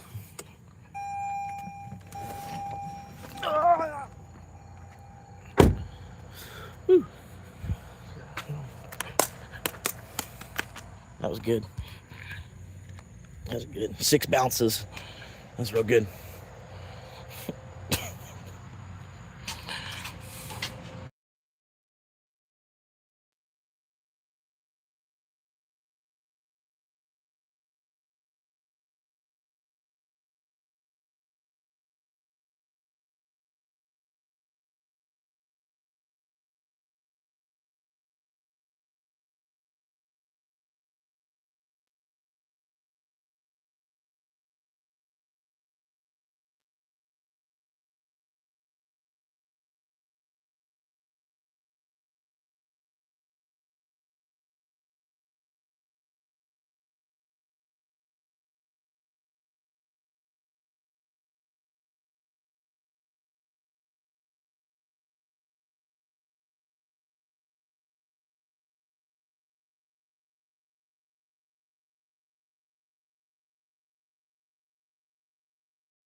Sorry, they got music playing. That's why the mic is muted.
You put paper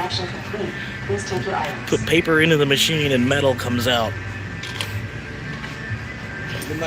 You too.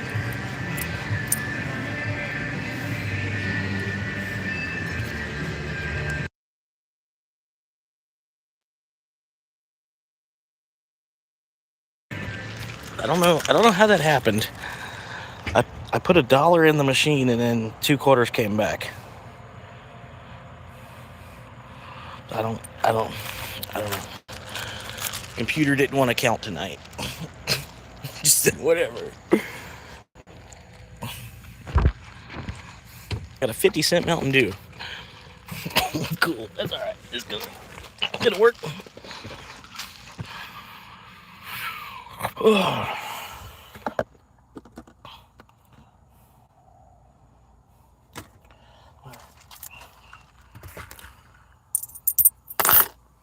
$50-cent Mountain Dew, man.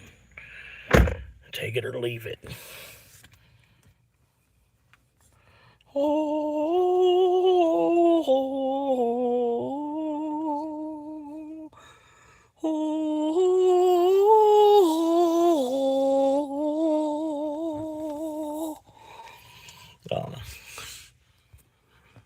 The glare that was coming, the ray of light that was coming through.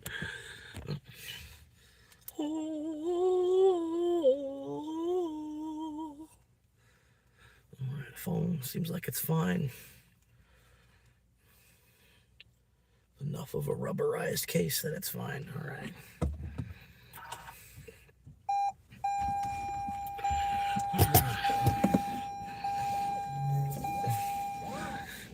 I can see that the kids are not buckled up in the back seat. They got an indicator that tells me the kids are not buckled up.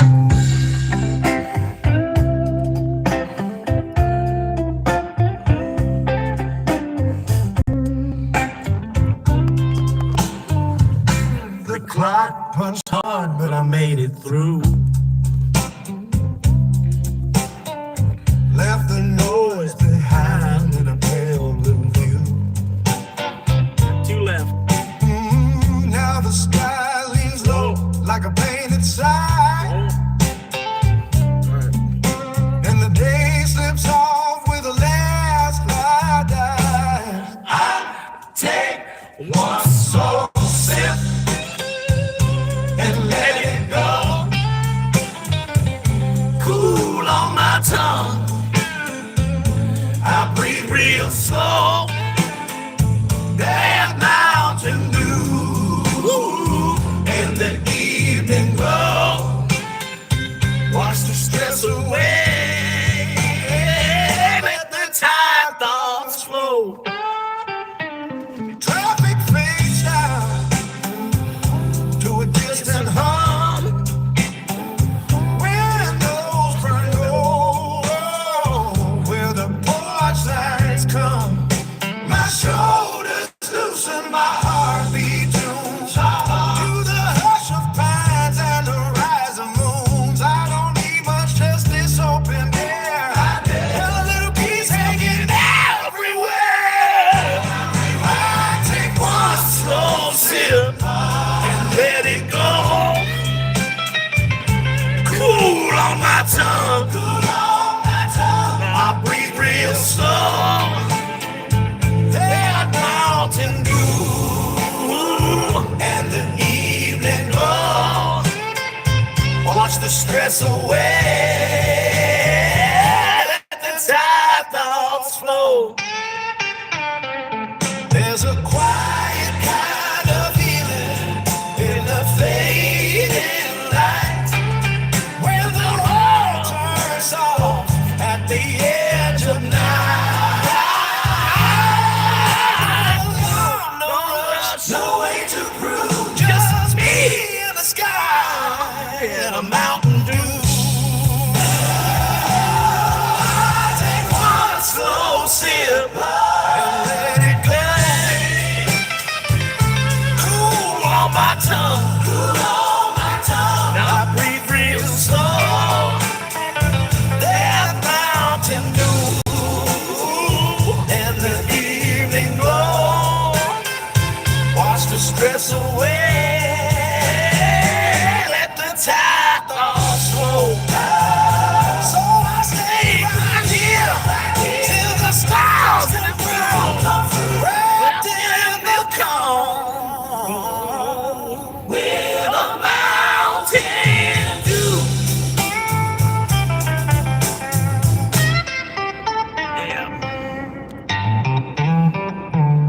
Yeah, it does that, man. The more you're on YouTube, the more bugs you'll find. It's sad. It's like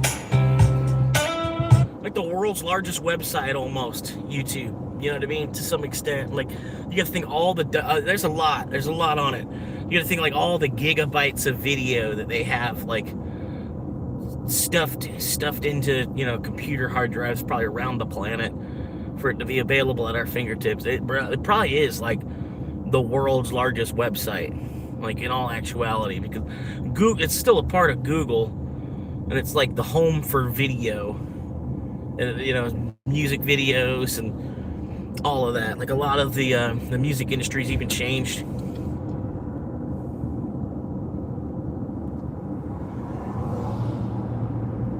I'm not sure what that was. Something in the road. I don't know.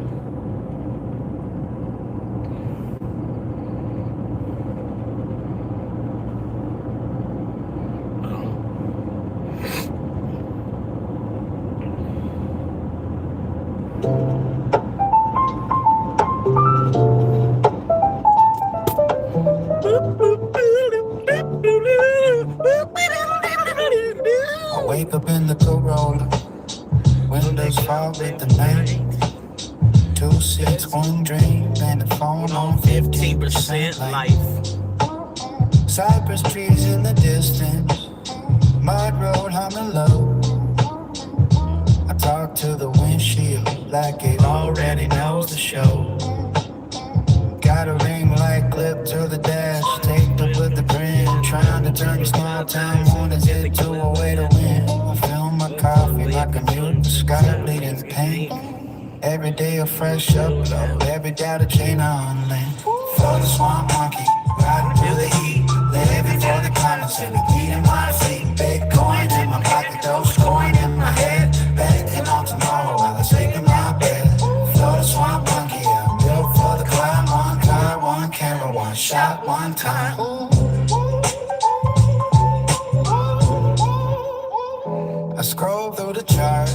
while the cicadas sing loud.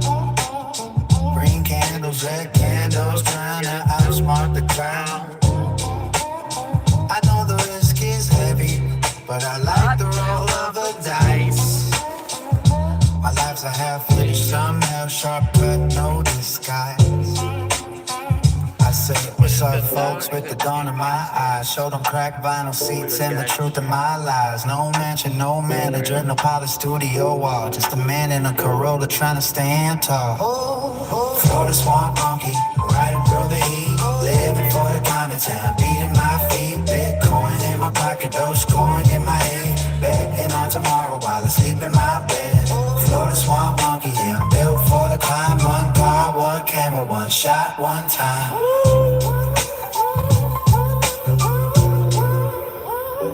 If the numbers crash, I'll still be here, laughing at the rain through a front seat mirror.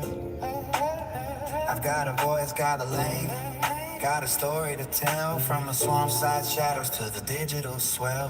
Florida swamp monkey, riding for the heat.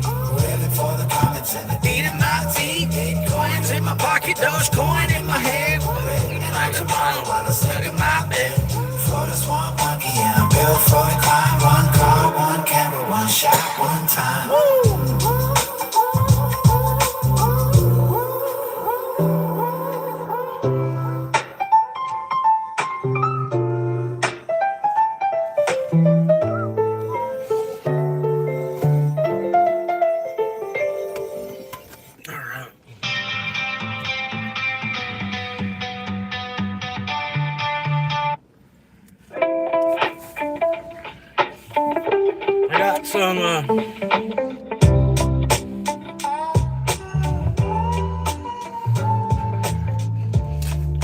I got some of this to help try to keep the window clean.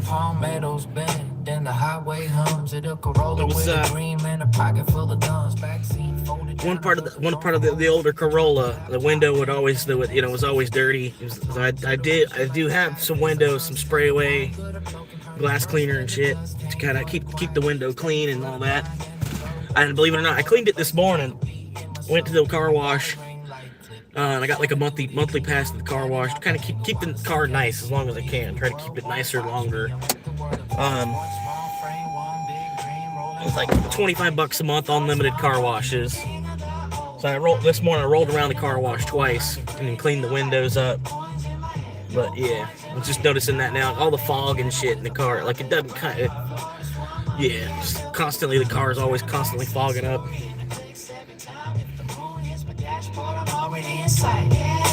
Florida swamp monkey making boy look bright. Turn a back story and it clicks every time. If the moon hits my dashboard, I'm already inside. Florida swamp monkey making boy look bright. Red sharks at sunrise with a coffee gum cold. Watching every candle I could tell that once told. Bitcoin's the lighthouse, dope coins the spark. One keeps me patient, one keeps me dancing in the dark. Got a notebook full of titles, took some thumbnail schemes. How to catch a little lightning and sell it as dreams. Neighbors think I'm lost, but I'm tuned to a different lane. Turning every rainy day into a week in the game. Maybe I'm a joke to the glossy crowd on screen, but I'm headed in my future and the glow between. Every dent in the drawer, every mile on the dash. Proof a stubborn little story can still make a stash. Woo! Call the swamp monkey, king of the overnight. Living in a Corolla under premium light. Big coins in my head, dope coins in my hand. I'm a one-man channel with a wild little brand. Florida swamp monkey and I'm built for the clown. Burn a backseat story in the clicks anytime. If the moon hits my dashboard, I'm already inside. Florida swamp monkey make a pool look bright. Turn a backseat story in the clicks anytime. If the moon hits my dashboard, I'm already inside. Florida swamp monkey making pool look bright.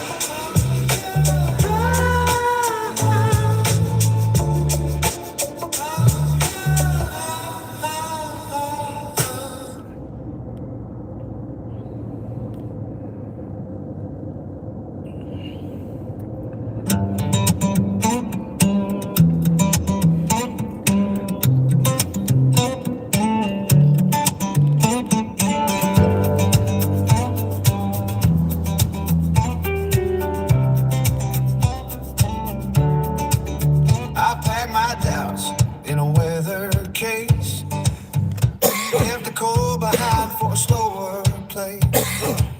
New roads, new rules, new sun on my face. Learning to breathe in a different grace.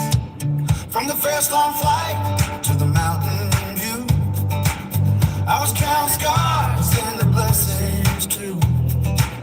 Every hard goodbye made the dream feel true. Now I stand where the sky runs bright and blue.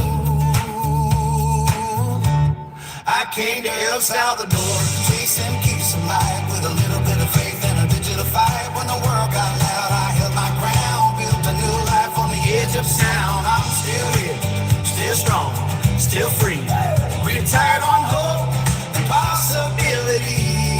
Yeah, yeah, I came to El Salvador. A quiet gold in the rising wire. Markets roll like thunder through my head. Friends said be careful, but I moved instead. Learn the language of the market swing. Learn that freedom's a stubborn thing. From the cash in hand to the cold, cold screen, I turn risk into a road unseen. And every sunrise over San Salvador told me I could be more than I was before. I came to El Salvador, chasing peace alive with a little bit of faith and a digital fight. When the world got loud, I held my ground, built a new life on the edge of sound. I'm still here, still strong, still free, retired on hope and possibility. Yeah, I came to El Salvador and I found my fire, quiet gold in the rising wire.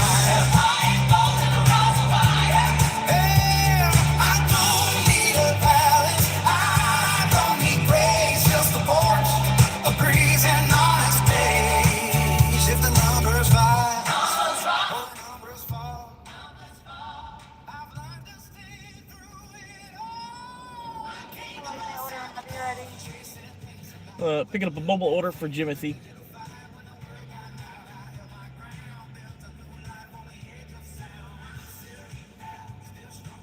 I'll be at the window. Gotcha.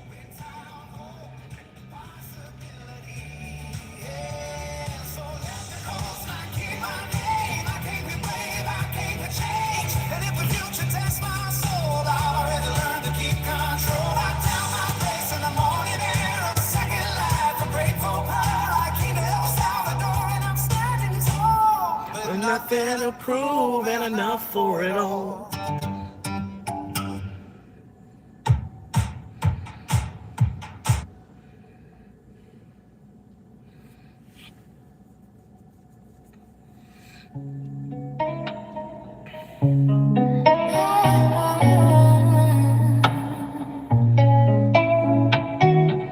Down in the glades where the cypress knees grow tall, Flores one monkey's got a dream for them all. He's tired of the mud and the gators in the creek. He bought a ring light and a camera for the peak. Setting up the tripod on a mossy old stump, ready for the jump in a digital thumping bump. He's got a hot spot bleeding from a broken van, trying to make a living as a brand new man. He clears his throat and he checks the frame. 1,000 miles away, they're gonna know his name. Florida swan monkey on the glowing screen, the widest influencer that you've ever seen. From the humid dark to the neon light, he's uploading videos all through the night. Click that bell and hit the like below. Watch the swan party start to grow and grow. Subscribers rising like the summer heat from the muddy water to the city street. He's doing mukbangs with the catfish and the gar, dreaming of a mansion and a shiny silver car. He does a gear review of a rusted out fan, while the mosquitoes bite according to the plan. He's got a green screen made of palm frond leaves, in a world of focus is the one who believes in a planet with a gimbal and a story to tell. Can bring out the flame with a human spell. He said it in big clips while the crickets sing, waiting for the notification bell to ring. For your small monkey on the glowing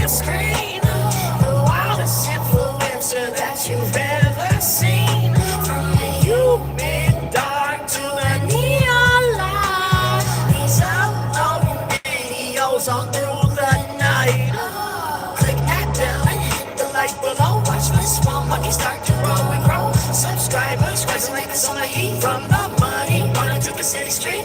He's checking his analytics in a heavy fog, sitting on a log with his digital dog. From the deep Everglades to the world wide web, watching the tide of his fortune flowing in. He's got the charisma and a swampy soul, taking back the narrative and taking control.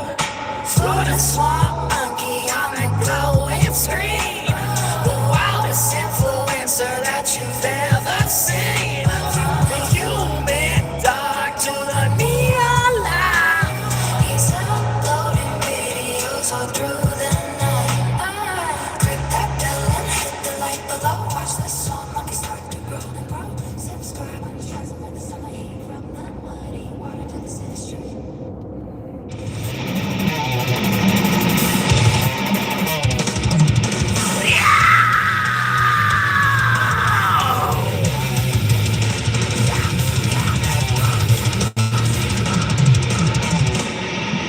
Sunlight stabs through the condensation on the glass. Another morning waking up in the backseat of my past. Florida swamp monkey, that's the name I chose to keep, while the rest of the world is buried in the sleep. I've got my leg put into the cigarette board. My life is a circus and this cabin is my core. The humidity is rising, the leather starts to feel. I'm gripping onto nothing but this plastic steering wheel. I'm checking every dime and I'm cutting every deal, trying to prove to Charles that I'm coming for the new. I'm through these walls, I'm screaming at a lens of never flames. So the odor of the Everglades inside this carpet sinks. As you burn to the misery, Like the decay I'm broadcasting ruin from the highway. the swamp monkey, the king of the dust. My dreams are all covered in engine rust. Share the destruction, smash the metal. Unleash dreamland. Straight from this Toyota hell. Toyota hell. I spent my last $10 on a tripod and some gas, watching all the happy people through the tinted glass. They don't see the vision, they don't see the drive, they don't know what it takes to stay digitally alive. I'm eating cold wings while I edit in the dark. Parked behind a dumpster in a flooded trailer park. My battery is dying and the signal's getting weird.